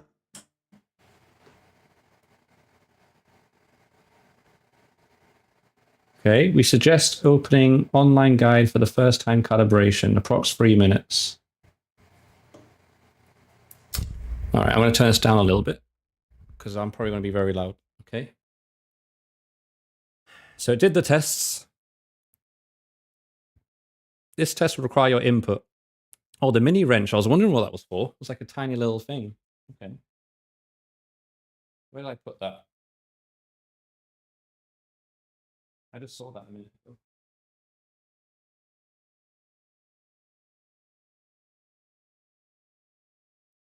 It's like the smallest tool ever. It's like, I would lose this for sure. A mini wrench. All right. And then what else do we need? That's universal wrench. Where did that go? Well, there it is. This one. All right. So the test will require your input. The printer will guide you through the calibrating position of individual tool heads on the printer. You will need the universal wrench 1 times, the mini wrench 1 times. It is necessary to follow every step in the dot calibration properly. Do not rush. Read every step twice, then proceed with the instruction. So yes, sir. Doc 1 calibration. Oh god, so we've got to do this 5 times. Okay. Let me show you what this shows on here. Actually, I'll show you on the screen. Doesn't matter. All right. Continue. Do not touch the printer. Be careful around the moving parts. So as you can see, this is going down here. The lift. All right. Using a mini wrench, unscrew and remove both dock pins on dock 1. Set them aside. We'll use them again soon. All right. Okay, I'm going to turn this up because I'm probably going to go to the back. So number 1, dock 1, I have to use a mini wrench to take what apart exactly?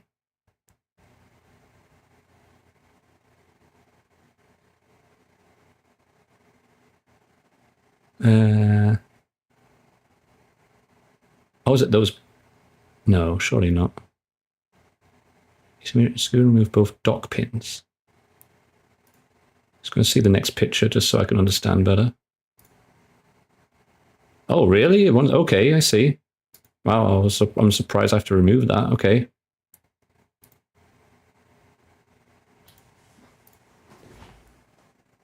So those long things sticking out. All right. I'm going to put you guys up here so you can see. I like the lights on the side. So it has got some LEDs, which is nice. Maybe I should turn the lights off a bit.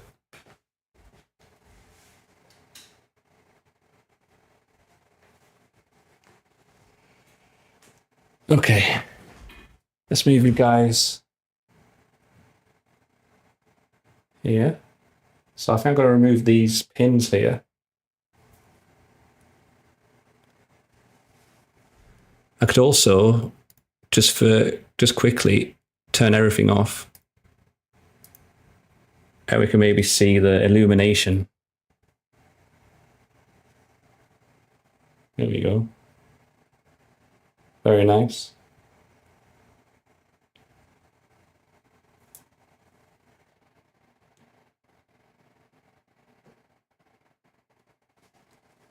I'm going to have to turn at least one of these on so I can see what I'm doing though. Yeah. Only one is white, 2, 5 are green. Yeah, so number 1 is blue. That's the one that we're doing. It's dock 1, so that's what we need to do. And the rest, obviously, you're on standby. We have to do these one by one. All right, so how do I unscrew these off? It's very unusual. Loosen and remove the dock pins. I see. Looks white on the camera. Yeah, because that's a USB camera, so it's not going to pick up very well compared to this one. All right, so I've got to remove these things.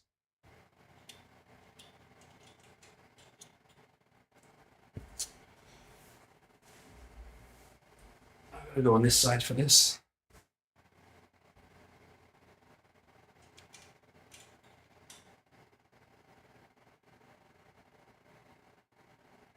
God, that was stuck.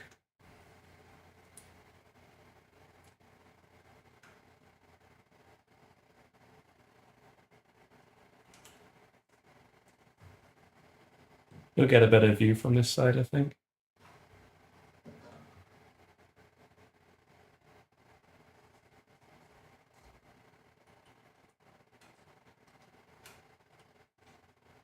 So I'm removing these long protruding pins.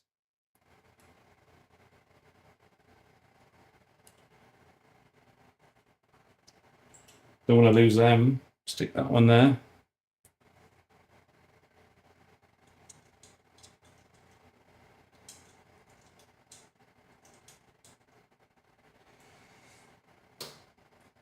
It's a bit of a tight first twist of that. There's a hair on there.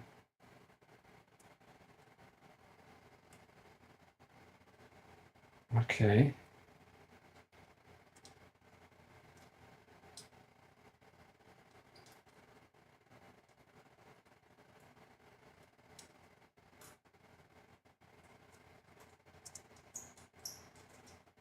Can you hear any of the sounds? Does the mic pick that up from over here? Or do you want me to put music on? All right, I've removed those. What's next? Do some gymnastics. ASMR? Okay. Next is follow the wizard instructions on the screen. Using a uni wrench, loosen 2 screws. A few turns are enough. Do not remove the screws. I see. And I got to do it anti-clockwise. Where's that? Okay.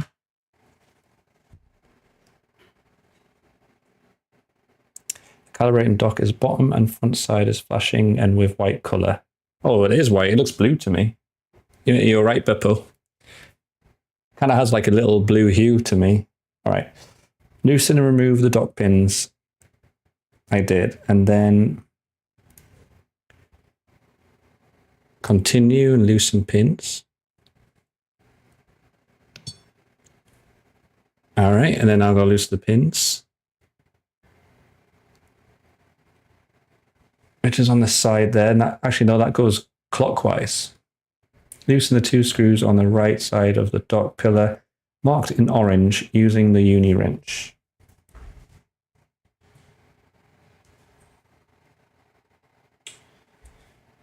Yeah, look at the picture to make sure I get this right.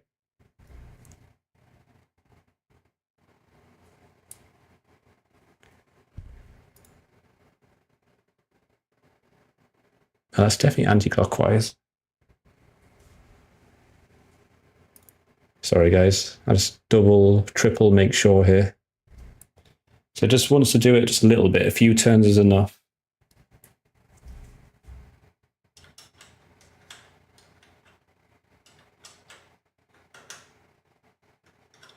One.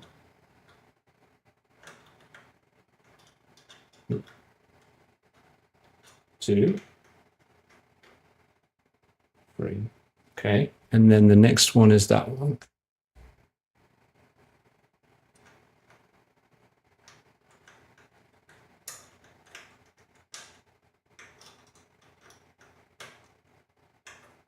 I'm going to do 3 times.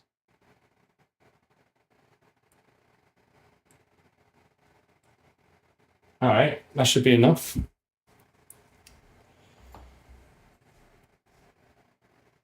Assembly string.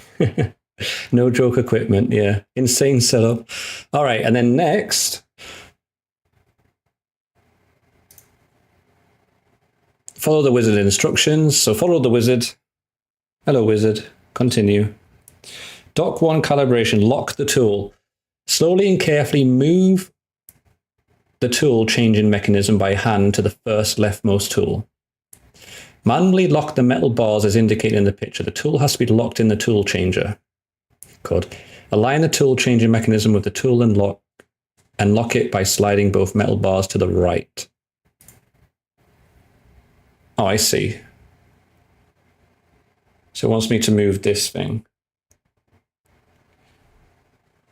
Align the tool changing mechanism with the tool and lock it by sliding both metal bars to the right. All right, I see. I see what it's saying. Okay. I'm going to move this whole thing manually, carefully. You'll see it come in picture in a minute.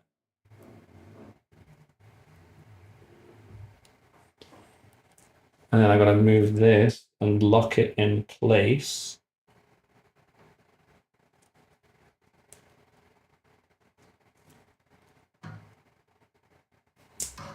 Oops. Actually, I'll keep you guys on this side. It's probably better. I think I've got to push that in there and lock it in place. Let me double check that.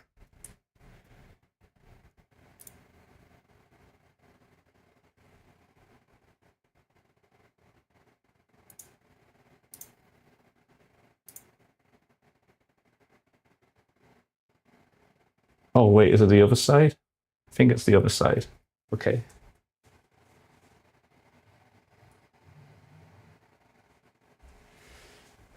And then let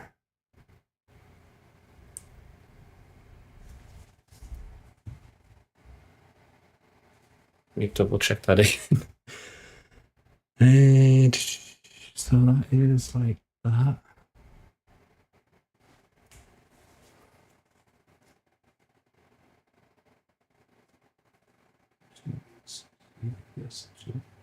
Yeah, like this. There we go. Push that right in.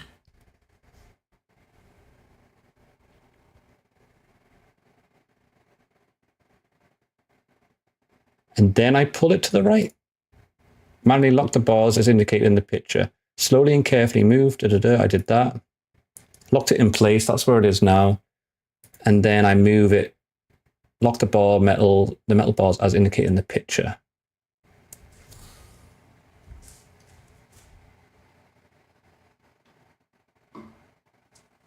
Good. I hope that's right. No, that's not right. Uh-oh. It's going wrong. Lock the metal bars. Oh, wait. Does it mean...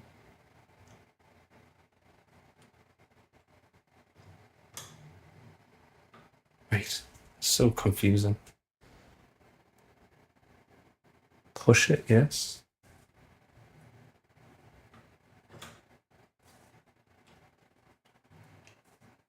Well, I might get in the way of the camera here just so I can get this right.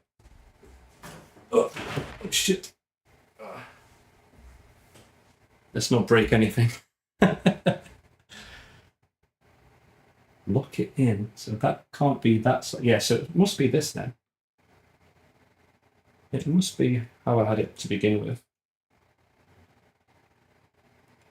Ah, you see, there we go. I can move this. Right, okay. Right.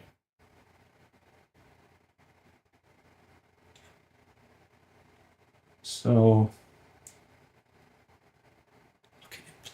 this. Yes, I get it. And then I pull that, lock it in place. All right, guys, we're there. All right. Things are clicking. Let's make sure this is not messed up. Okay. Push it in. Lock. There we go. And then the bottom one. Lock. That's locked in place now. All right.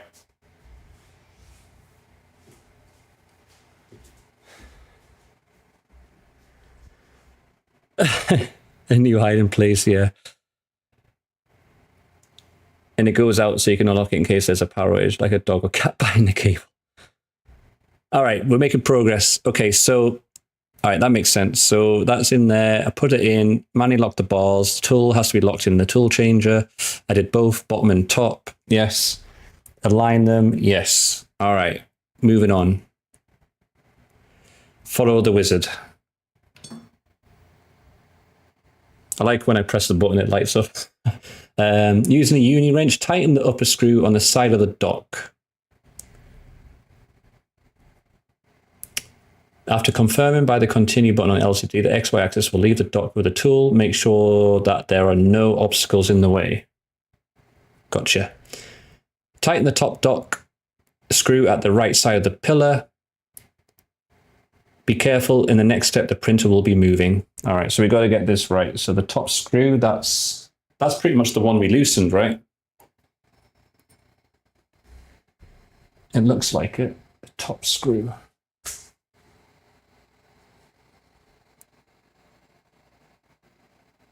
Clockwise. Okay. Again, very awkward to get to.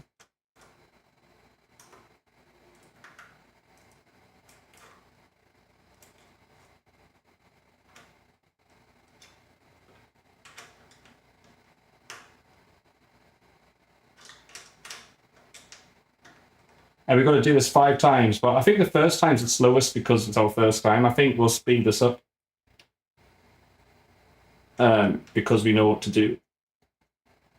All right, that's pretty tight. Do it one more time.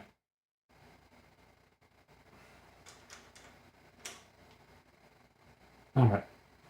Okay, let's just keep it like that. All right, fingers crossed, guys.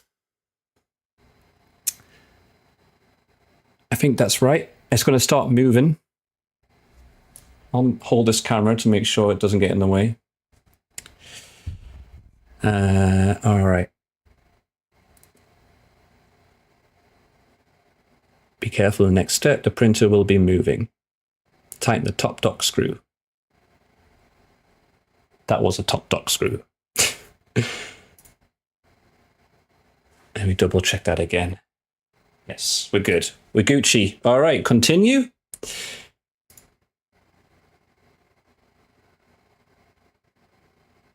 Do we continue yet?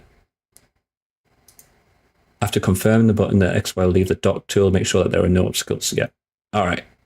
Maybe we'll tighten the lower screw. Yeah, the lower ones after it moves. All right, ready?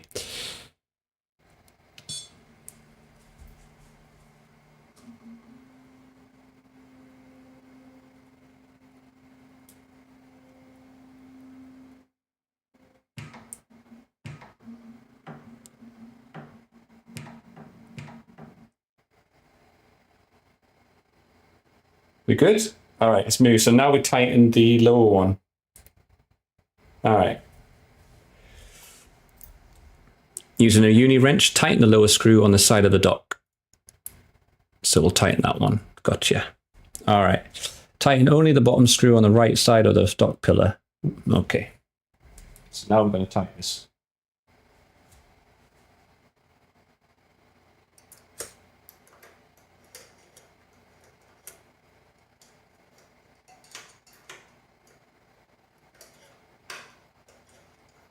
Oops.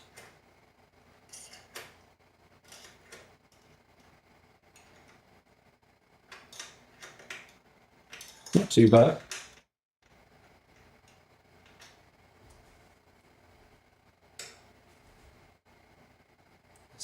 I'm going to do that one more time.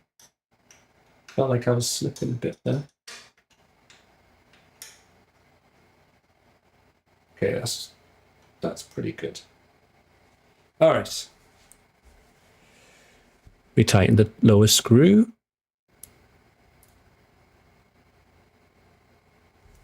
Continue. Install and tighten the dock pins. Oh, we're going to put the dock pins back on. Be careful. In the next step, the printer will be moving. All right, follow the wizard. Insert the 2 metal pins, tighten them with the mini wrench. After clicking on the continue, it'll move back into the dock and perform a few calibration moves. All right. All right, get our mini wrench and dock pins. 2 metal pins. Oh.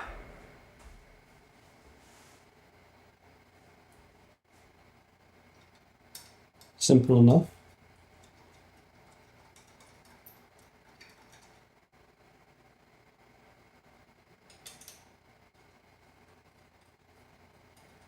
Quite the printer, I'd say, yeah. Okay, let's tighten these up. Righty tighty.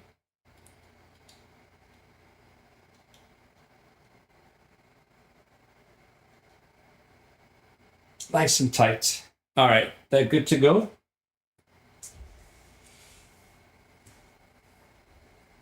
And then we continue. And this will be the end of the calibration once it starts moving.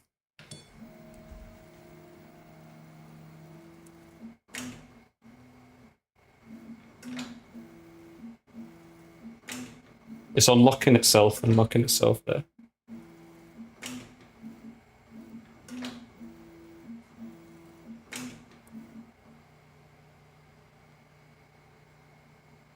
That looks pretty good.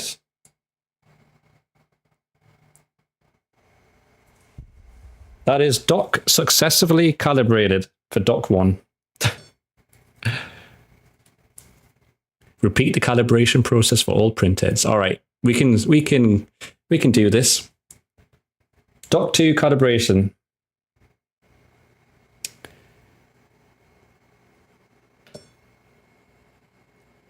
All right, so we've got to loosen and remove the dock pins. All right. Back to this again.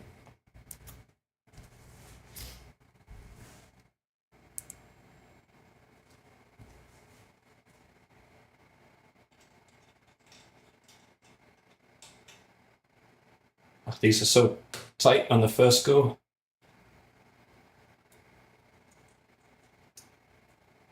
Yeah. All right, we can probably get this done pretty fast because we know what to do now.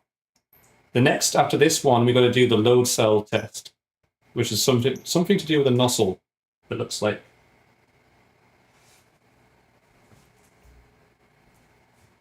Load cell.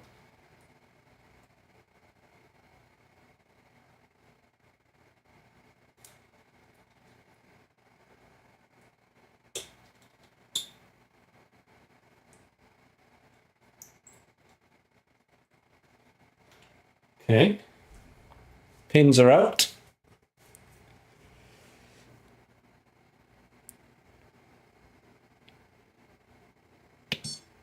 Loosen the 2 screws.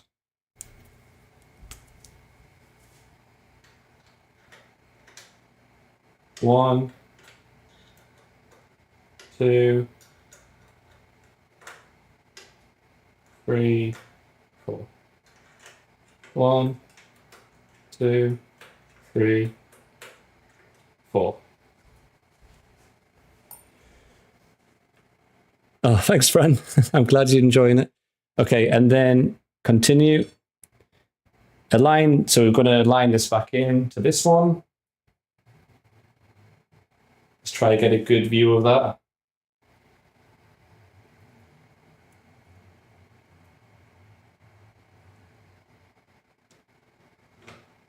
In there. And then we're going to lock it in place. Bottom and top. Align the tool changing mechanism with the tool and lock in it by sliding both metal bars to the right. Continue. It's going to move soon. Oh no, I've got to tighten the top bit. Okay. And then I'm going to tighten this. 1, 2, 3, 4, and just a little bit more. Yeah, that rhymes.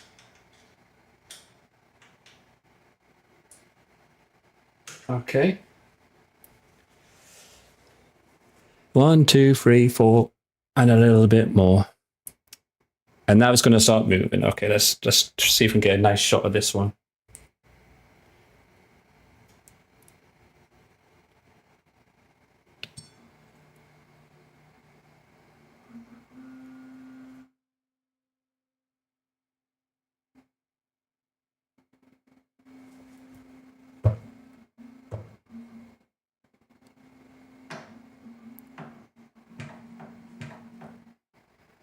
Second one out.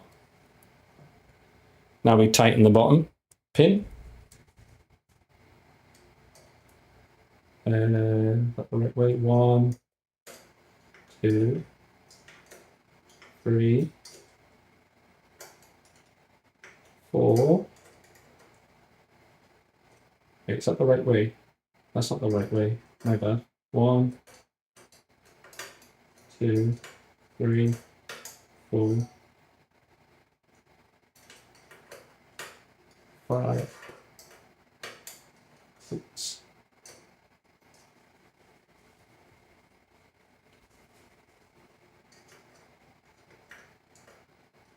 This little universal wrench is very fidgety.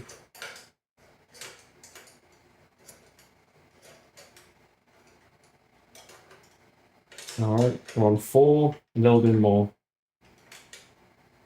All right, that's good. I think it goes out there just to see that it stretches out. I guess the tubing is all good, I guess. I don't know. And then it goes from the furthest distance back into the slot correctly, I guess, is my guess. All right, the tighten only the bottom screw on the right side of the dock pillar. Done. Install and tighten the dock pins, put them back in.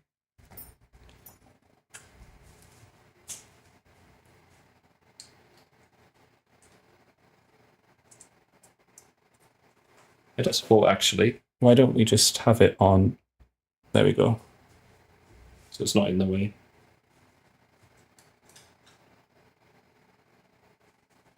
All right, screw them by hand to begin with, and I'll tighten them with the mini wrench.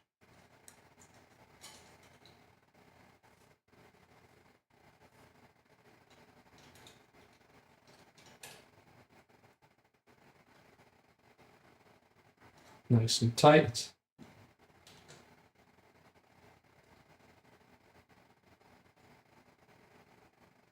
They're not going anywhere. Yeah, once you know what you're doing, yeah, exactly. I want to be really careful so I didn't break it. But now that we know what we're doing, it's pretty good. I'm still taking a little precaution. All right, now it's going to start moving again.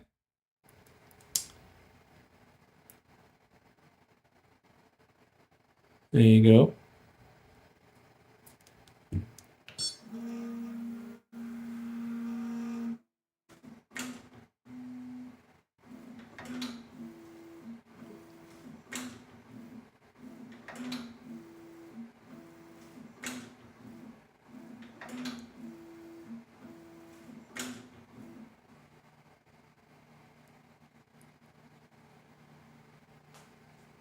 That's dot 2. Looking good.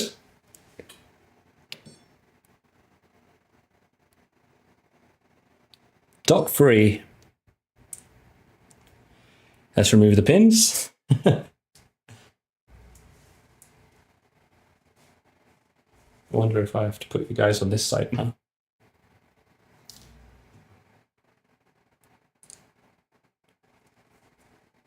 One, two, three.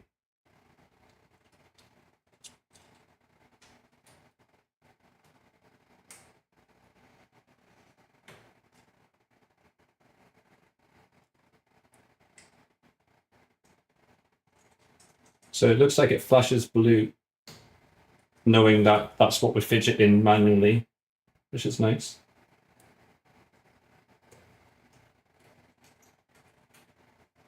One pin.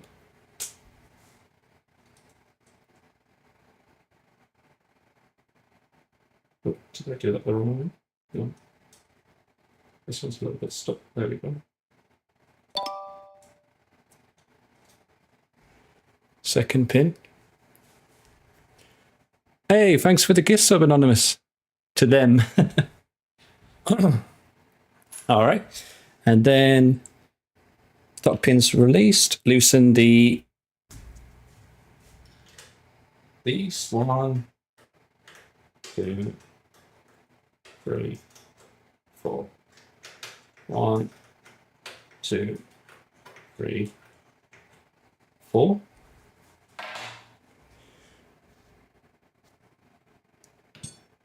And then we lock this in place again.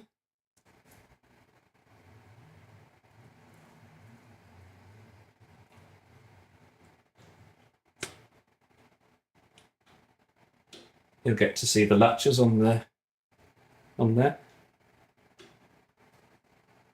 There we go. Locked in place. Tighten the top deck. Top dock, sorry, not deck.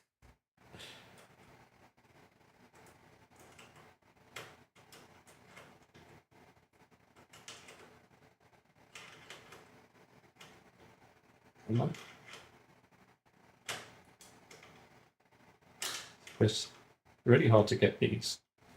So maybe if I attack it from this side, I'll be able to. A little bit better. Not much difference though.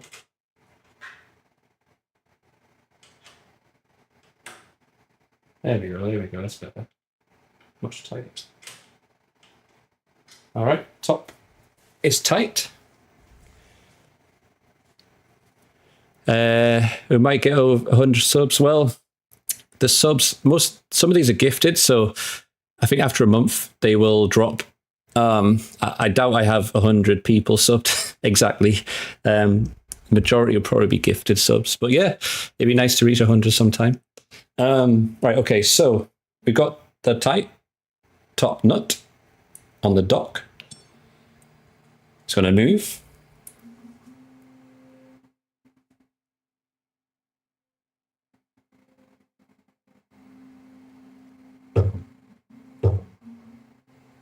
To the side as always.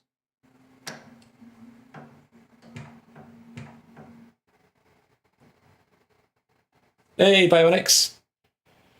And now we tighten the bottom one. This is the third one. We're pretty much 3/5 of the way for these calibration tests. Done.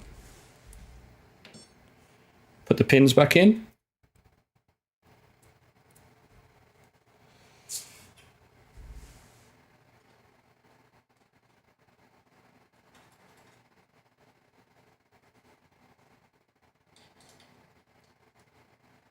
But yeah, Bionics, it is alive, but we're having to do all these tests first before it's fully functional.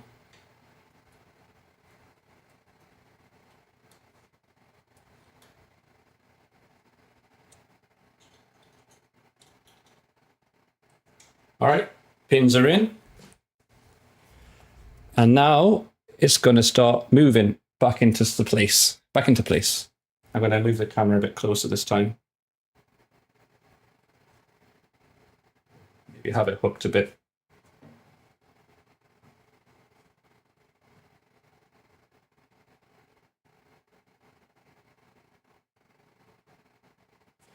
All right, continue.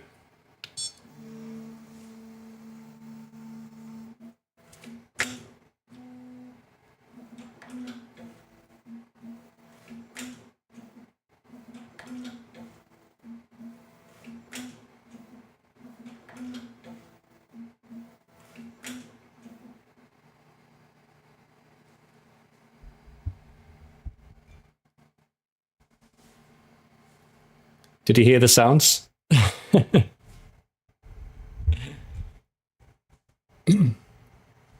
All right. Dock successfully calibrated. Dock 4. Do you remember the steps? Pins. First.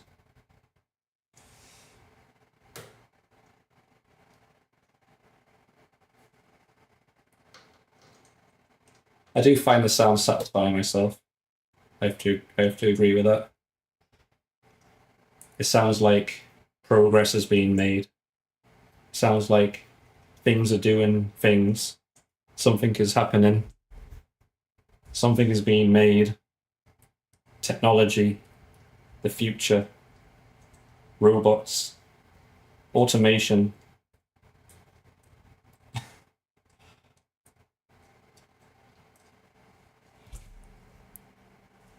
Smooth creation. Smooth operator. All right. Those are removed, the dock pins. Now we've got to loosen the nuts.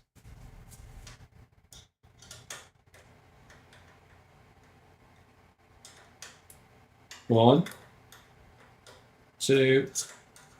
That was a big 2, so I'll just do 3. 1, 2, 3, 4. Awesome. We're getting fast here. Now we lock this in place.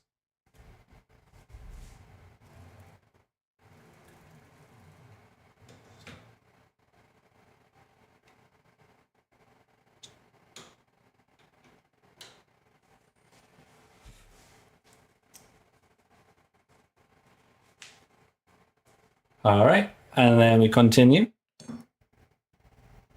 And then we tighten the top. Where did I put my wrench? There it is.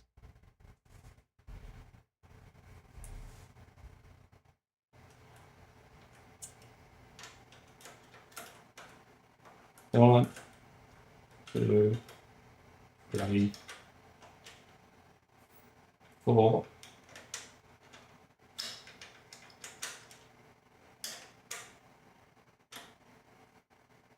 That's good.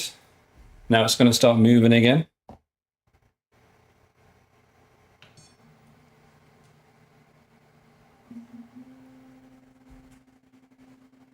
Just making sure the camera doesn't get caught or anything there.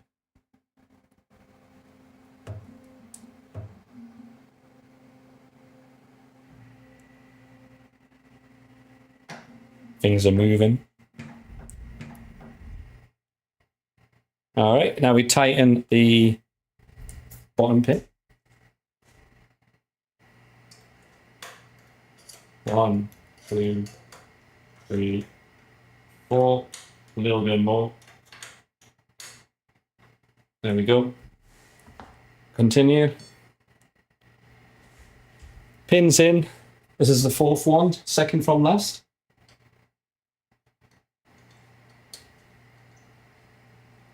This is because we have the 5 head. I like how it's called 5 head. The 5 head prusaXL. It must be the smartest printer, because it has 5 heads.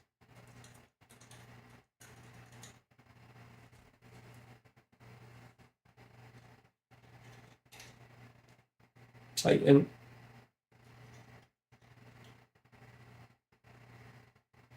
tighten. There we go. All right, ready to see it go in?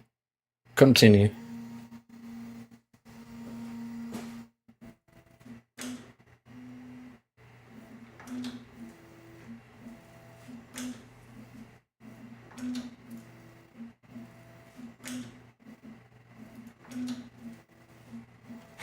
Five heads.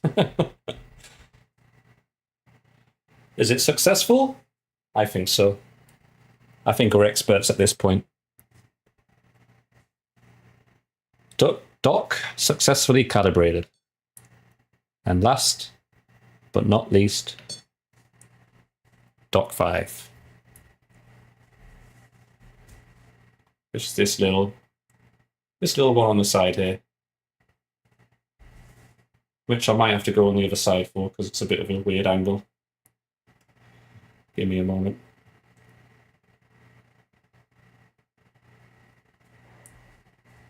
Actually, no, there we go. It's fine.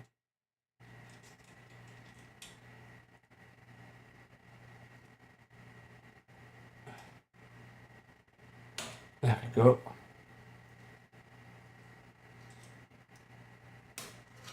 And that one. For science, 100%, and technology. Science and technology. You knew that you could, in the future, back in the day, that you could just print your own stuff at home. Who needs industrial, unless you print big stuff, like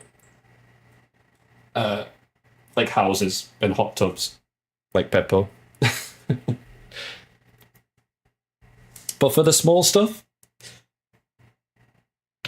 we can do it now. All right, I'll loosen the nuts in. 1, 2, 3. Oh, this one is like the most awkward one now. 1. Oh god. Can't even fit the wrench in there. Oh.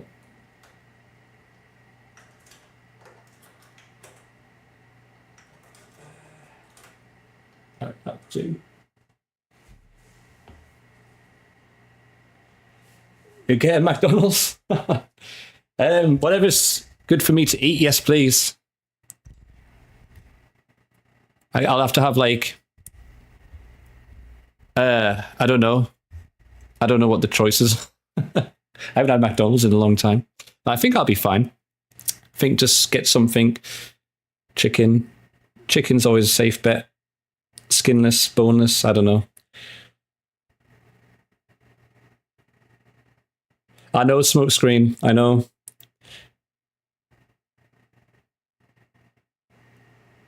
Nuggets. I guess grilled chicken is always a good option. Oh, by the way, Miko, do you want to see something cool? I don't know if you've been watching, but look, check this out. We're doing the last bit here.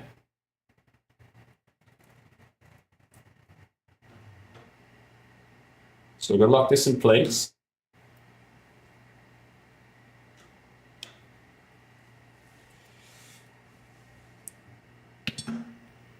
And we're just going to quickly tighten the top nut.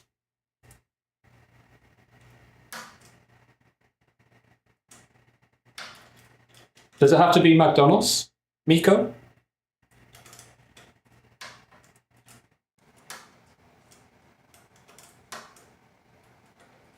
I mean, I don't mind. As long as it's all good. As long as they sell something, that's okay.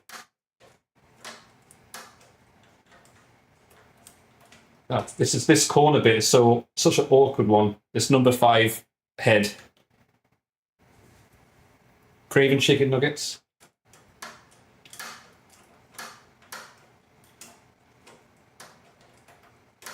What do they have?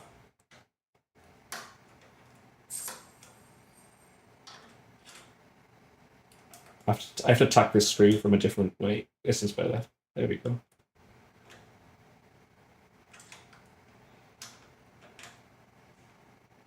That's 4.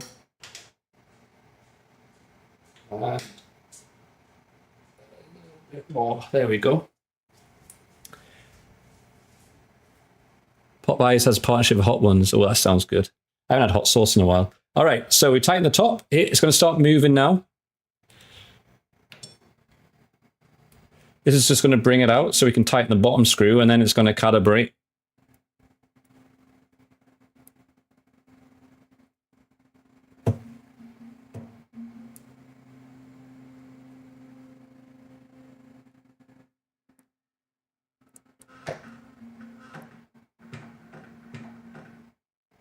All right, and now we can tighten the bottom screw, and then it's going to start doing some cool stuff, which you'll see in a moment. Well, this is like the most awkward screw placement.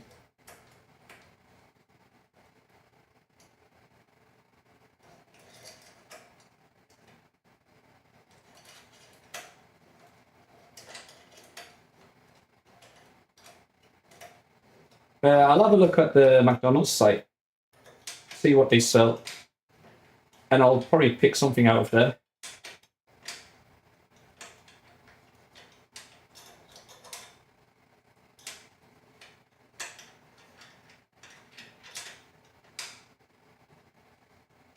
All right, is that tight? It's hard to tell. Yeah, I think that's good. All right. If you're still there, check this out. It's kind of cool. Oh shit, I got to put the pin heads in first. Hold on. I forgot about these things.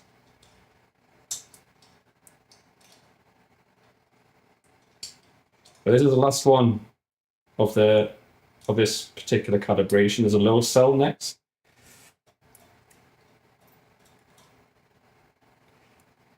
McDonald's doing buy one get one free. Well, then do it. Buy one get one free. May as well. It's free.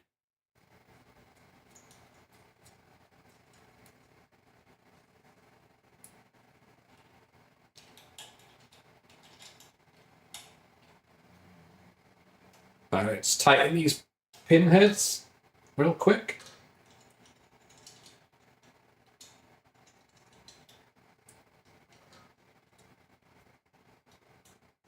There we go. And now, yeah, why not? Thanks, Miko.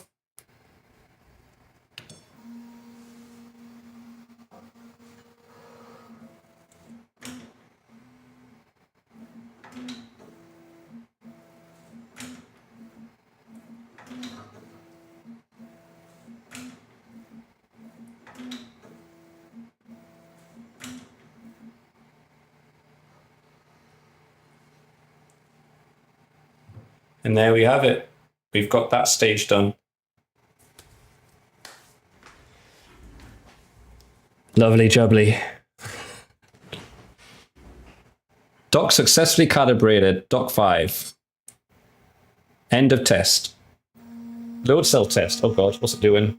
It's moving on its own now. Oh, it just took the first tool head. Okay. We will need your help with the test. You'll be asked to tap the nozzle. Don't worry, it's going to be cold. Well, I've got to be tapping nozzles now. Let me have a quick look.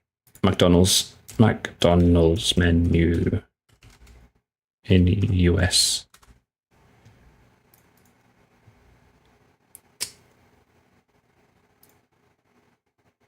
And then this is going to get everyone hungry now for McDonald's, so I do apologize if you're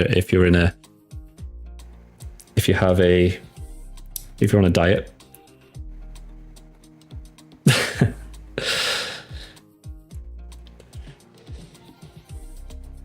All right, so, oh man, I love quarter pounders, but that doesn't sound like a good idea.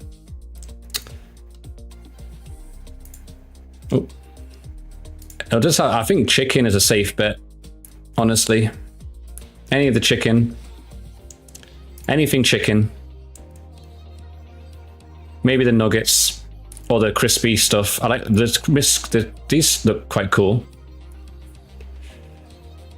The crispy strips. I think that's a safe bet. The chicken nuggets. What else is there? I think I'm gonna. I mean, what kind of bread? It's just white bread, isn't it? So I think that's fine as long as it's not.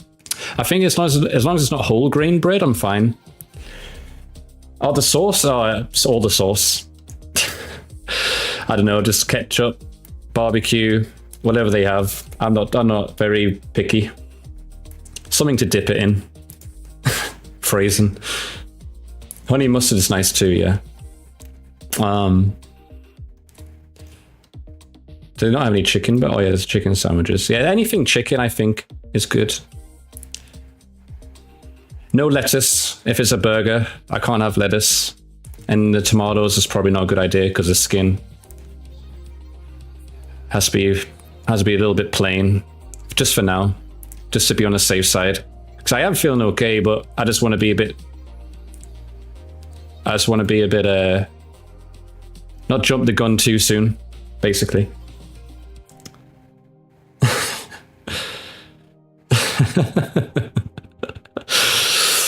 Yeah, no, that's fine with me. If you are getting like nuggets or these chicken things, definitely a 4-piece of this.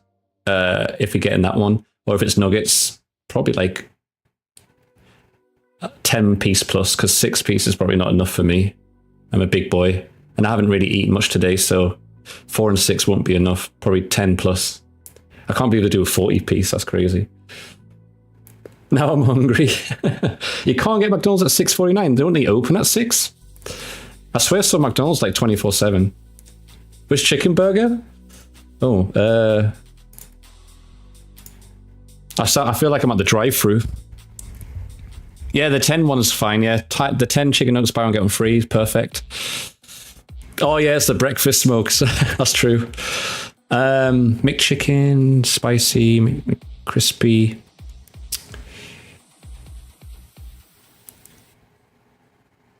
I think this looks like a good one because it doesn't have lettuce and stuff, and I can just take those out. I think this is fine. McCrispy.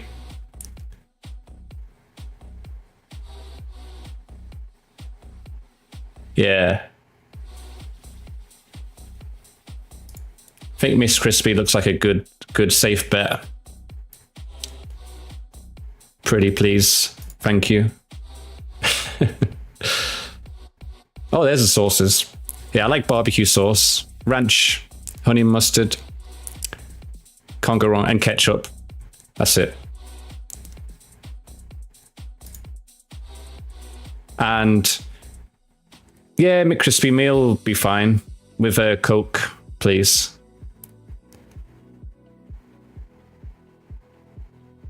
Yeah. Special edition gold. What's that? Yeah. Thank you. Diet, just regular. Regular's fine.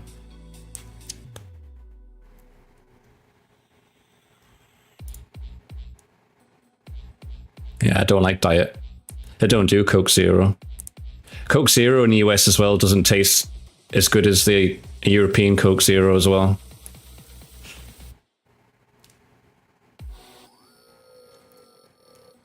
Elfo, no. Well, actually, no. Elfo, you might be able to. Actually, I think that's already possible. I think there's a way you can 3D print food. I'm sure there's a way. It might not be healthy.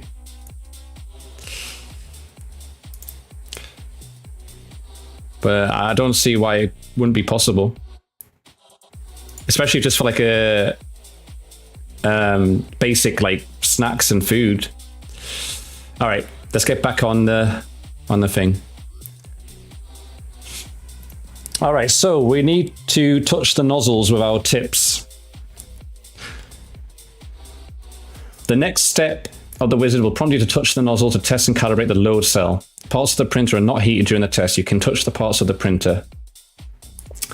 Click on continue. Continue. Tap the nozzle on beep. Whoa, whoa, whoa, whoa. Which nozzle? Oh, this one.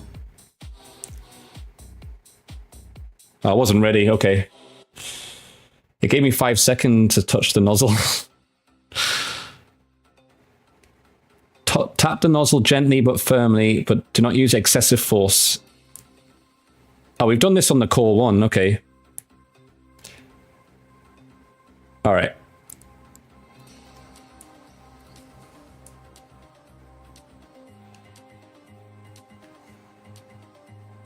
There's a nozzle, guys. Waiting for it to focus a bit. 5, 4, 3, 2, 1. You did not... Oh, I didn't do it firmly enough. Okay. All right. I'm going to put you guys here because this is not hot yet.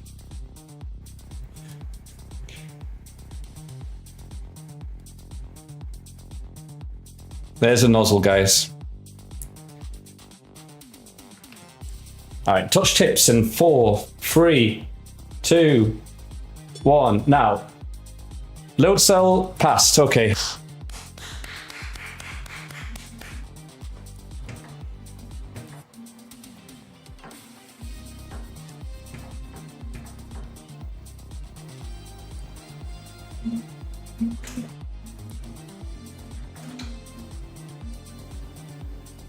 Just took the second one.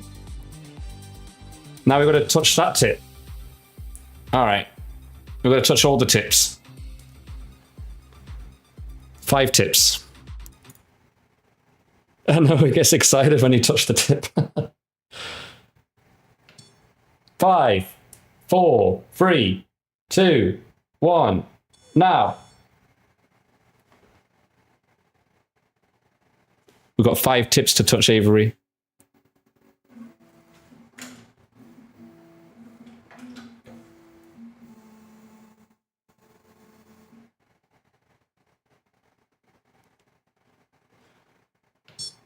Five, 4, 3, 2, 1.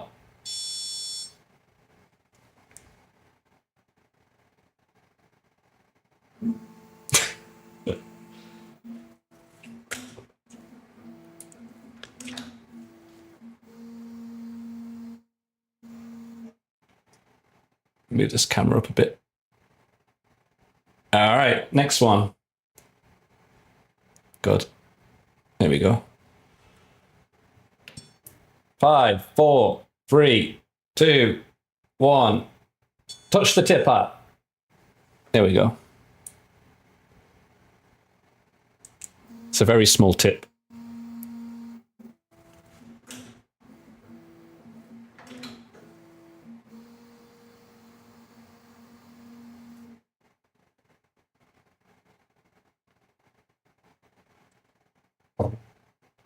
Okay, and then last one.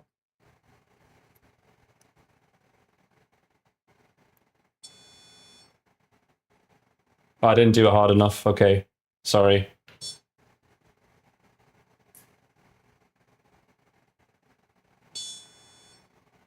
There we go.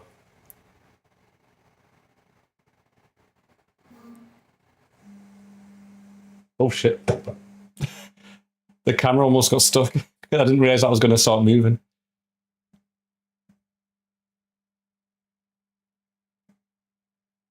During the test, the heat bed and the extruder will move in full range. Printer may vibrate and be noisier during homing.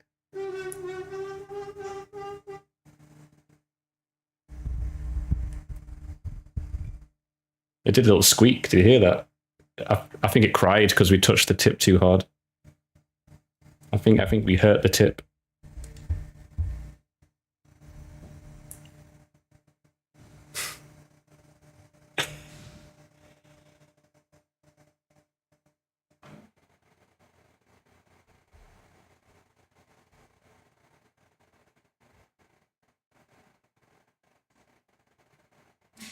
Oh, now it's going to get hot in here. Heater testing.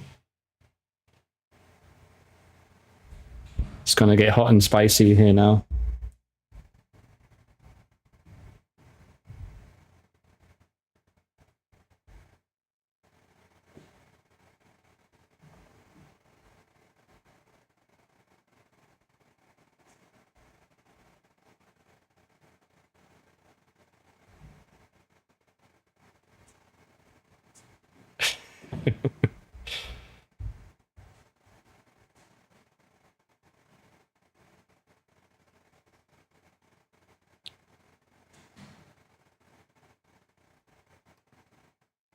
So I guess this is going to be one by one.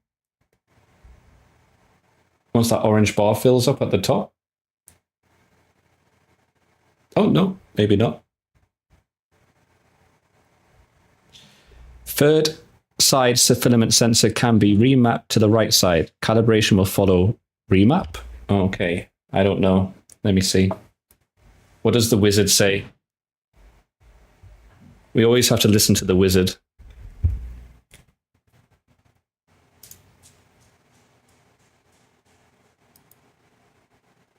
The wizard is all-seeing, all-knowing. The printer will ask if you would like to remap the third side filament sensor. Select left. Change the side only in case you do not have enough space around the printer for the third spool holder on the left side. No, we've got 3 on the left side, so we're good.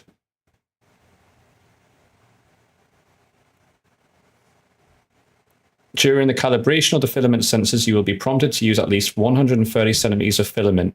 Use the Prusa shipped with your printer and mount it on the spool holder. When you have prepared the filament, click on yes. Wait for the printer to prompt you to insert the filament into the side filament sensor. All right. So we select left. It's going to pick a tool.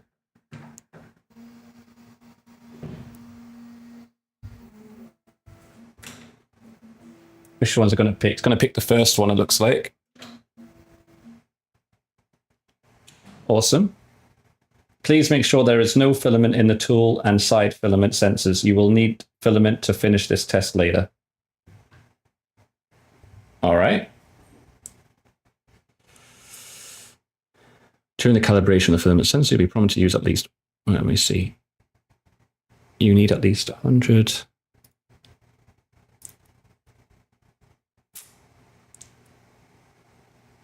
All right, so we'll just continue. Is there any filament in the tool or side filament sensors? No.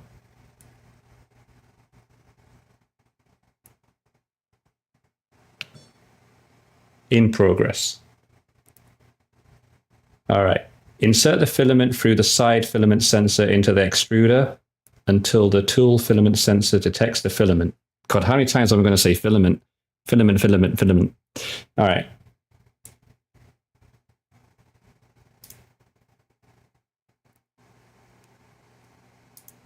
Just making sure the wizard, insert the filament. I'm just looking at the pictures here.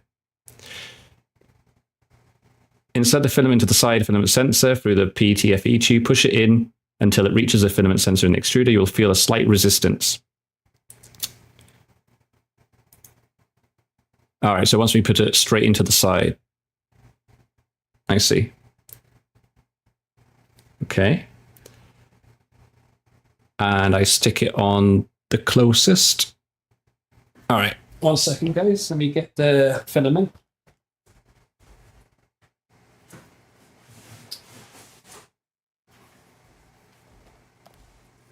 So this one is the one that came with the XL. It's the Prusa Galaxy Black PLA glitter. So glittery black color.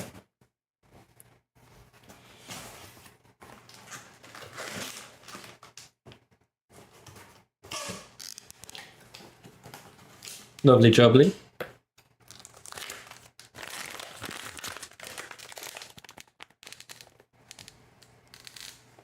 But I'm too tall.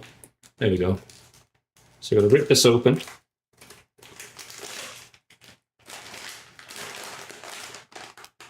Sniff test. Okay.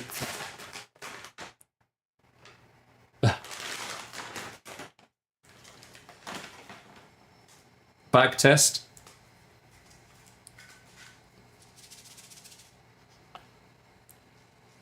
Yeah, don't eat those.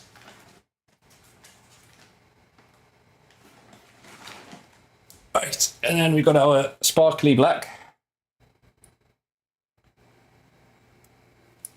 Like a donut.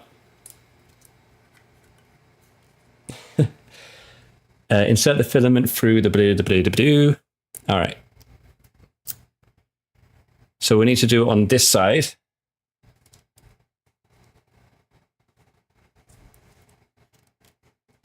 You don't know what happens if you eat desiccant. Basically, insides implode, Beppo. Just explodes inside your body. Very graphic. You do not want to try. Okay, so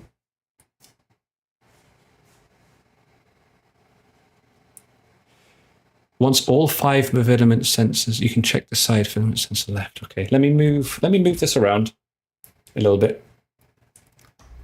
Oh, this has gone a bit loose. Let me tighten this a bit.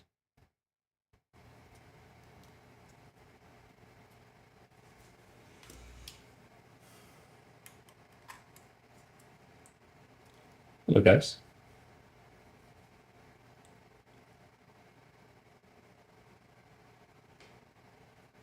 Just checking the lines. I've improved my beard game with the lines there. All right, so let's put this down for a minute. Oh, and then we want to turn it this way, making sure I don't pull the power cable out. Undercover neck beard. Okay, so this one, I assume is for number 1. Let's see. Yeah, this one. Okay.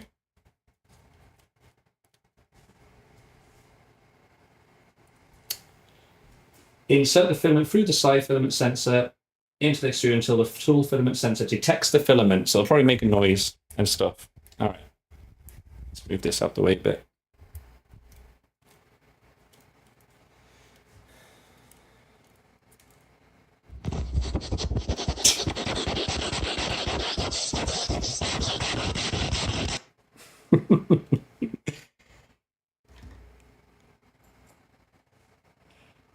Right, it's a bit stuck. So I gotta kind of get this out a bit. Oh, there we go. All right. Push it in until it reaches. Insert the filament into the side filament. So we're gonna latch that on there. It looks like you can fit like 2 of these per spool. So you can pretty much have 2, 4, 6, 8, 10 filaments rolls all in one. Hey, Sammy, thank you. Welcome, welcome. So that's why these come out, because you can like fit more storage, I guess, which is kind of cool. All right, we're going to insert into number 1.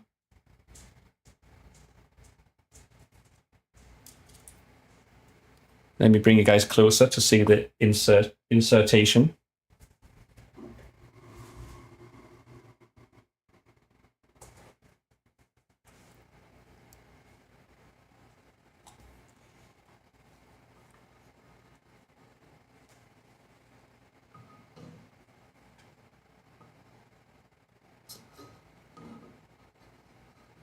See if we can get this to look cool. Oh, well, hold on. Let's move that a bit.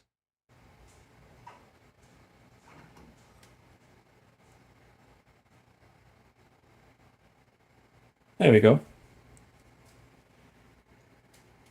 All right. We're going to stick this in the tube. Who's going night? Good night, Gato. All right. Sticking this in.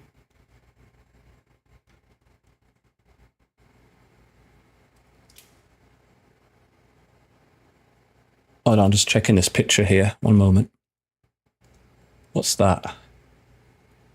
Oh, I guess it's just going to go all the way around. I see. So it hits that sensor at the top of the tool, and then the filament is actually a bit better. Okay, continue. All right, I'm overthinking this. It's going in, guys. Stick it in the hole. Push it. I'm feeling resistance. Keep pushing. And there we go. You're going to see it feed all the way through these tubes. If it, I don't know if you can see it, but it's going in like intestines.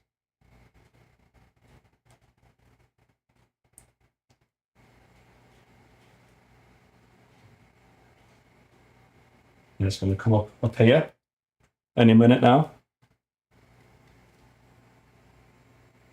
There it is.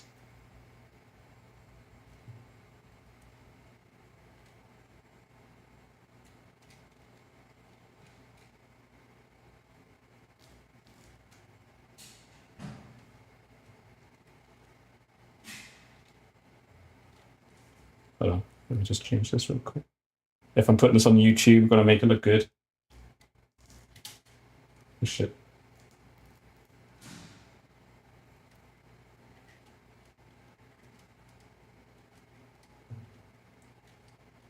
And it's going to hit this sensor, the ring.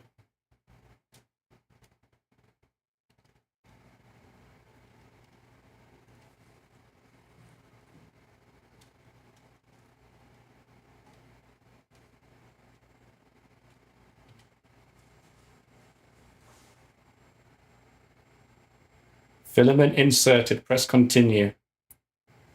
Lube may be required here.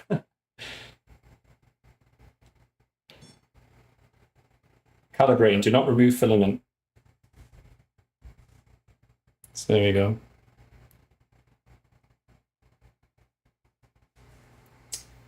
Remove filament to finish. I just put the thing in. Hold on. I just put it in. Let me see.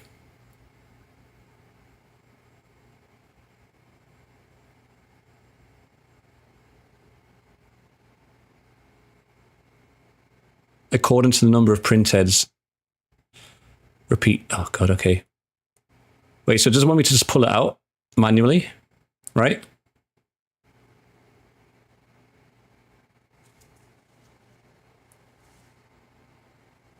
I just pull it.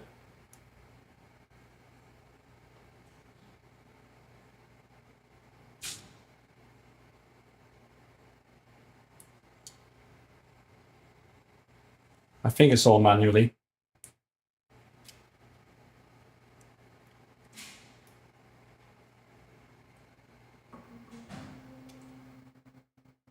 Oh god, it's moving.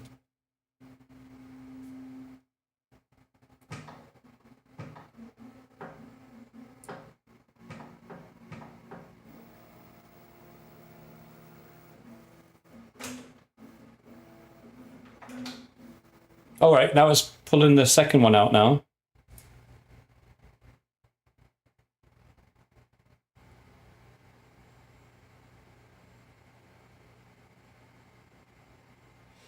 I'm wondering, smoke screen is still there. Should I just snip this for quickness?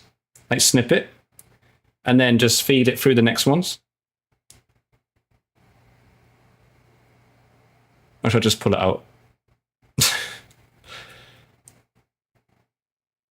Why snip it? Okay, I won't snip it then. You can check the side filament sensor. All right, I guess I'll just pull it out then. It says, well, it just says to put like to remove it, so I was going to remove it.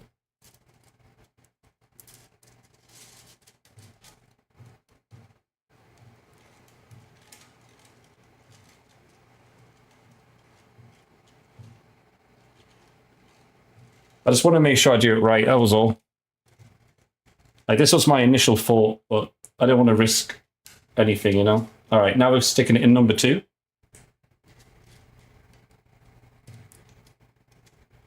Bit of resistance.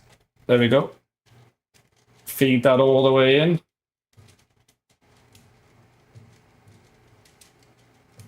going to do this a lot quicker now.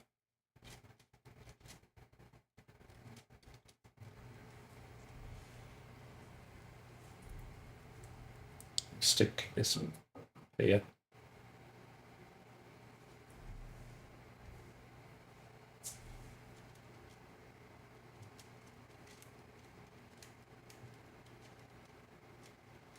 Oh shit.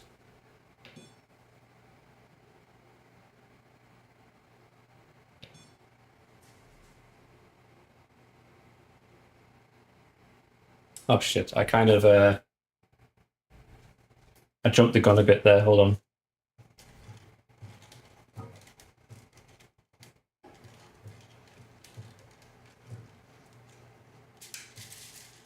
Okay. There's no filament in the tool. In progress.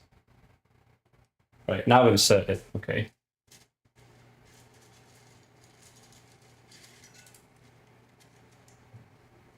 So this has taken longer because we have 5 of these to do. This, if we only had 1 or 2, this would be a lot quicker.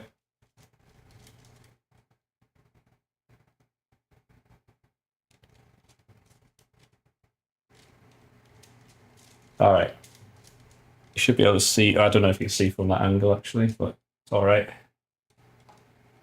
There we go. Sensed it. Filament insert. Press continue. Calibrating. Do not remove filament. Remove filament to finish. Yeah, there's lights on 3. It says hidden behind. You'll see it. It'll move to the 3rd tool now.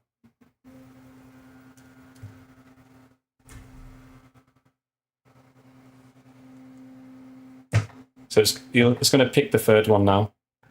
Oh shit, it just knocked you guys off.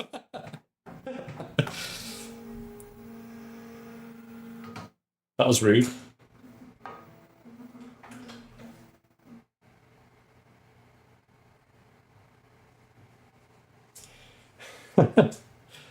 All right, pull this out, continue.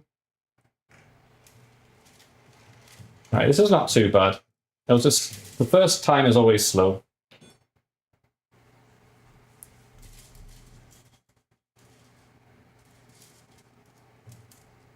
All right, now we feed into the 3rd one.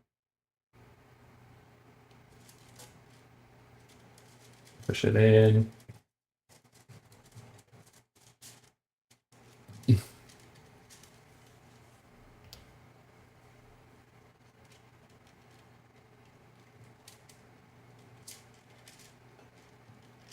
So the sensors it. There we go. Continue. Calibrating. Remove filament. It's going to start moving and probably knock you guys over again.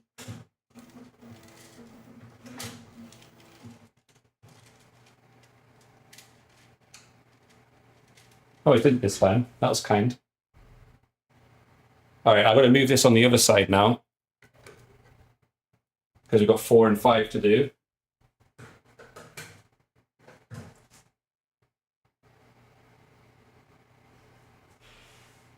Continue. No. Oh, it's not going to move this time. Number 4. Oh, the last filament has a smiley face. That's cute. Instead of saying 6, it has a smiley face. All right. In.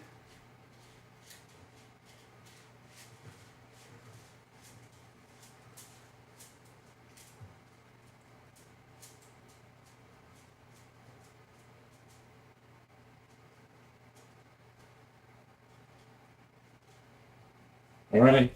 Continue.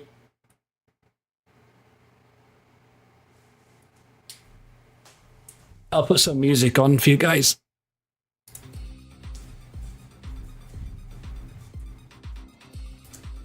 Just for this part, I guess.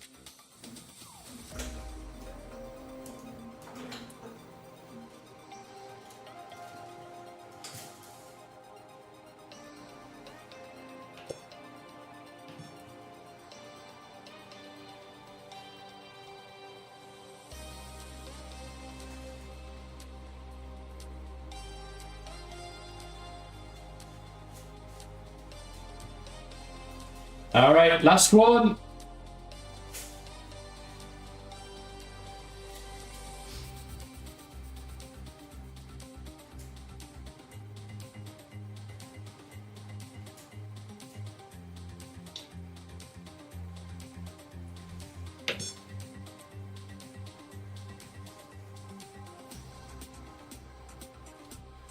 Remove filament to finish.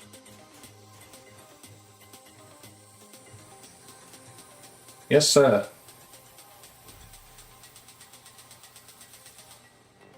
Okay, so the next calibration is going to take 14 minutes, apparently. All right.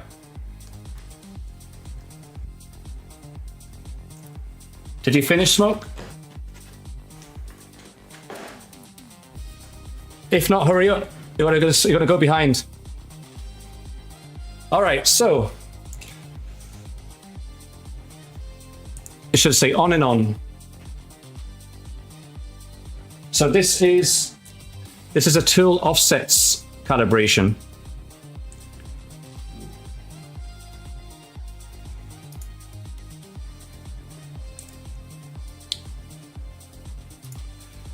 Once all 5 filament sensors are successfully calibrated and tested, the printer will move on the tool offset calibration. This will require your input. Move on to the next step.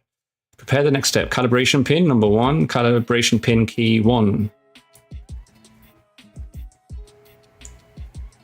All right. I think that is in here.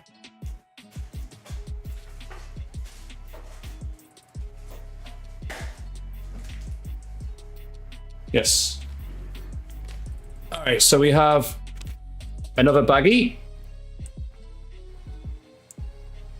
Multi-tool accessories, silicone band. Oh God, it's really hard to see.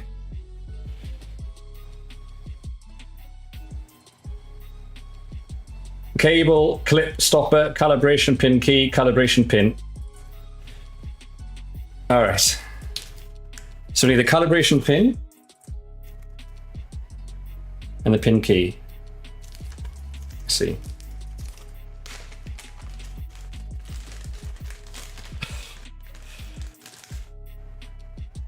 Pin key.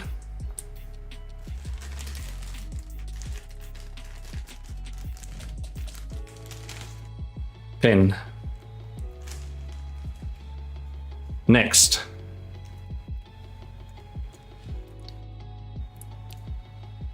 Insert the calibration pin into the plastic pot.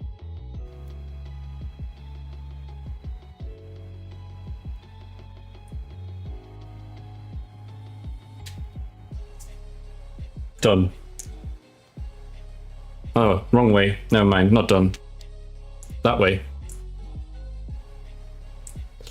Push the pin into the plastic pot, creating a small protrusion on the top. Yes? Well done, the pin is prepared. Awesome. Wrong hole, I know. All right. So it's looking like that. We've got a little bit of protrusion going on. I see. Push it right in. I'm gonna push it in a bit more. Oh, there we go. It's definitely protruding. There we go. All right. Well done. During offset calibration, you will need to screw the calibration pin into the center of the heat bed. Have the calibration pin ready. Click on continue to start tool offsets calibration. Only when you're redoing the calibration at a later point do the nozzles have to be properly cleaned. The second screen does not apply to the initial calibration. Click on continue. All right, gotcha. All right, should I turn this bad boy around?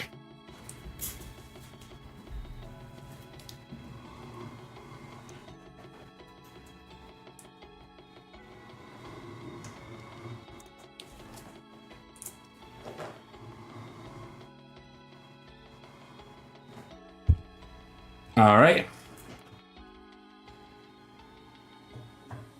I don't know exactly what's going to happen here, but we'll find out.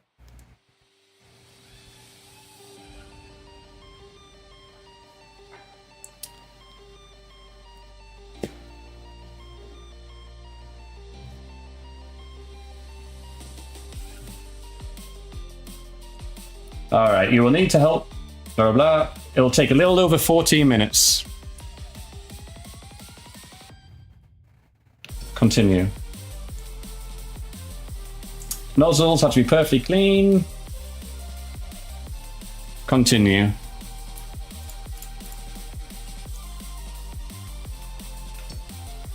Install sheet on the heat bed. There's a sheet already on. It's the satin powder coated sheet.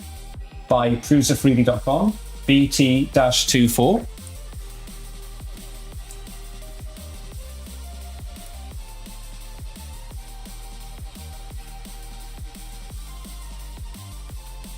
There you go. If you do not already have the print sheet on the heat bed, follow the instructions. Once the print sheet is in place, the printer starts short calibration. Okay.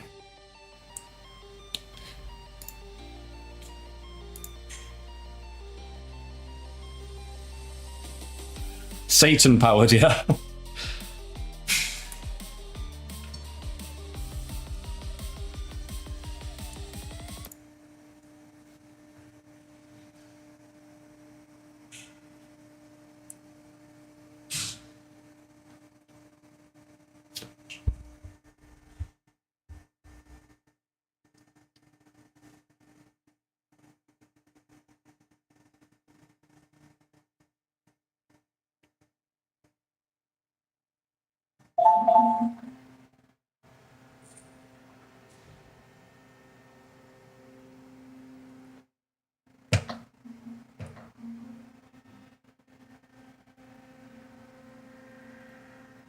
It took number 5.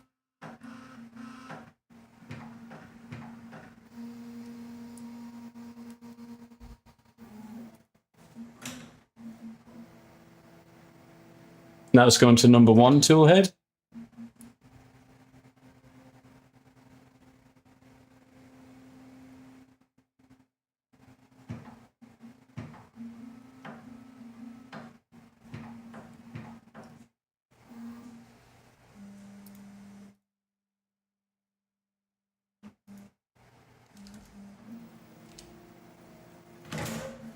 Oh, yeah. Was that not supposed to be on? What is that? Did you see that? I thought that was part of the sheet, but obviously not. God damn it. They could have said to remove that. All right, never mind. I think we're good. Why did they leave that on there? I think it was printed on there before, yeah. All right. Let me put this up here.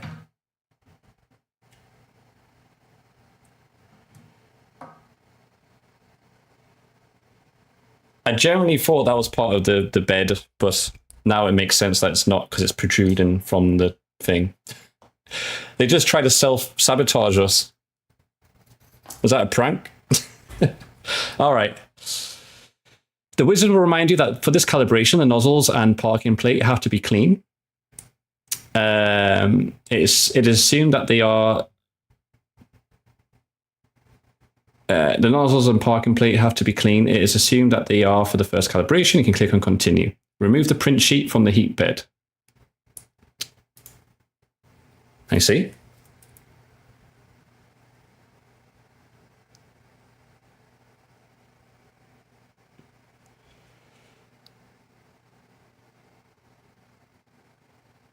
It's assumed that they are for the install the calibration pin into the middle of the heat bed. I know. Well, thankfully, I think everything is okay. So here we go. We're on this stage. I'm not going to press continue yet because it does say to remove the heat bed, install calibration pin. So we got to do this and then this calibration pin on the heat bed. So let's remove the heat bed.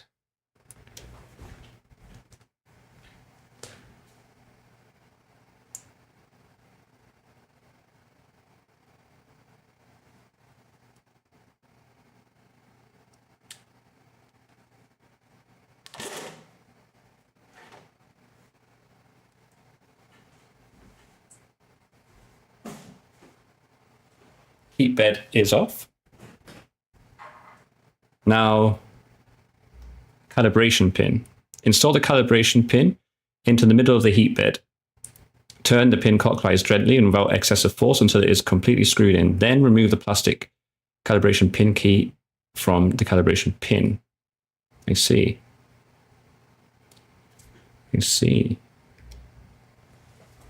Oh, I've got to find them. Oh, I see. Is that the middle?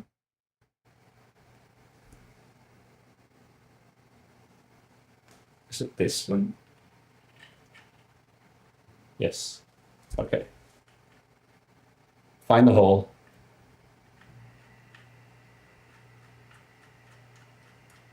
This is interesting. All right, then.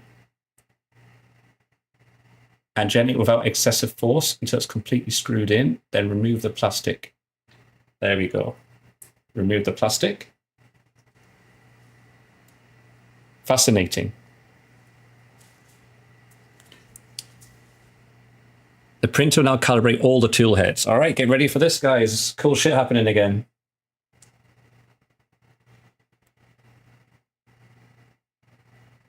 Don't lose plastic condom. Don't worry.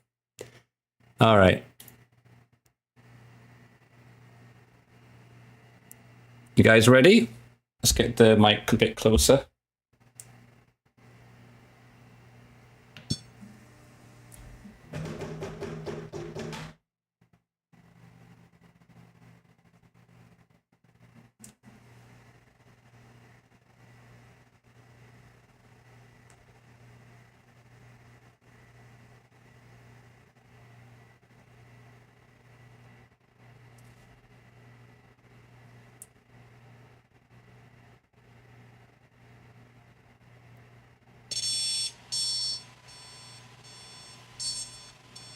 Oh no, warning signs.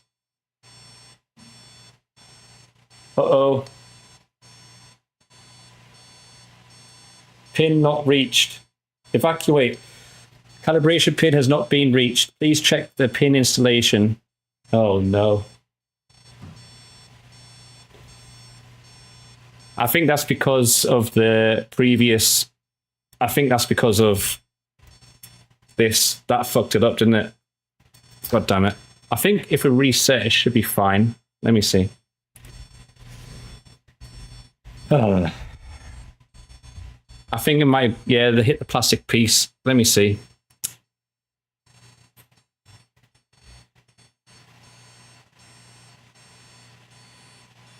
Just going to scan this QR code real quick to see what it says.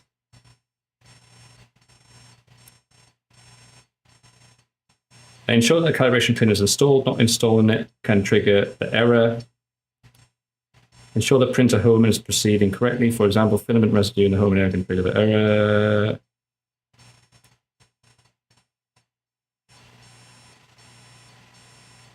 All right, let's see if I can somehow restart this.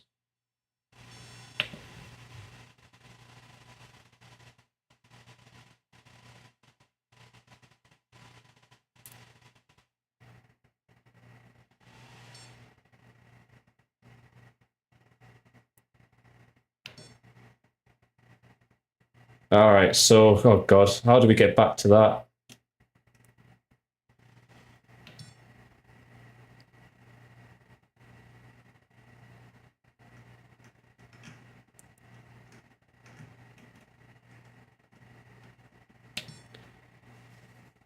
I need to figure out how we get back to that point because it's just put me back to the home menu. Let me see.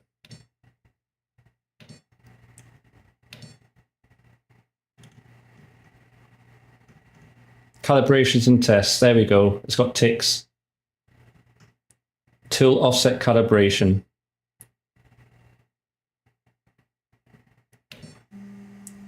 All right, awesome. Let's reset this.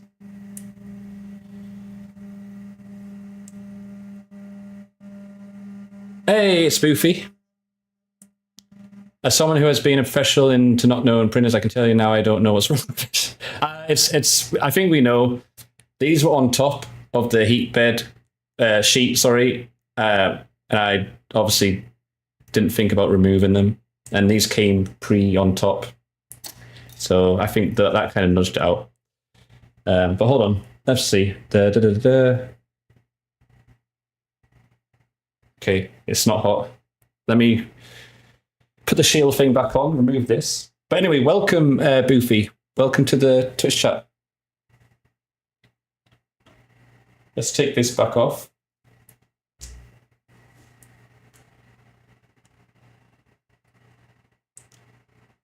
You know, it's not fun when things don't go wrong, right? Hey, Avery in TikTok, I just saw you. All right, let's remove this.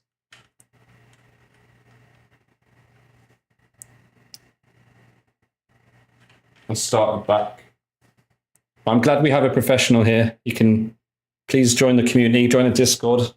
We're completely new. Well, I'm completely new to 3D printing, so I need all the help I'm going to get. And also, show us the cool shit you've made as a professional. We have some professionals here in chat. Oh, fuck.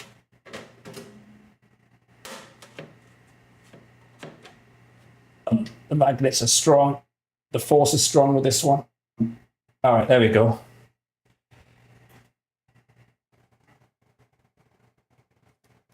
You have meltdowns of IKEA. I love IKEA.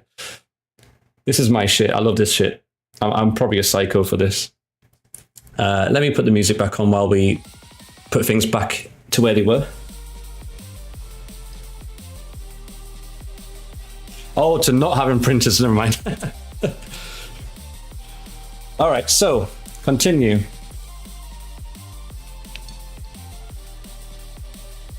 Install sheet on heat bed. Continue.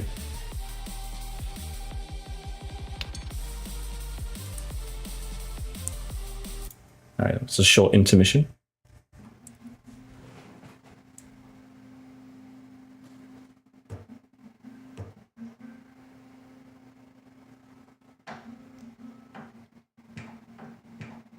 Thanks for the follow. Oh, we met the follower goal, 210. Thank you.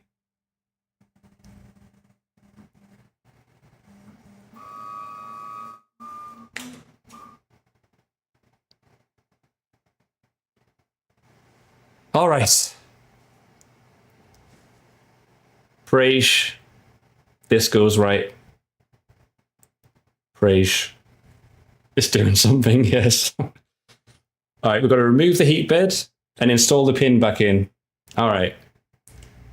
Removing the heat bed.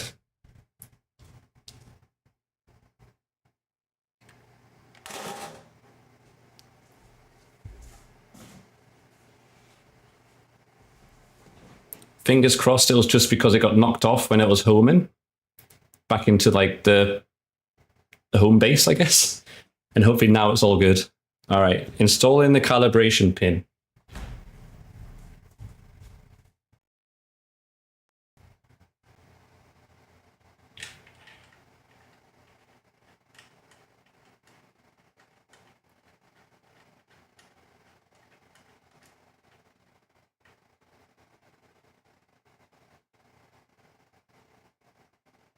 Pulling out the plastic thing. Moment of truth. Continue.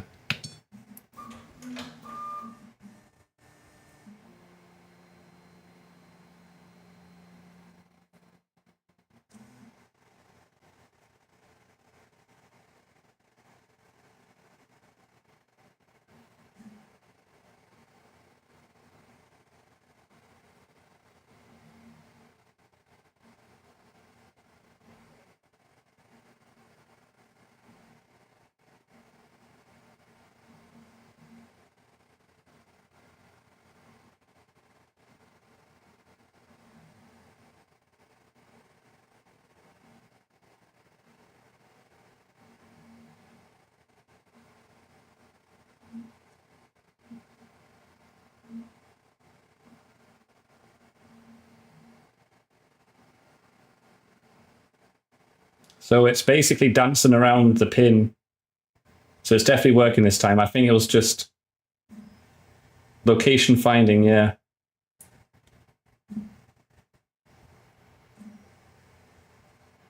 It's in.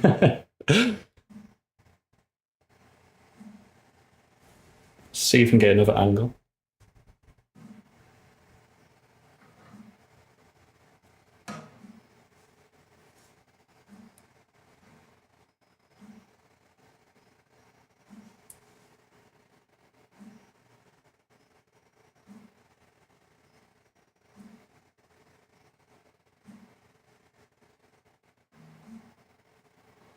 So it says this might take 14 minutes.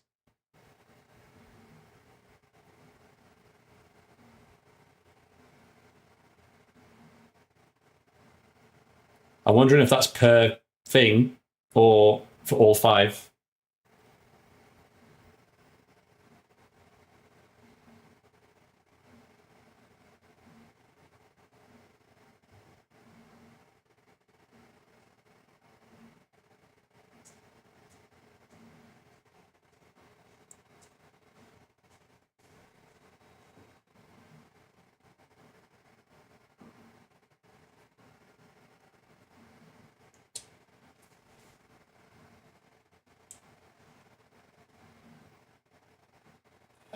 Leave that like that. Should be okay.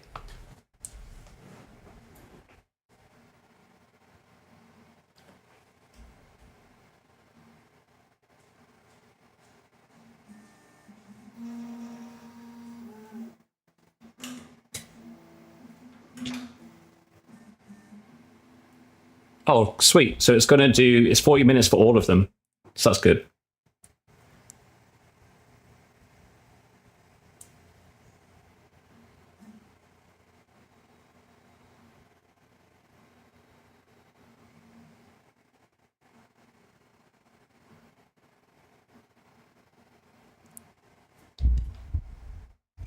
It's a shame I can't get a better angle because it's a USB camera and the cable's so small. This is the furthest it'll reach.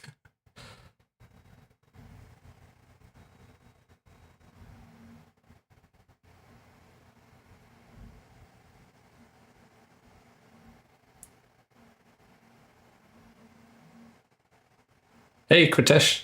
I don't know if have you already been here for a while? I can't remember if I've seen you in chat already.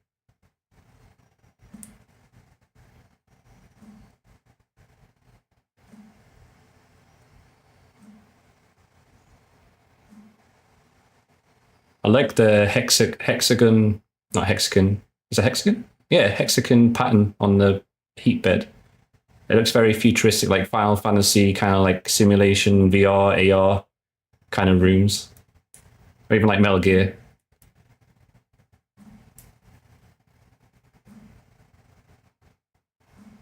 Or the Death Stranding VR bit.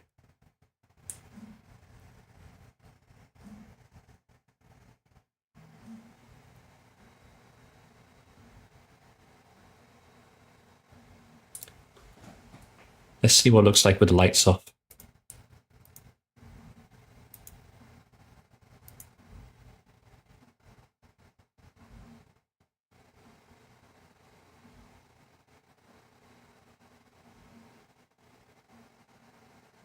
It's a bit of glare, but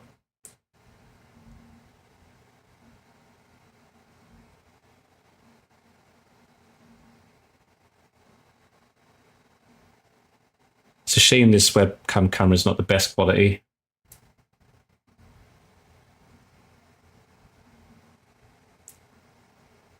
Hey! Okay, 1 second. 1 second, will do. I'll let it run in. Someone ping my phone if something goes terribly wrong while I'm gone.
I'm back. Is everything on fire? Is everything okay? Nothing's broken?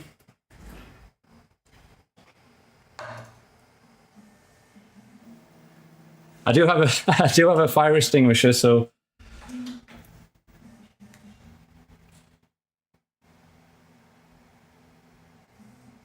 wow. Is it ASMR good? Can you hear it?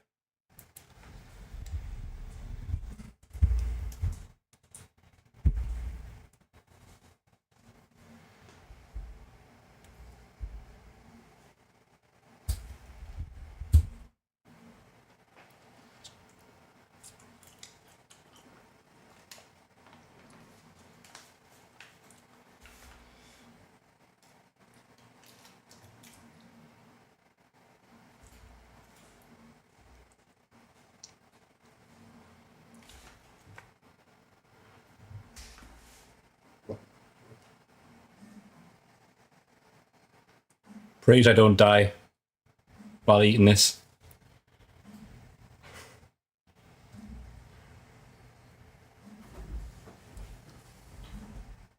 A lunch. It's just a plate.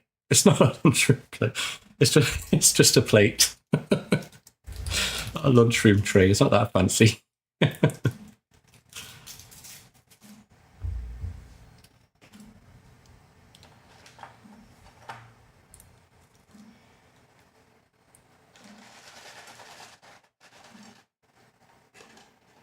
Hey, well, you guys in the US, so it still should be late enough to get McDonald's if you want one. Unless your smoke screen is too early for him. So we can all point and laugh. Let's all point and laugh at smoke screen for not being able to get McDonald's. He just has breakfast. Aha.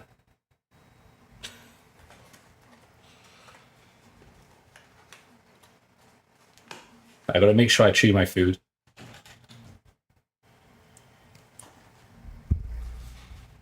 Oh, Buffalo Wild Wings, there you go. It's a nice one too.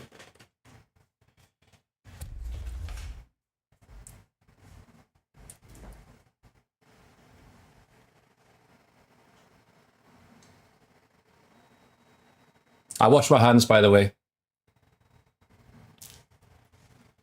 Because I did mention about touching this stuff.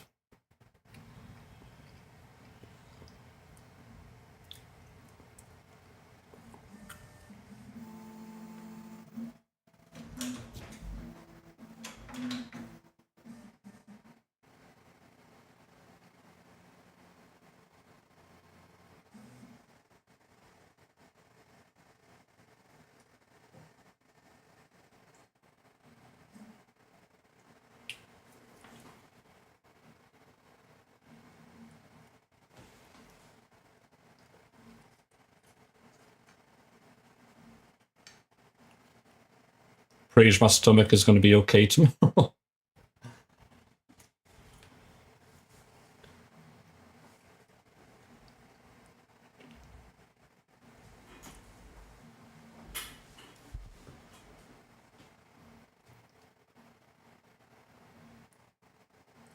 try and keep quiet so you got the ASMR experience.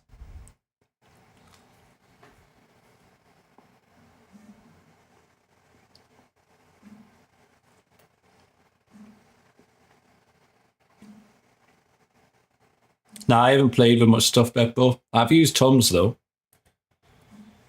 If I have heartburn.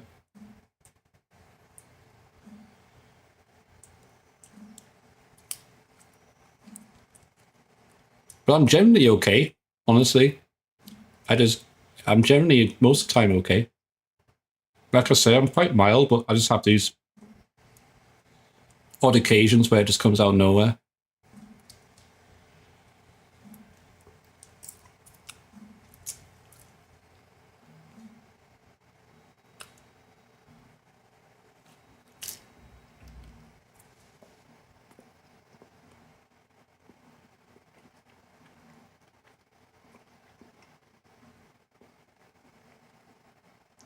Might make a separate YouTube channel or something, call it Crisendo Labs. I like that.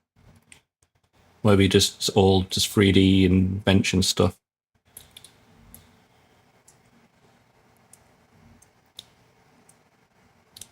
I don't know. But we have Crisendo channel, but I don't know. I don't even know what that would be. Yeah, maybe top secret. Yeah, why not? Let's make it separate. I think it's usually a good idea to have like themed channels, right? Not just put anything on there. Because not everybody will like gaming, not everybody will like, I don't know, IRL. I think that's the way to go. Not everyone will like 3D printing and stuff. All right, that's the last tool. I just got started on my food, damn it. My food came just a bit late. All right. Well, it wants me to remove the pin and put the sheet back on. But in the meantime, we're having a little food break. I like this lighting better than the lights. It's not too. It's from the flashbang screen.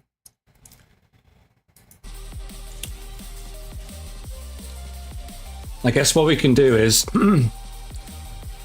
maybe we could look at some cool. Actually, Fran, are you still here? Because you might be interested in this. We'll have a little movie time. Because I thought this was really interesting, like the kind of history of Lego. And I watched it the other day. I know Fran might like this because he's a big Lego fan. Let me see. If not, he'll probably watch in the VOD. Where is it? History.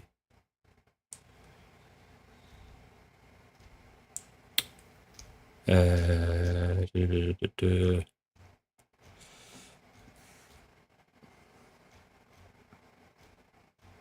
watched this in hospital.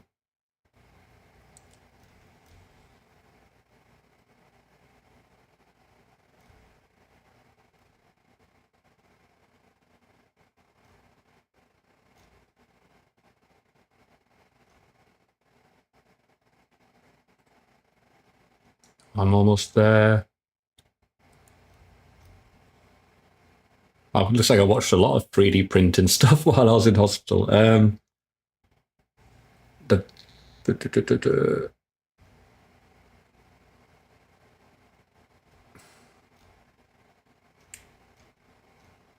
All right, got a choice, guys. Yeah, it did finish, but I'm just going to put something on while I eat my food. We've got a choice. We've got the history of like Lego, which is really interesting. Why Lego is so expensive, 8.1 million views. Or we can find something on like the prusaXL.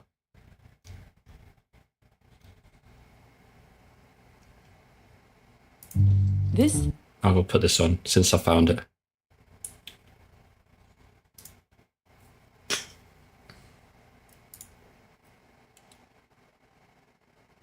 Thief is stealing $1,500 worth of Lego, according to the store's owner. But that's just the tip of the iceberg.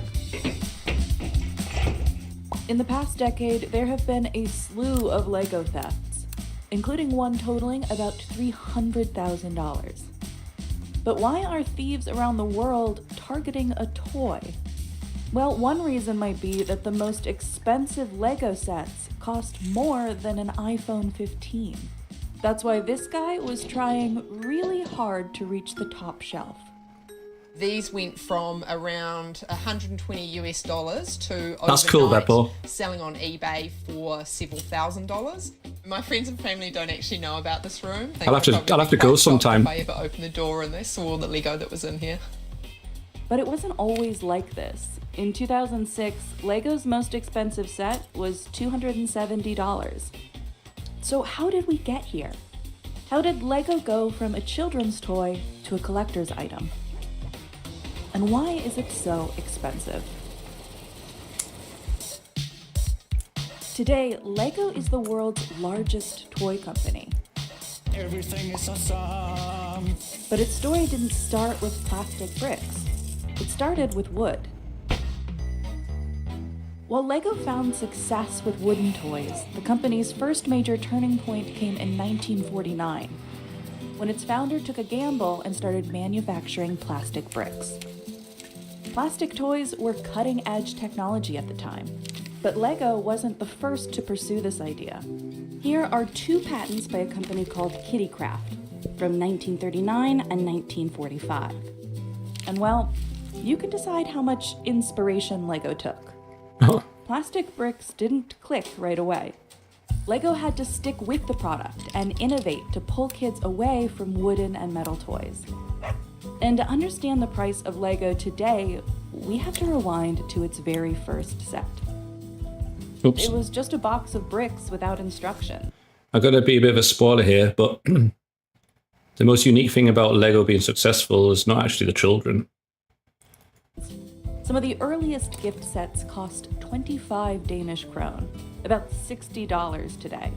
But in 1955, Lego released the Town Plan, a simple version of the sets we have today.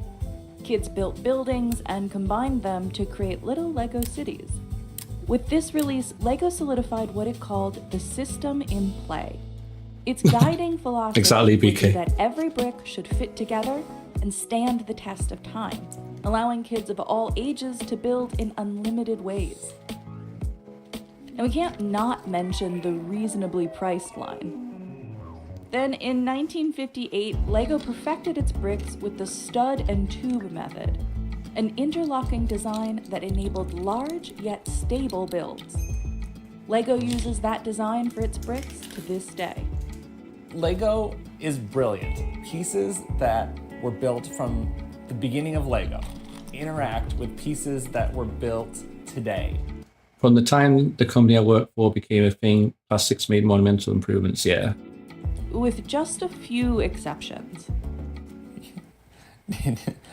Do you know about brown? There were some brown bricks that were made like during a certain period of Lego that were more delicate than others, and like if you try to build with some of those bricks today, they're a little brittle. But 99.9% of all Lego that has ever been made is designed to stand the test of time and is awesome. By the 1960s, plastic bricks were a hit, and Lego made them its full focus.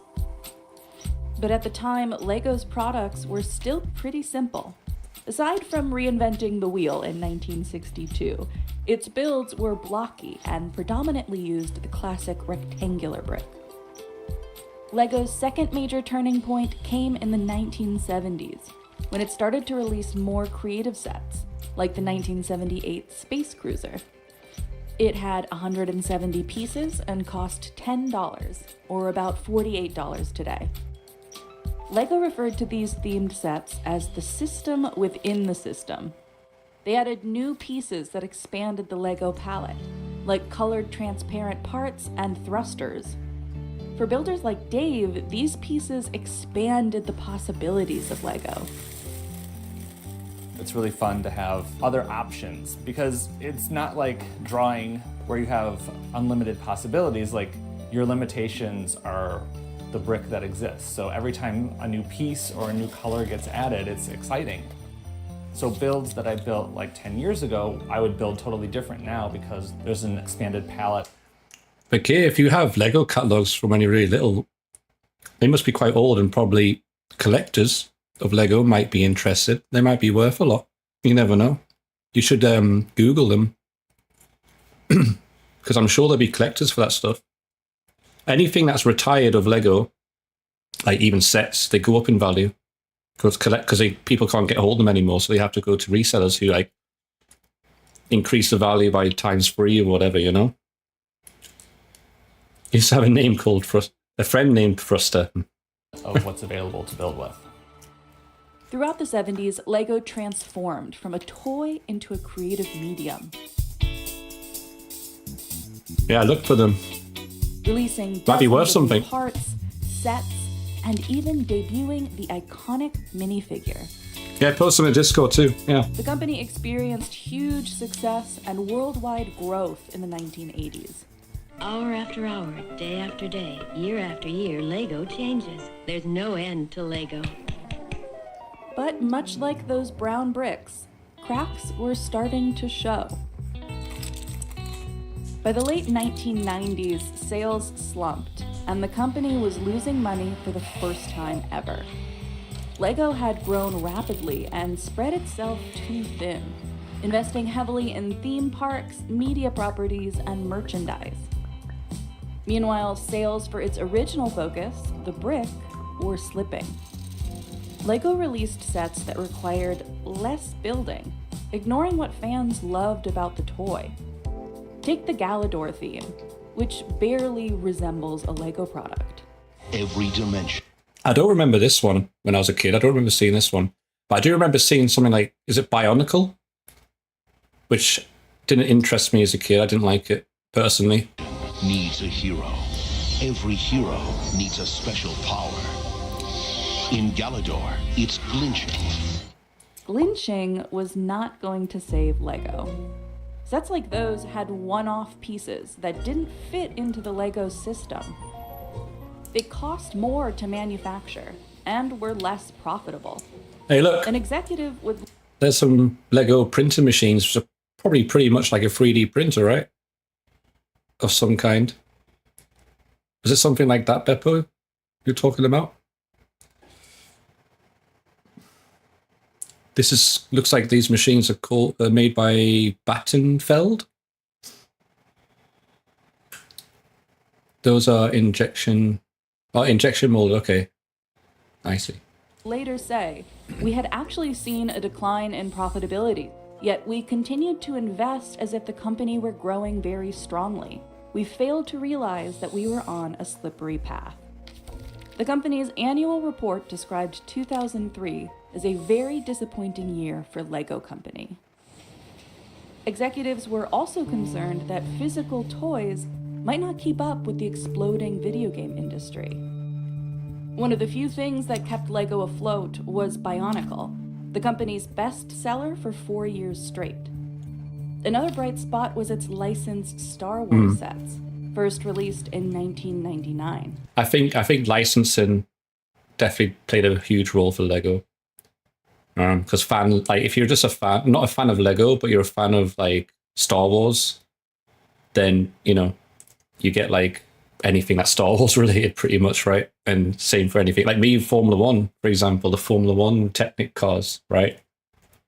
Even though I'm a fan of Lego too, but I'm sure there's people that would just like to have a Lego model that they've built as well, if they're a fan. These ranged in price from $6 to $90, and they flew off the shelves.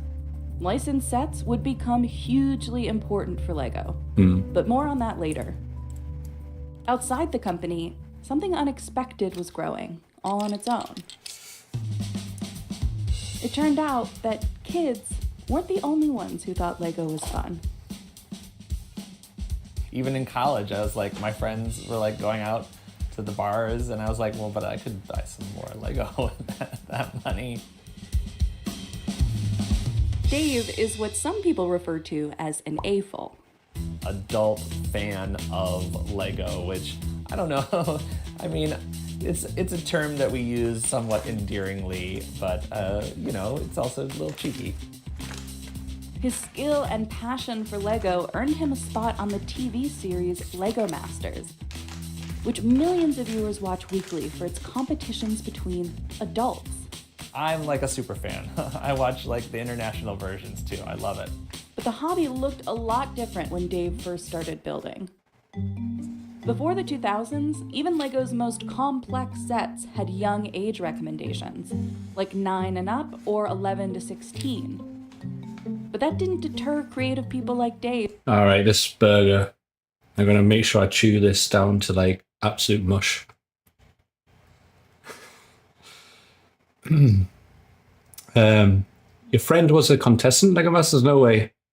Did he get far? Or did he win? Or at least, top 3 or something? The Lego games are also fantastic. Never tried any of them. Second place, nice. Lego games, I remember playing. I really enjoyed the Lego games when I was younger. Those, I think Pirates of the Caribbean one, I really liked. The Star Wars ones as well. I think they were really fun, personally. So I agree with that. From getting into the hobby. This is like 40 years of... I think they're still even making Lego games. I think they've got Lego Fortnite now, right? And stuff like that. So, yeah, huge empire, Lego. Collecting Lego. It's almost embarrassing to think about how much the dollar value is of this Lego. If I buy a set, I'm taking that apart. I'm building it once to like learn the techniques, but then I'm taking that set apart and integrating that into this collection so that I can use the pieces for my own ideas. By the 1990s, there was a growing group of passionate fans like Dave, who had either played with Lego as a kid or discovered it in adulthood as a creative outlet. And they were spending a lot on Lego.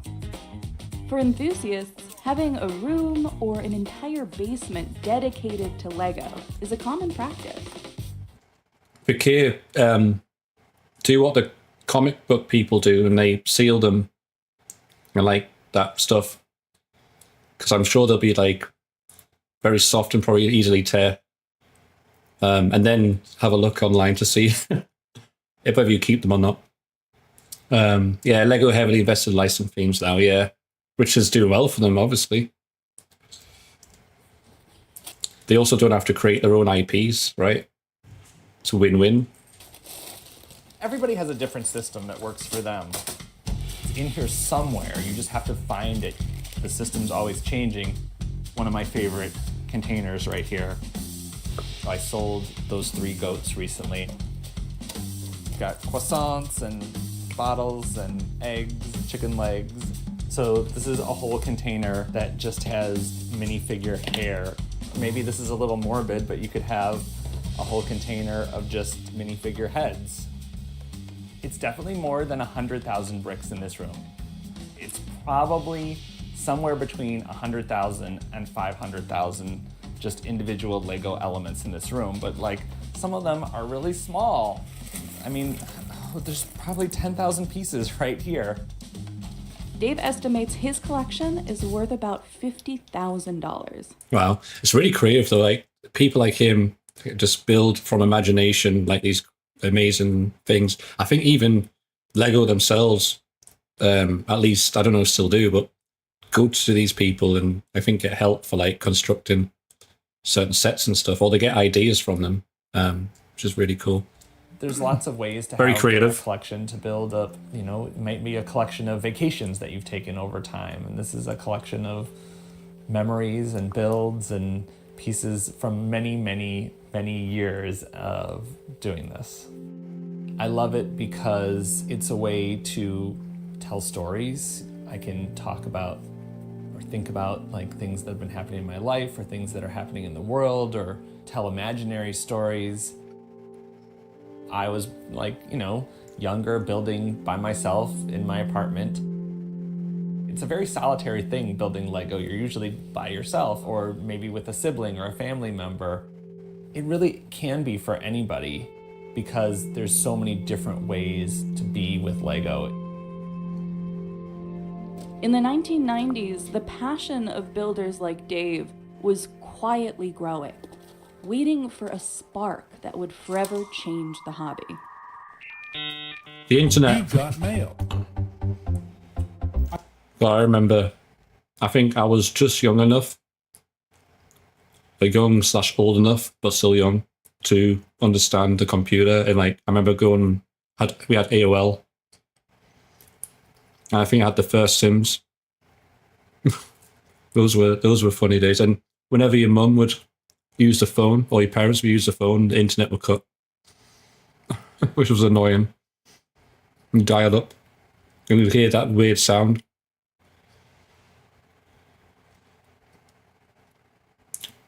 You work with someone who has a room full of Lego sets, impressive collection. Also, Stephen amount of Monopoly sets as well. Nice. Yeah, Monopoly is another one. They make different like licensed Monopolies too. I'm at the center of the web. High-tech illusion, fantasy. Somebody can hardly turn the computer on. It's all a bit worrying. When the internet started to catch on, people like me who had been building discovered that there were other people like me. And it was great to be able to connect, to see that other people were building. It wasn't just like building in solitude. And that's really, I think, when Lego started to become something else and not just a kid's toy. But Lego didn't always accept or understand its adult fans. One former executive said that decades ago, Lego saw fans like Dave as a source of irritation. Another said Lego didn't think their adult fans had value. That's in 2021 as well. That's not that long ago. Oh wait, sorry. Is that the articles from 21? Okay, before the late 1990s. Yeah. All right. Okay. One of I read that Lego's wrong. former CEOs said, "We kept thinking that much more should be done for the adult. Most people on the management team thought we should concentrate on children instead." For a long time, up until the 1990s, being a fan of something was not seen in a positive light. Like, why are you wasting your time playing with Legos? And so I can totally see why a company in the 1990s would really want to reject that. But the AFOL community's momentum was not easily stopped. It was growing not just online, but in person. People from all over the world would come together to be part of a convention. In the early 2000s, conventions helped fans connect and build a strong community. It was also great marketing for Lego, because enthusiasts would display giant creations, like this 8-foot wide Lord of the Rings build that took 11 years to construct. I don't know how much it cost. It was definitely in the thousands. Like for me now, I'm done buying Lego. I feel like I have enough here. 11 years, wow. I've been playing with it since I was a kid. I got my first set when I was 4 or 5. A good portion of the apartment is filled with Lego. When we buy a house, we'll very quickly have a Lego basement. We often find the most powerful fandoms and the longest lasting 90s was like the laughingstock era techno game. Well, I think at the time it wasn't. I think whenever we look back, there's always things like, in retrospective, that kind of, I guess because trends move on. At the time it's trendy and stuff, right? But, it's like when we were young and like your parents would be like, I don't know, this is cool, but you'd be like, no, that's so lame. I think it's the same as we grow up and get old and then new generations. Anything that's new and fresh is the next hip thing, I guess. In my young days, I cast tin soldiers instead. The paint was fun too at time. Nice. fandoms come from the community. They tend to be grassroots or ground up kind of fandoms. That sort of creative transformation. I'm done with the food. Fan a second. I think stronger than if a media corporation or a toy company says, here's the way I want you to be a fan. But remember this set? I bought 2, I sold 1, and I think I'll hold this one for a while and see where I get to. One huge aspect of the hobby driven by the community is the resale market.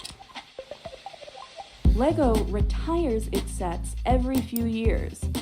After that, if you want to buy it or need a specific piece, your only option is to buy secondhand.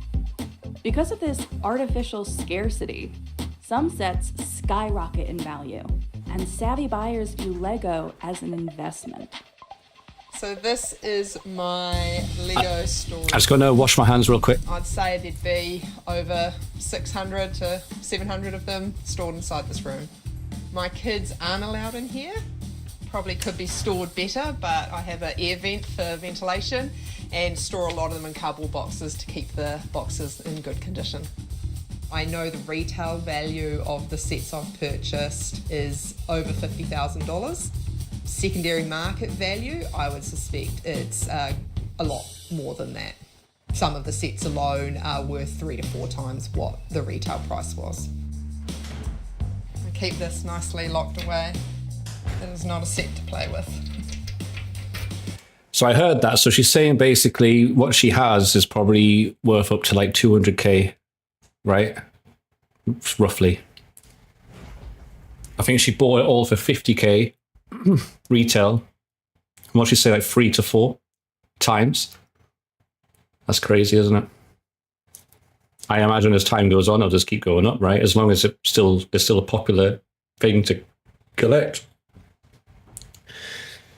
So I imagine that there's that type, is that balance? Like, how long do you wait? Because do you wait long enough until no one wants it anymore? You know, where's the golden bit if you're like in that resale thing? All right, guys. But anyway, that's an interesting video. Why Lego's expensive. I've stopped at 15 minutes, 44 seconds. If you want to continue watching it, I'll post a link. It's really interesting. Here you go. From Business Insider. I don't know why I did that twice, sorry. But yeah, it's a really interesting video. I love stuff like that. I love learning and business. Where are we? Is it this one? Yes. Okay. Where were we, guys? So on here it says the heating has disabled due to 30 minutes of inactivity. Uh-oh. But we weren't heating anything, right? Yeah, we're good. All right. We're good. So now we need to remove the calibration pin, install sheet on heat bed. So we're just going to go back to that. Pardon me. It looks like here as well.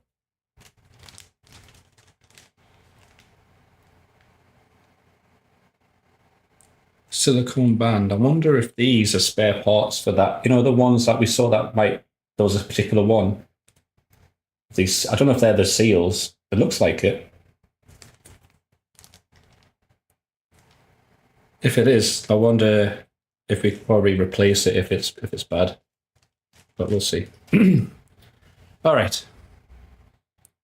So we're going to remove the calibration pin in the middle there.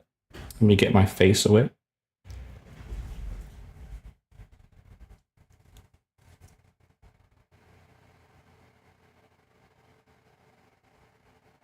Oh, I need the plastic bit. Once prompted, reattach the plastic calibration pin, loosen the calibration pin, rotate counterclockwise and remove from the heat bed. Place the print sheet onto the heat bed. The printer will finish the calibration. Awesome. And the offset calibration is done.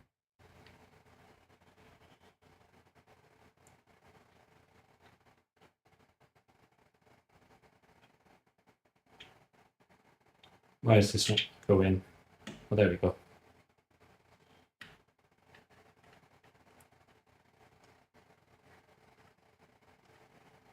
I like this lighting. It looks all like cool and futuristic to me. Oops.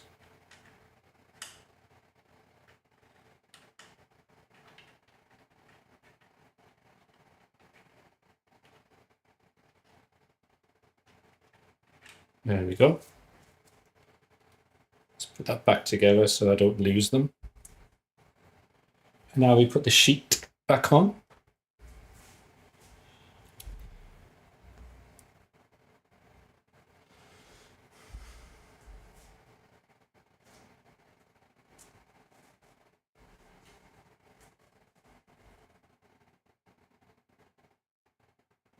The powerful magnets.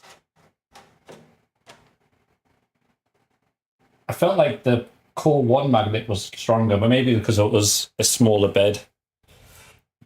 This one's a bigger bed, so it's a bit more floppy. All right. Okay, so we put the bed back in, the sheet, sorry. Continue. Let's move this over here so we get to see a bit more of the action. Don't know what it's going to do, but maybe something nice to look at.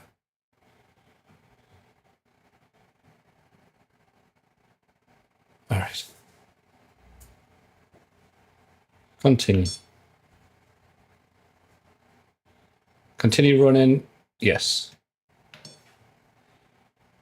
So it's preparing and there's a heater testing going on.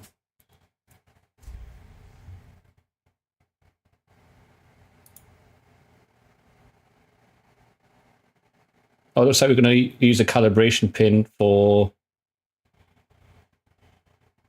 Oh, wait, there's a little place to put the calibration pin. That's nice. Hey, Dark Vane, welcome back.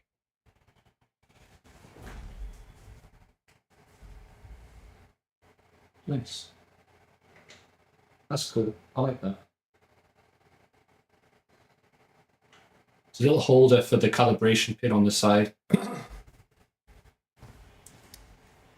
which is shown here.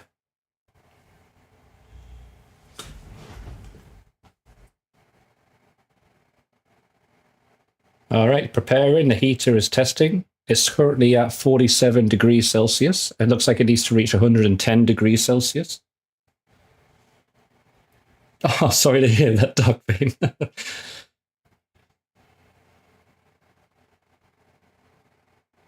It's now rising to 52 degrees Celsius, 53 degrees Celsius, and this is in Celsius, not Fahrenheit.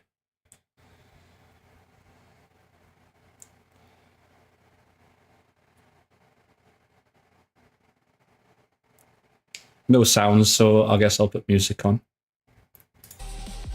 While I quickly look at the next bits. So after the offset calibration complete, the printer will automatically initiate the heat bed heater check. Yep. The heat bed doesn't reach its maximum temperature, 115 degrees Celsius. During the heat bed heater test, the aim is to check the heat and speed. Gotcha.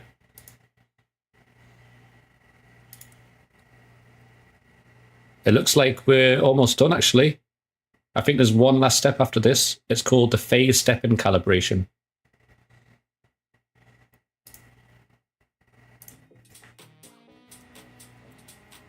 This feature was introduced in the firmware version 6.0. The calibration is automatic. Follow the instructions on the screen. All right, I think the heat bed test is done. We're on to the phase step-in calibration.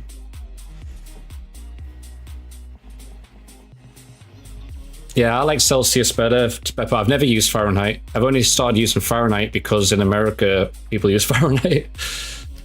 But I still try and use Celsius when I can. All right, so phase step-in guide. Necessary information. The printer will move the first print head to the middle of the heat bed and move the tool diagonally for the X and Y axis at different speeds. After the printer completes the test, the screen will show by how much the motor vibrations were reduced. Nice. Let's see that in action.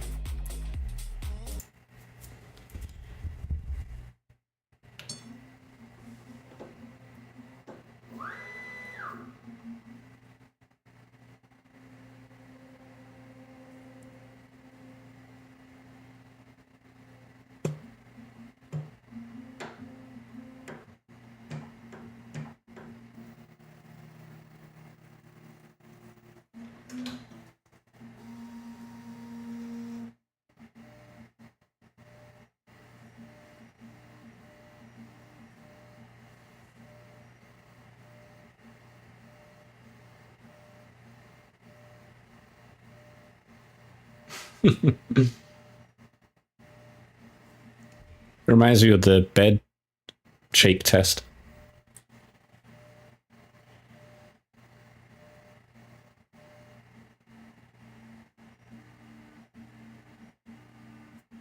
But now it's going to a slow grind now.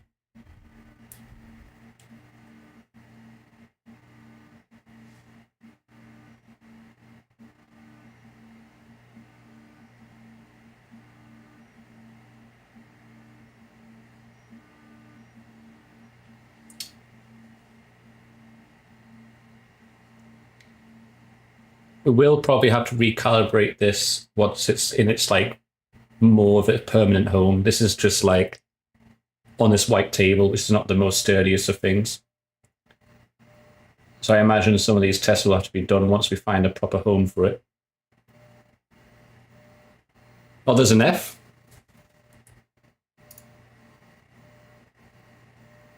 Are we back?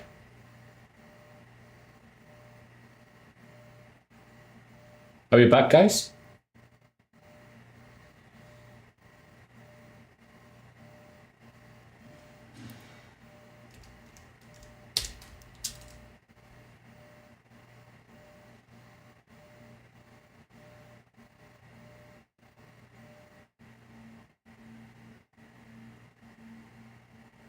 All right, just refresh. I don't know what happened there.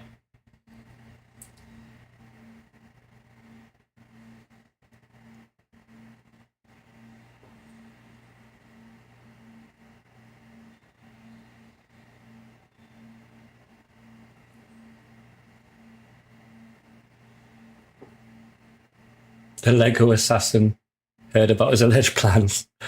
I promise Lego was just a joke. It was just a joke. I'm not going to do that.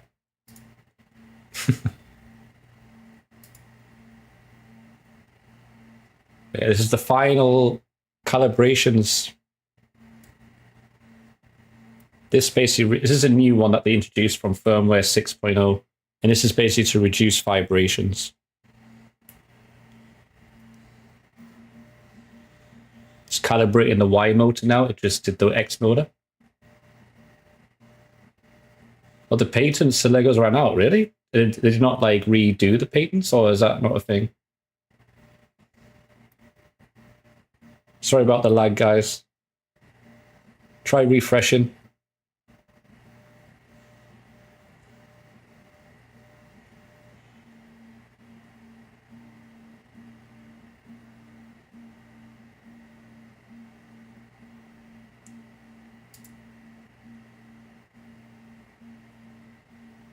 I don't know what happened. You might have just had a bit of a... If you refresh, it should be fine.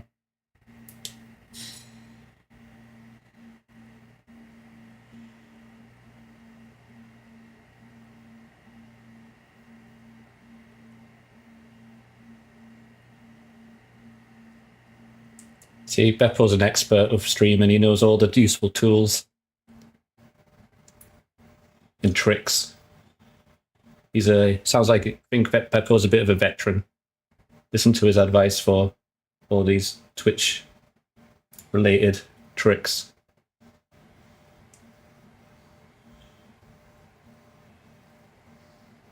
Still shaking. This is the Y motor, 3 out of 4.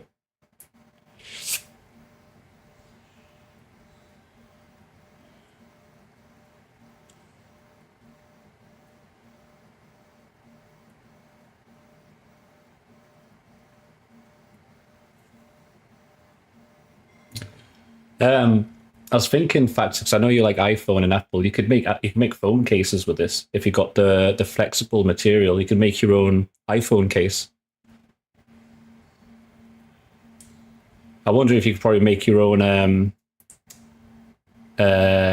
iWatch band too, if you use the correct materials, and obviously get the dimensions and everything right.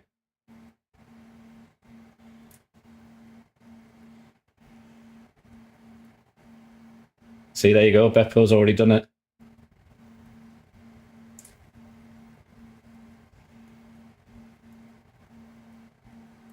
Oh, is that right, Beppo? Okay, fair. I didn't know the full knowledge on that. I did hear that it can't last forever. I did know that was a thing. All right. So, according to the completed calibration phase step in.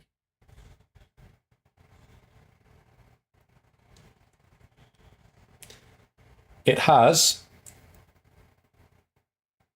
the motor X vibration reduced by 68%, and the motor Y vibration reduced by 64%.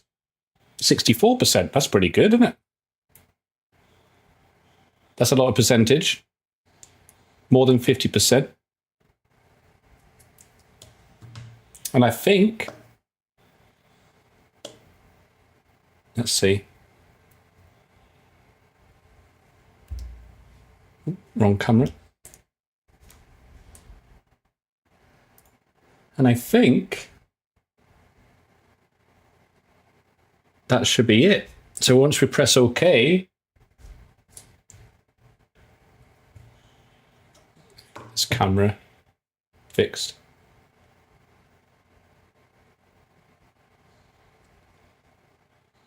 God, this is not the best. I should probably use a phone and connect it to Discord or something next time. All right. Press OK. And that's the tool offset. All the tests, green ticks. So we're done.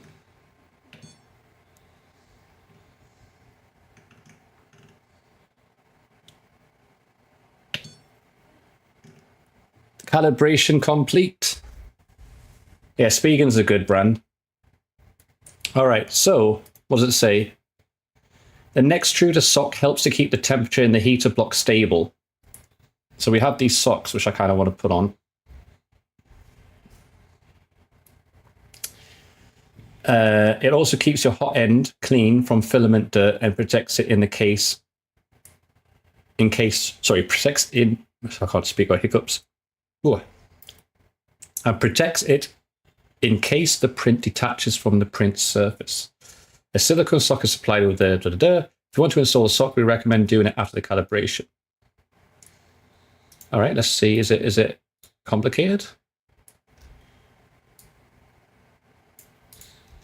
Oh, it's that part. Yeah, I saw that part before. Before installing the sock on your hot end, it's necessary to have the heater block and the hot end clean. It already is clean. For that, go to the printer menu, control temperature, and use a knob to set the temperature. Yeah, we don't need to do that. After that, smoke free, yeah, 1 second, we're almost done. After that, go to the printer menu to preheat, cool down. Okay.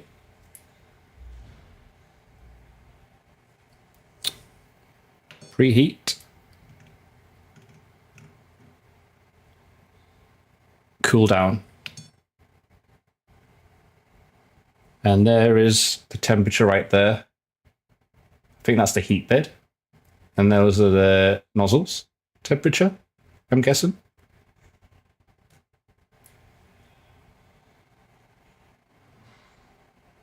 Just going by the diagrams.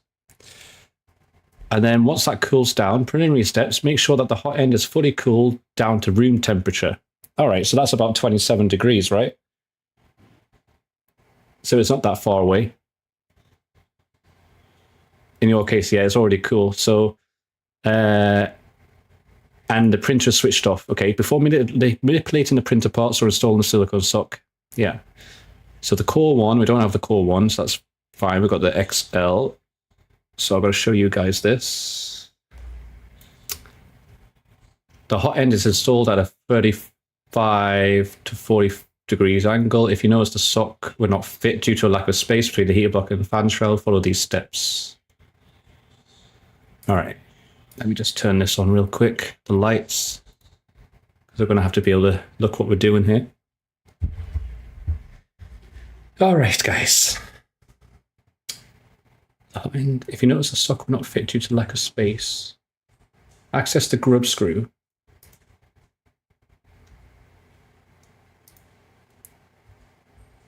You see.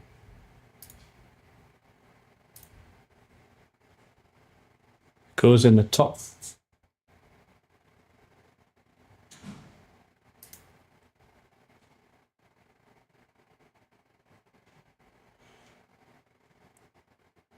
Shall we see if we can just fit it?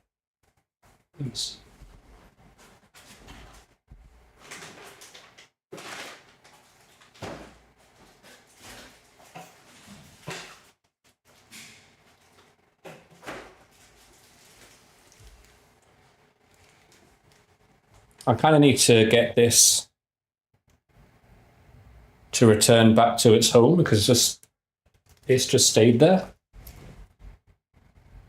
Although I could probably put the sock on that without going back there, right? And I guess does it just slide on? Seems like it. Let's see. Push the sock from the bottom of the hot end. If there's any resistance, do not attempt to push the sock harder, as excessive force might bend the heat break. Once the silicone sock is installed, the printer needs to be adjusted.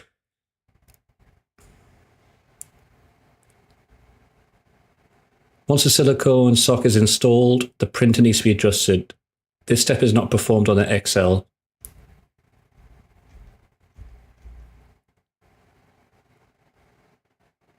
All right, I'm going to turn it off. Maybe do I reset things back to home?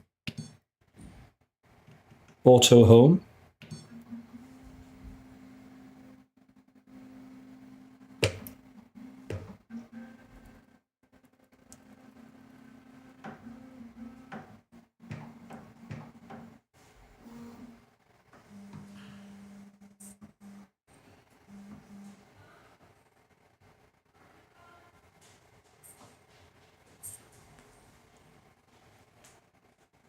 How do I get it to return this back to...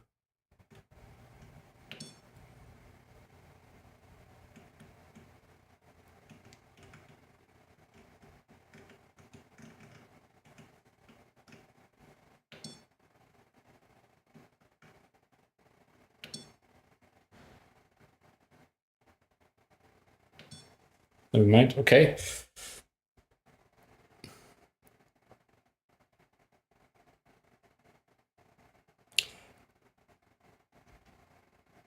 The hot end is as if you notice the sock not fit due to the space.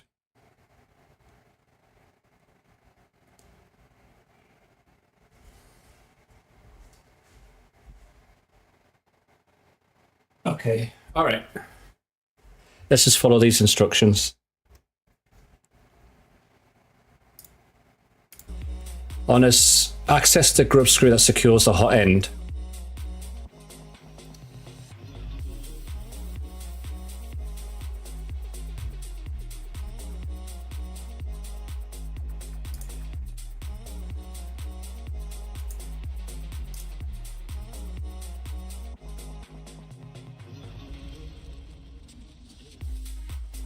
I'm a bit confused. What's the grub screw?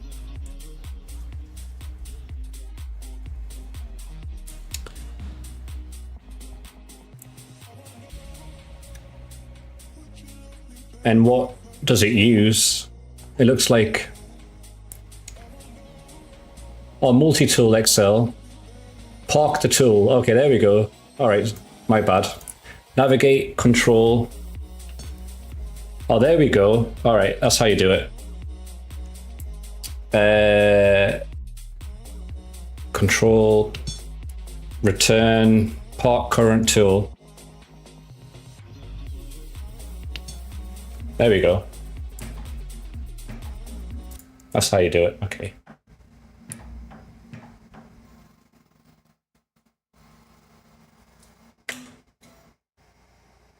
Awesome.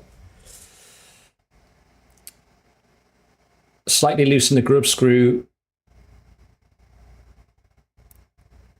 Slightly loosen the grub screw that secures the hot end so you can slightly reposition the hot end angle. Keep as much as possible on the initial 35 degree to 40 degree angle. Push the hot end upward and tighten the grub screw without extra force.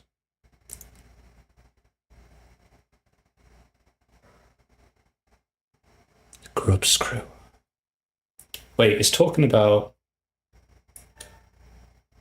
Let me see.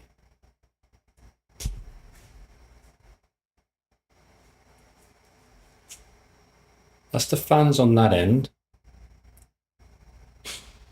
So let's talk about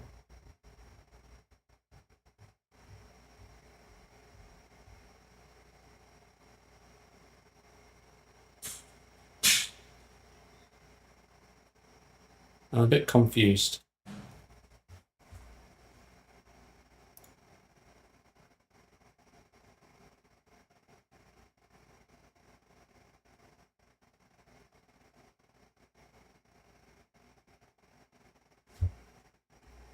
These instructions aren't as good as the other ones.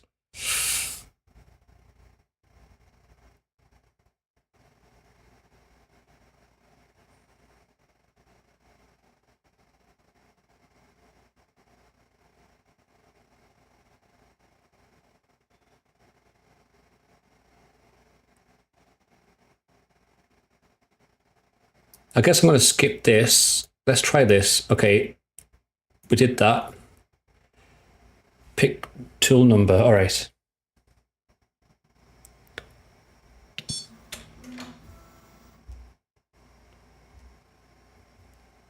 All right, we've done that. Move the printer axis, in particular Z axis, so that the bottom of the hot end is accessible. This is done by navigating LSD control, LCD, control, move axis, Z. All right, okay, I see. We're going to move this hot bit down.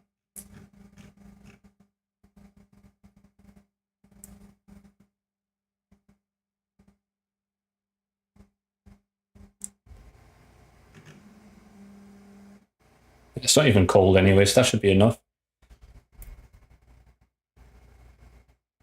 And I think we just slip it on, right? Push the sock from the bottom of the hot end. If there's any resistance, do not. Once the cylinders are printed, this step is not performed in Excel. Yeah, you just slip it on. Okay.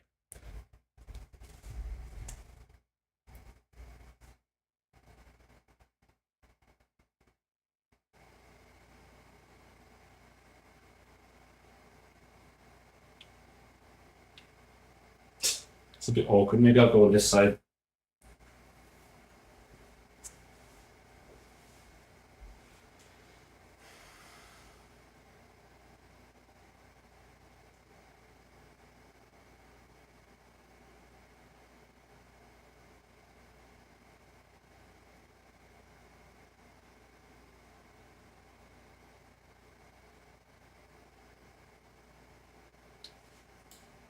Done. Okay.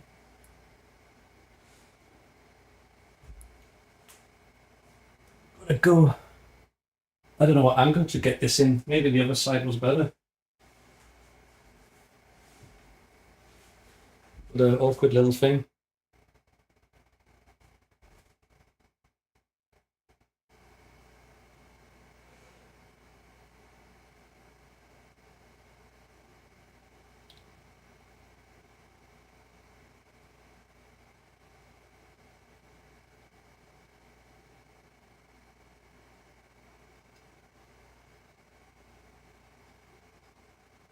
I think it's that back corner that's just a bit of the problem.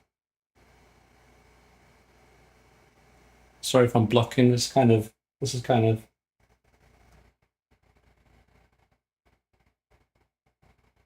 hard to put on. It looks simple to put on, but it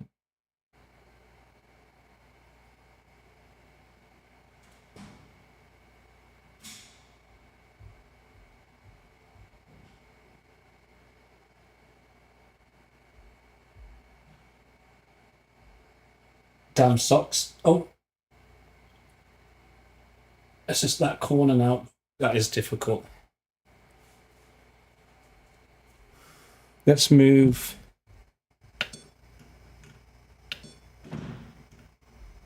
the y-axis a bit closer.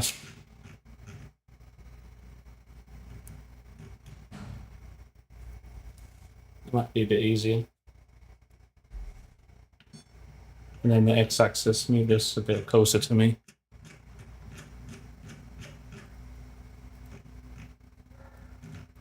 too far.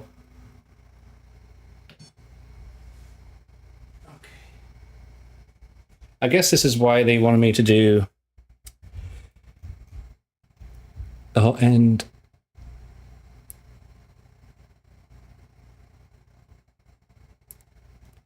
Yeah, I think I need to do this. On a single XL, remove the X carriage cover.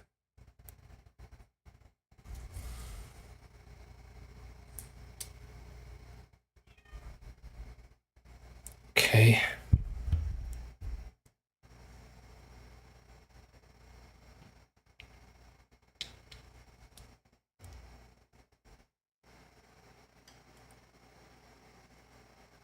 So I guess remove that.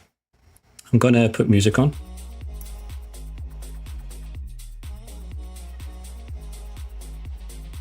Not that one. It doesn't tell me what tool to use here, but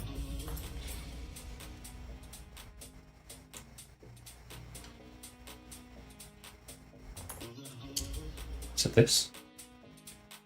Nope. Can't be this one, it's too big.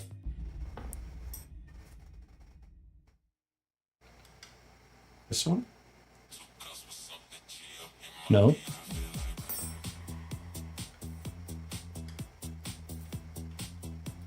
No.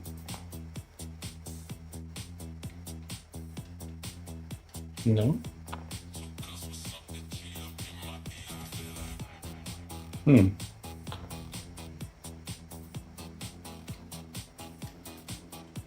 Do I just pull this off? Maybe that just comes off.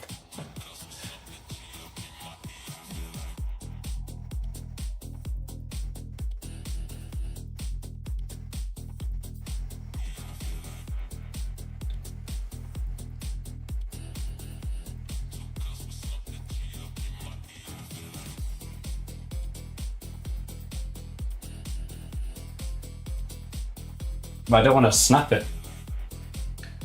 Oh, it does come off. All right, there we go. All right, cool. All right, that's what we want. And then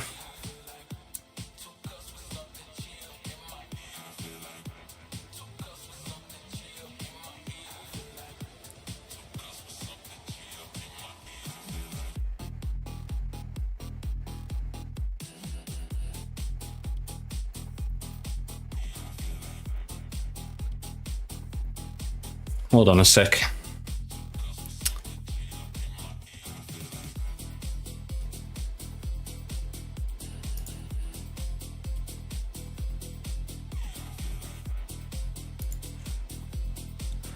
All right, okay, I think I get it. Hey, automations. That's for the single tool. God's sake. These instructions aren't as good as the other one. All right, I'll put this back on.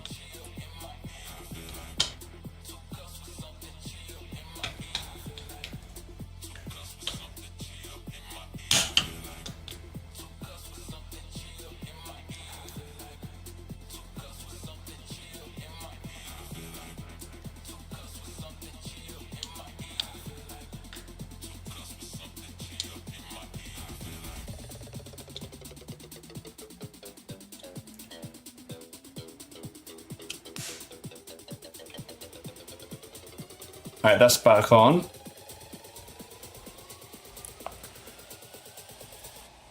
All right, let's just go back. All right, so park the tool.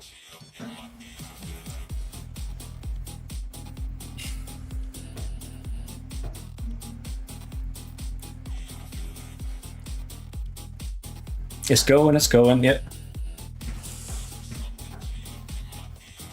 Slightly loosen the grub screw.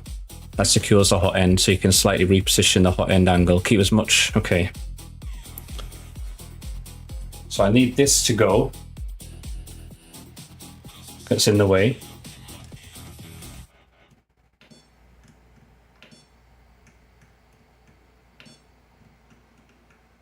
Not that one.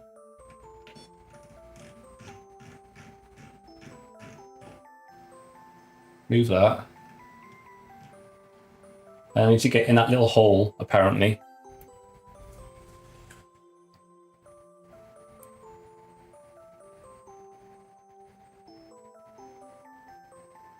keep as much as possible of the initial, push the hot end upward and tighten the grub screw. And tighten the grub screw without extra force. All right. Now what's the grub screw? Let me test that. It's not that. So it must be this. One of these.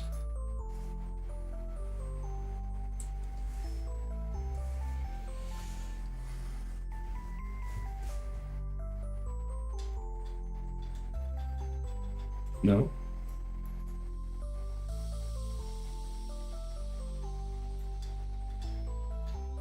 This is the one. Okay, that's the right tool.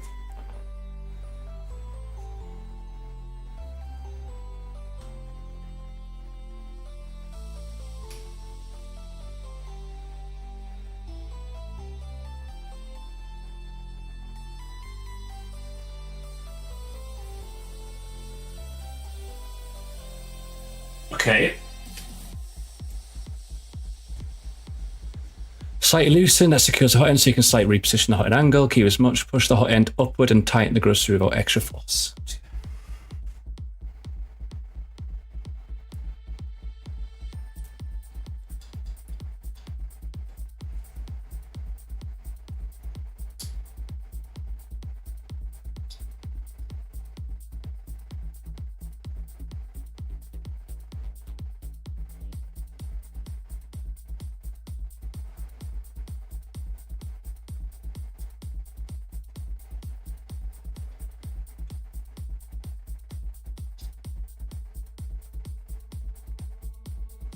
Oh, wrong way.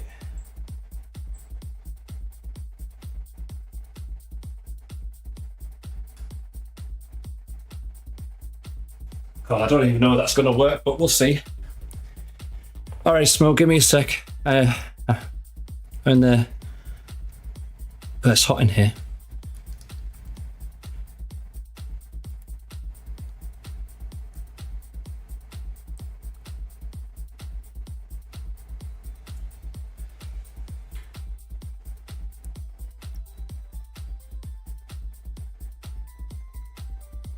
Navigate LCD menu. All right, return.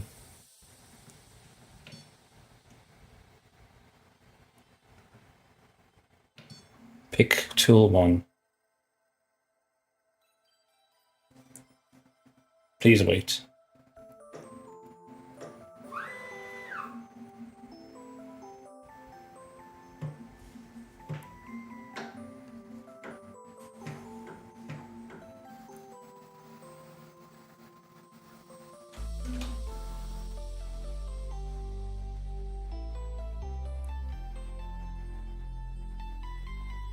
Okay.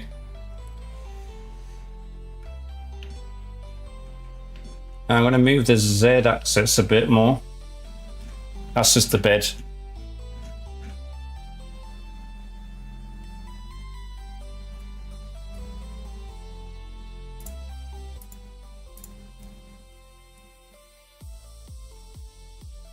So I've got more room to play with. I'm going to move this.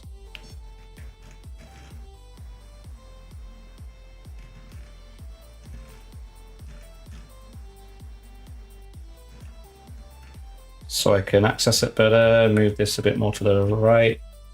This is a bit timely. Oh, not too far. Just in the middle will do. All right. Now it wants me to turn it off, I guess for safety.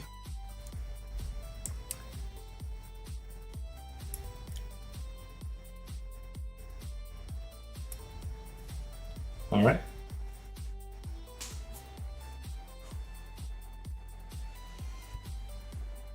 Okay, and I'm gonna get myself in here. Hopefully this will work. God damn it, work you do. Oh, is it? Oh, it's in. The sock is in.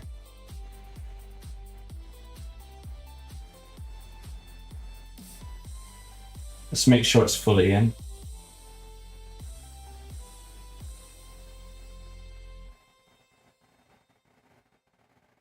Why don't they just have these socks pre-installed, honestly?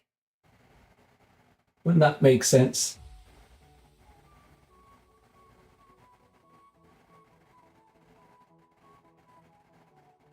All right, that's in. Okay, that wasn't too difficult, but the instructions made it sound difficult.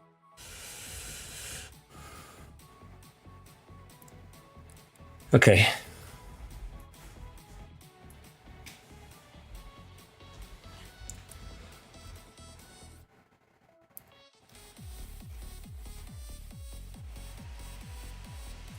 Turn them back on. It's optional. Well, it sounds like a good idea to have it on, honestly.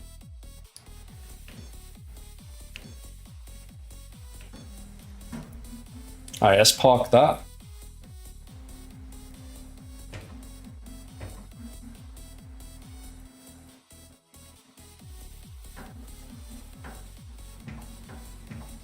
This shake because the way it just went in there was like high speed, Jesus. Okay. And then settings, hardware. I don't think I need to do this, but I'm just double checking.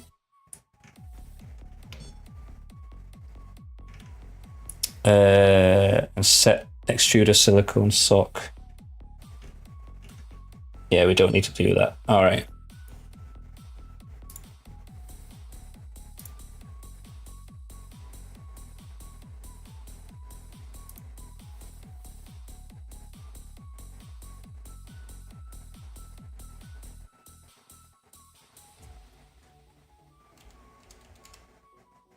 All right, 1 second, guys.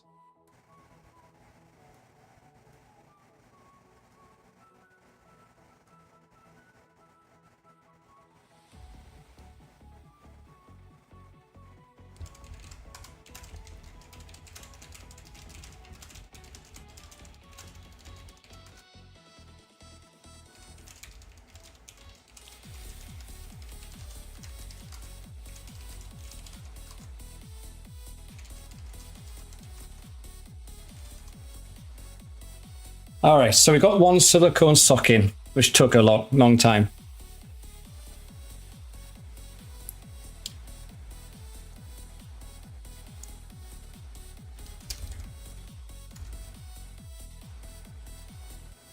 All right, 1 second, guys. Something requires my attention. Okay, so it looks like all I've got to do, I mean, these are optional. Oh God, you can't see. These are optional, so we can always do these.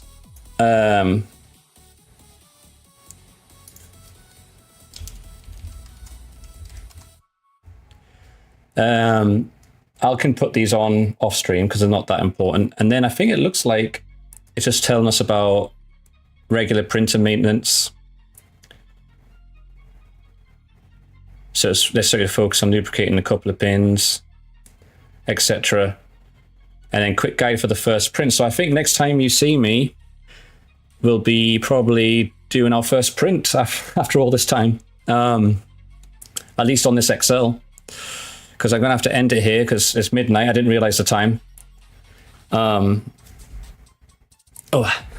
this took way longer than I thought it would. We did start later too. I was planning to start earlier. But we started like 5. God, the time flies when you're having fun. But I have a flight to catch tomorrow. I'm not going to be streaming until probably next week now, until probably next weekend.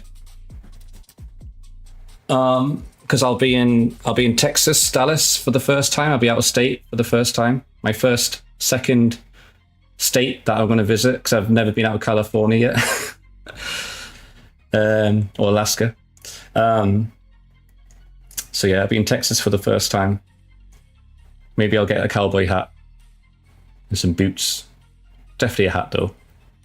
I gotta get a Texas cowboy hat, don't I? And yeah, so we got some good work done today. I hope you guys enjoyed it. I think we did a good job. I think the calibrations went well. There was a slight issue, but we fixed it. I just got the next 4 socks to put on. Hold on. Turn these off. It's way too bright. Ooh. And then we will do our first test print on this bad boy, the XL. And also we've got to set the camera as well. I feel like that's just, hopefully, fingers crossed, it works. If not, I'll have to look at why that doesn't work. And then we'll be waiting for, I think by next week, or not far away from next week, we'll probably receive the Core 1 again and rebuild that again. Disassemble that again. And then we'll test that one too. So we'll have them both side by side as well, which would be kind of cool. But I hope you enjoyed the progress, and I hope it was cool angles and video cameras. I try to make it visually appealing too, you know.